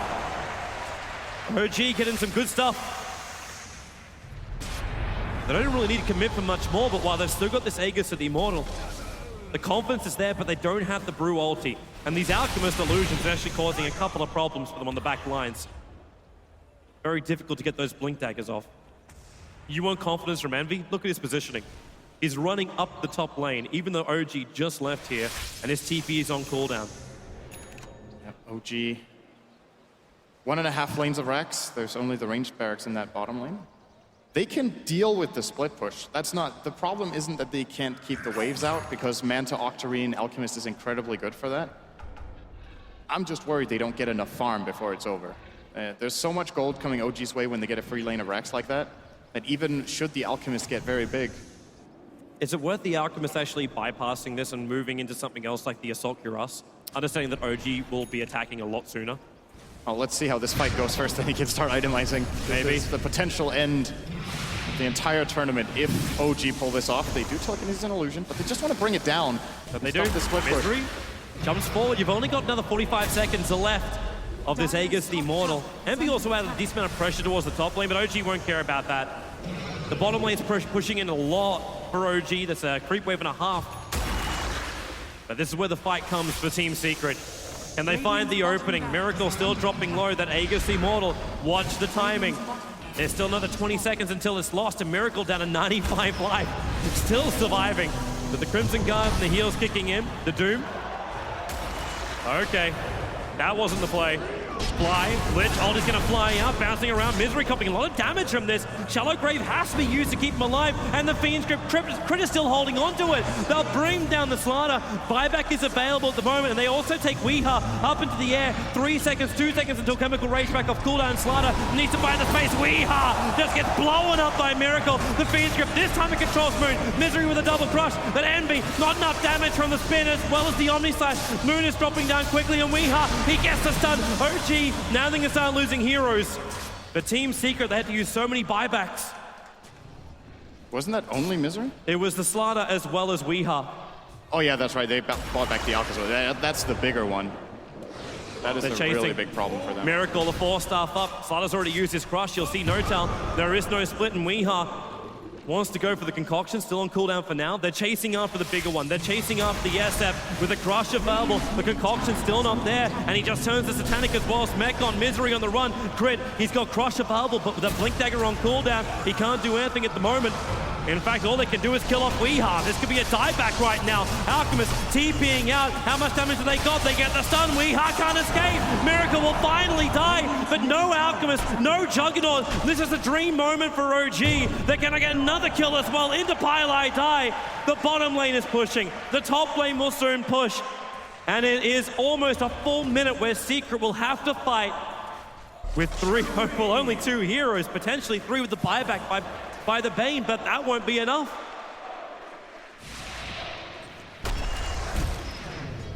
If Shadowfiend had buyback there, the game would have maybe ended. Could have bought back and they could have run down mid knowing that Alchemist is out for a long time, but hold on for now. This is looking very, very good for OG. A 10,000 gold lead is not really what it's all about. It's more just the position they have on the map and then guarantee that they will get the next Aegis. I see no way for Secret to contest that, but they probably have to. They have to try it, and if they fail, the game is obviously over, but giving another Aegis, they can use Brew Split and just have Miracle sit and hit the tower, and they will get at least the tower and the range tracks during the split duration. And this is classic OG stuff, this kind of lineup where they utilize the Brew together with Shadowfiend, and putting the Doom in the mix doesn't make it worse. Looks like Secret are going to rely on RNG to try and survive. There's double talismans coming in on the Courier. The other one is meant for Puppey. They sacrifice their buyback in order to have this. Aghanim's on crit. You can steal Omni Slash, Fiend Script, Weave, that benefit from that, but it's more about the cooldown, getting multiple useful spells in the fight. A 2-second cooldown. So much good stuff to steal as well. Like every Rubik game, when you have Axe, is kind of a good Rubik game. Right, so OG. 2 minutes. That's how long they have to wait for Roshan. Envy just keeps this pressure on the top lane. He's got his Manasar with the Battle Fury. With only the buyback on the Bane, it doesn't make any sense to save your money. Got buyback and 500 gold as Misery. He stares down a 3-man crush, but he's not going to get anything. That armor of Moon, it was over. It's at 55 armor on this Doombringer right now. And Misery's going to remove a little bit of it, dropping him down to, down to 30 armor. Huge change. 30 armor after Amplify. They're just so strong. This is why he's not giving up the Ice Armor, the Frost Troll. Looks like Weeha's going to TP back. It's actually a really good choice by Moon to keep that the entire game instead of getting a Wolf. I think a lot of players would be tempted to do it and just be like, oh, we can siege even faster. But it's all about just sustaining. As long as they survive through the Weave and through the Acid Spray, they can just step by step Interesting take this tower down. So Weeha finished up a full Heaven's Halberd. Normally this wouldn't really be effective up against OG, but because Miracle is going for a butterfly build and not the BKB, he can still be disarmed. The problem is it's not damage. So yes, you buy more time, but OG are already playing sustain mode, so... They're coming. They find an opening. It's going to be over on Moon with the Fiend Script being committed. What have they got left? Amplification stolen by Crit, but Moon is still going to go down on Willie. He walks away with 500 life. The Brewmaster Split's gone. This is the last hurrah right now for Team Secret. What have they got? Probably not enough. Misery back in, just walking towards his death, and the Doom on Envy. Crit spins in front of him as he picks him up, throwing Envy back. The Shallow Grave will buy a little bit of time, but only a little bit. The Doom, it won't ensure the kill. Envy getting a big heal bomb, and Moon keeps trying to fight Envy back into the spin, but it's a double kill for Crit. The Rubik going to work. Puppey's on the retreat, but there are so many OG heroes behind him, all 5 of them. The Shallow Grave again buying time for Secret to buy back 2 heroes. Concoction flying forward, keeps Moon out of the fight, but again they lose the Dazzle. Weeha's Acid Spray making it so OG think twice about coming in, but they thought about it and now they're coming in. The mid lane, OG staring down the barrel of Megas, and Team Secret, they don't have the men to fight this. Stolen Concoction. Another stun to be given to OG, and he's already prepping it. Blink forward, looking towards Envy. If he can just at least bait out the spin, that's going to be worth it. And there it is. 18 seconds without spin. Miracle just beating into that melee Rax, and now he actually steals spin as well. You can take a little bit of the damage off, and a Blink 3-man crush. Envy looking for the damage follow-up. The Concoction is going to be there. How much have they got? Misery forced off him away. We are there's your Requiem from Miracle with the Rages combined. Secret, they've taken too much damage. OG have got it. They've got the TG out from Secret. OG, they fight all the way through the lower bracket and will be claimed the champions of the first ever Dota 2 Major live here in Frankfurt. A huge run, the dream run, achieving what no other team has done, and no other team will probably achieve for a very long time. A much-deserved title the dream title, and they thank their audience. The crowd here have been behind them the whole way. OG, they are the champions.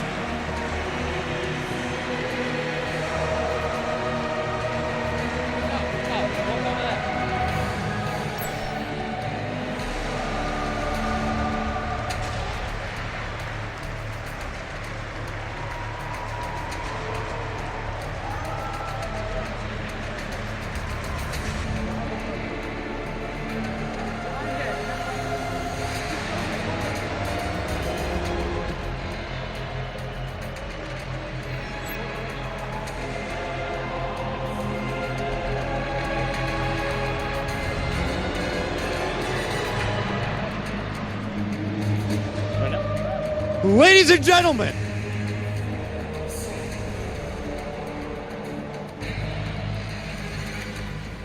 ladies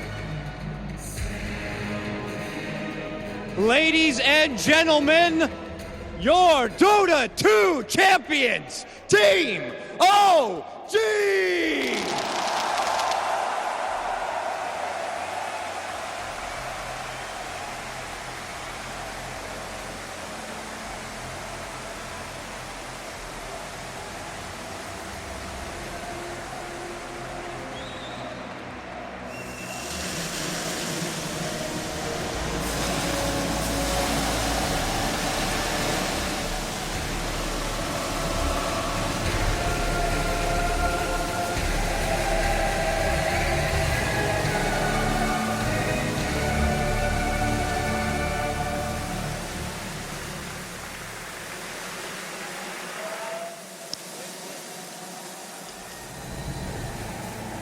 All right, gentlemen, let me get in here in the middle.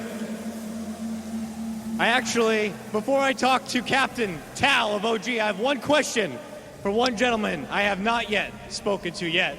Miracle, one easy question for you.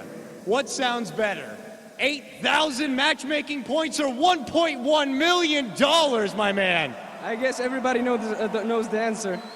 Congratulations.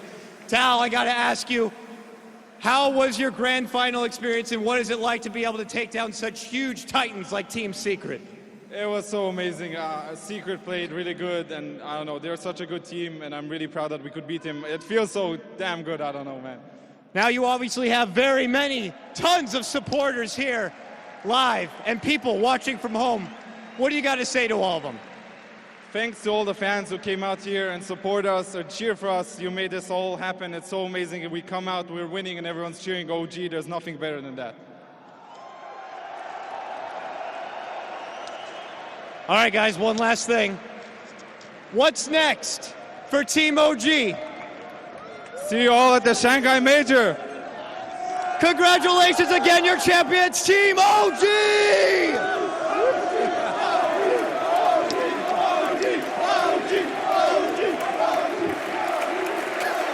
Congratulations to the first ever Dota 2 major champions, Team OG. They did it the hard way, the long road, the hard road, but they are the champions. Fantastic scenes down on the main stage.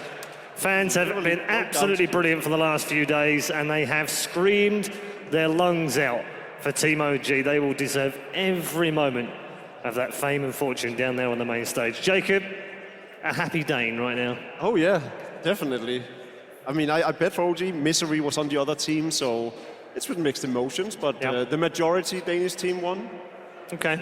Great tournament by them. Sum up how great this run was from OG. I mean, it's amazing. It was a trial by fire. They were honed by combat. They literally went through every single possible challenge that they could. Lower brackets, starting things off, a tough group stage, and making their way through every single one of the big boys. I mean, you go all the way back to VP. That was a great triumph for them by itself. But then they go on to the very last day and beat EG and Secret in one day. It doesn't get better than that. I mean, when you think about what they've done as well, of the TI5 teams, Virtus.pro top 6, beaten. CDEC top 2, beaten. Evil Geniuses, champions, beaten. Team Secret favorites, beaten. They've had to do it, not only the hard way, but also against the hardest opposition as well. And I mean, and they're a qualifier team as well. They're not even one of the invites. This is the ultimate esports Cinderella story. I mean, CDEC was an incredible story at TI5, but I think we might have topped it. The champions are OG. It's especially bittersweet for Tao2, who was removed from Team Secret or left Team Secret. As was No-Tail. Yeah, as was No-Tail. So it's, I think they had the urge to prove that this was their year. They didn't have a chance to prove it at TI5, but finally, they take home the gold. Absolutely amazing, incredible. Let's talk about the entire series. It's finished 3-1. Overall, obviously OG coming out on top, but Secret gave it absolutely everything through those games, Cap. They really did. At the first 2 games, it seemed like they were struggling to find a strategy, but then we saw a hint there in game number 3 where they might have figured out how to be able to stop OG's rampage. But game number 4 proved that it's still out OG, able to play a more comfortable play style. Yeah, Miracle. Juggernaut TP, I have to ask, what happened? I mean, as Cap rightfully tweeted, from hero, which he has been throughout the tournament, to absolute zero. I don't know. Just giving up Rexes like that, oh my god, that must feel so terrible. I mean, it was good play by OG, they took the opportunity, right? EE made the mistake, but it was OG who snapped on it, right? They started TPing back. As soon as he starts TPing back, they're like, cancel our TPs. And it was just like, I can't believe that our grand finals may have come down to that moment right there where he isn't able to defend a Rex. Yeah. Likewise, though, there was a couple of mistakes from OG in that last game, which, just as they started getting ahead and controlling the game, suddenly Miracle just shows a little bit of inexperience at the top level, dives in under the tree line, no vision whatsoever, gets caught out, and the 4 of them get wiped. Could have cost them the game, could have cost them the championship. Absolutely could have. I thought that was the one moment we were joking about how the game was just kind of getting a little clowny and going back and forth, and Miracle making a kind of play like that almost lost them control. Having said that, of course, he's still ended up 11-2-6 in the grand final in the 4th game and done his team proud.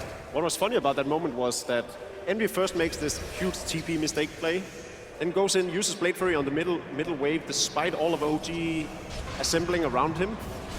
And this is the 45. Look at Envy's position on the minimap. He was doing neutrals a little bit, he gets an invisibility rune, and all the meanwhile, his team is like, dude, we need you. Our Rax is falling. They only had like a 6,000 gold lead at this point, but they absolutely need it. Yeah, here's the Miracle dive. So, no vision. I thought he had an SNY the way he was chasing him, but without a Saints proc, there's no way that he kills Juggernaut. He can just spin, dodge the raise, and of course he got a little bit too antsy, maybe tasting victory within his grasp. And it was just Envy playing the long con. He lured them into the trap. He made them feel this false sense of security. But the one guy who never really made mistakes and always had outstanding plays was Crit. Yeah.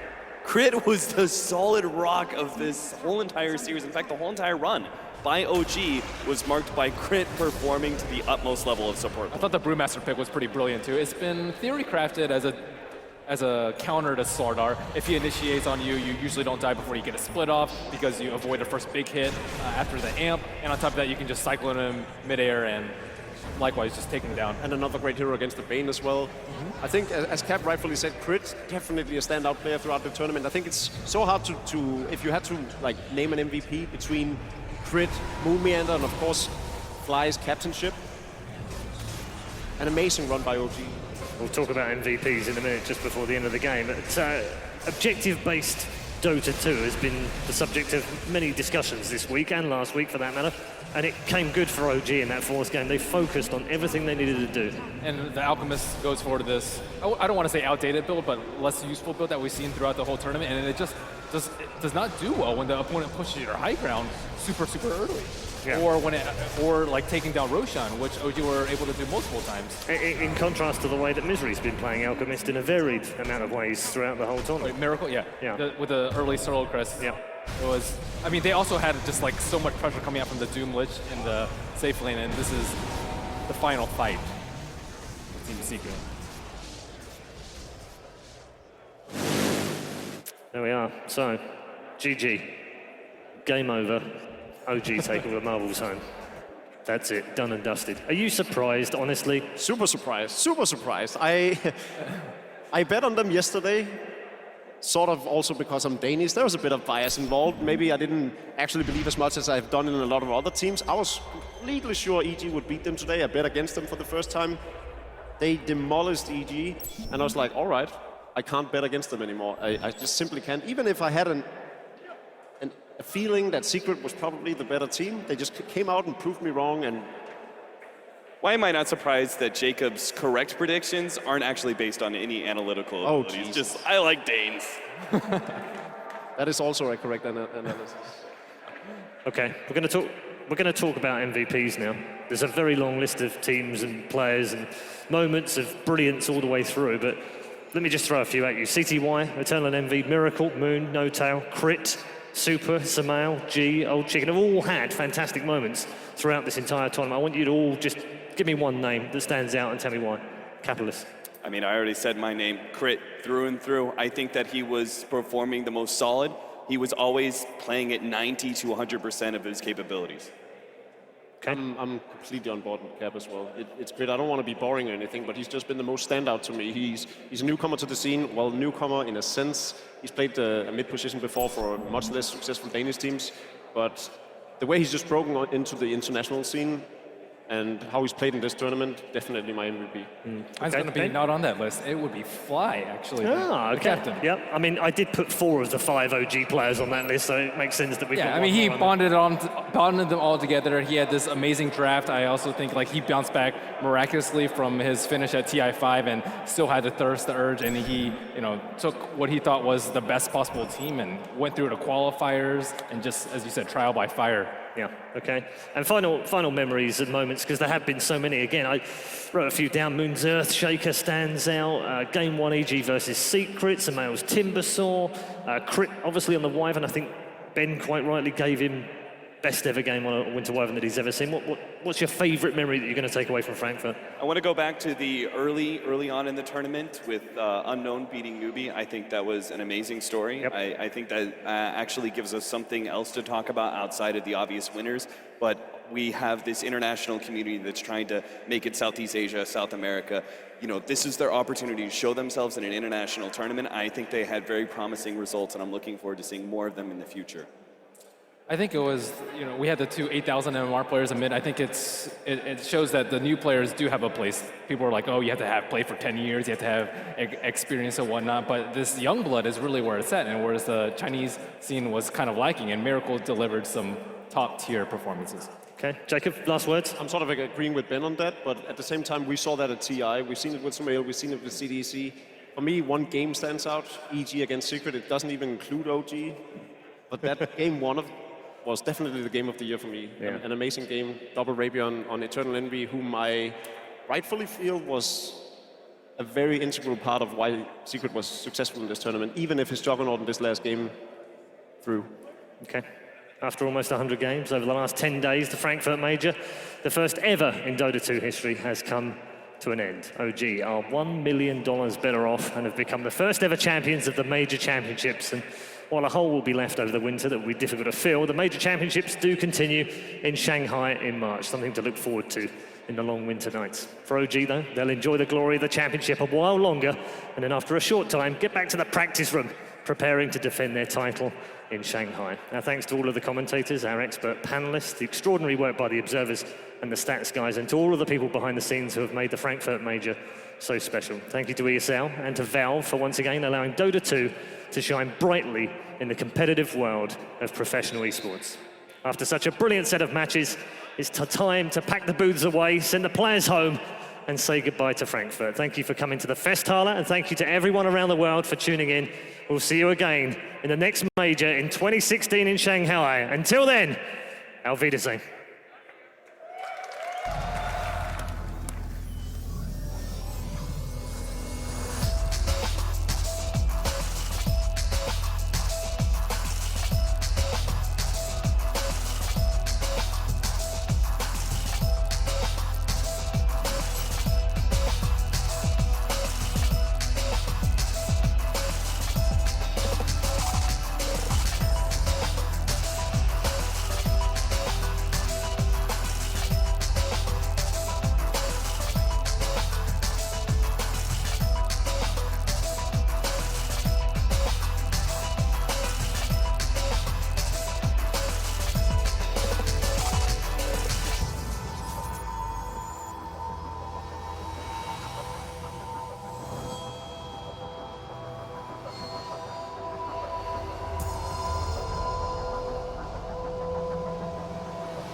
Thank you.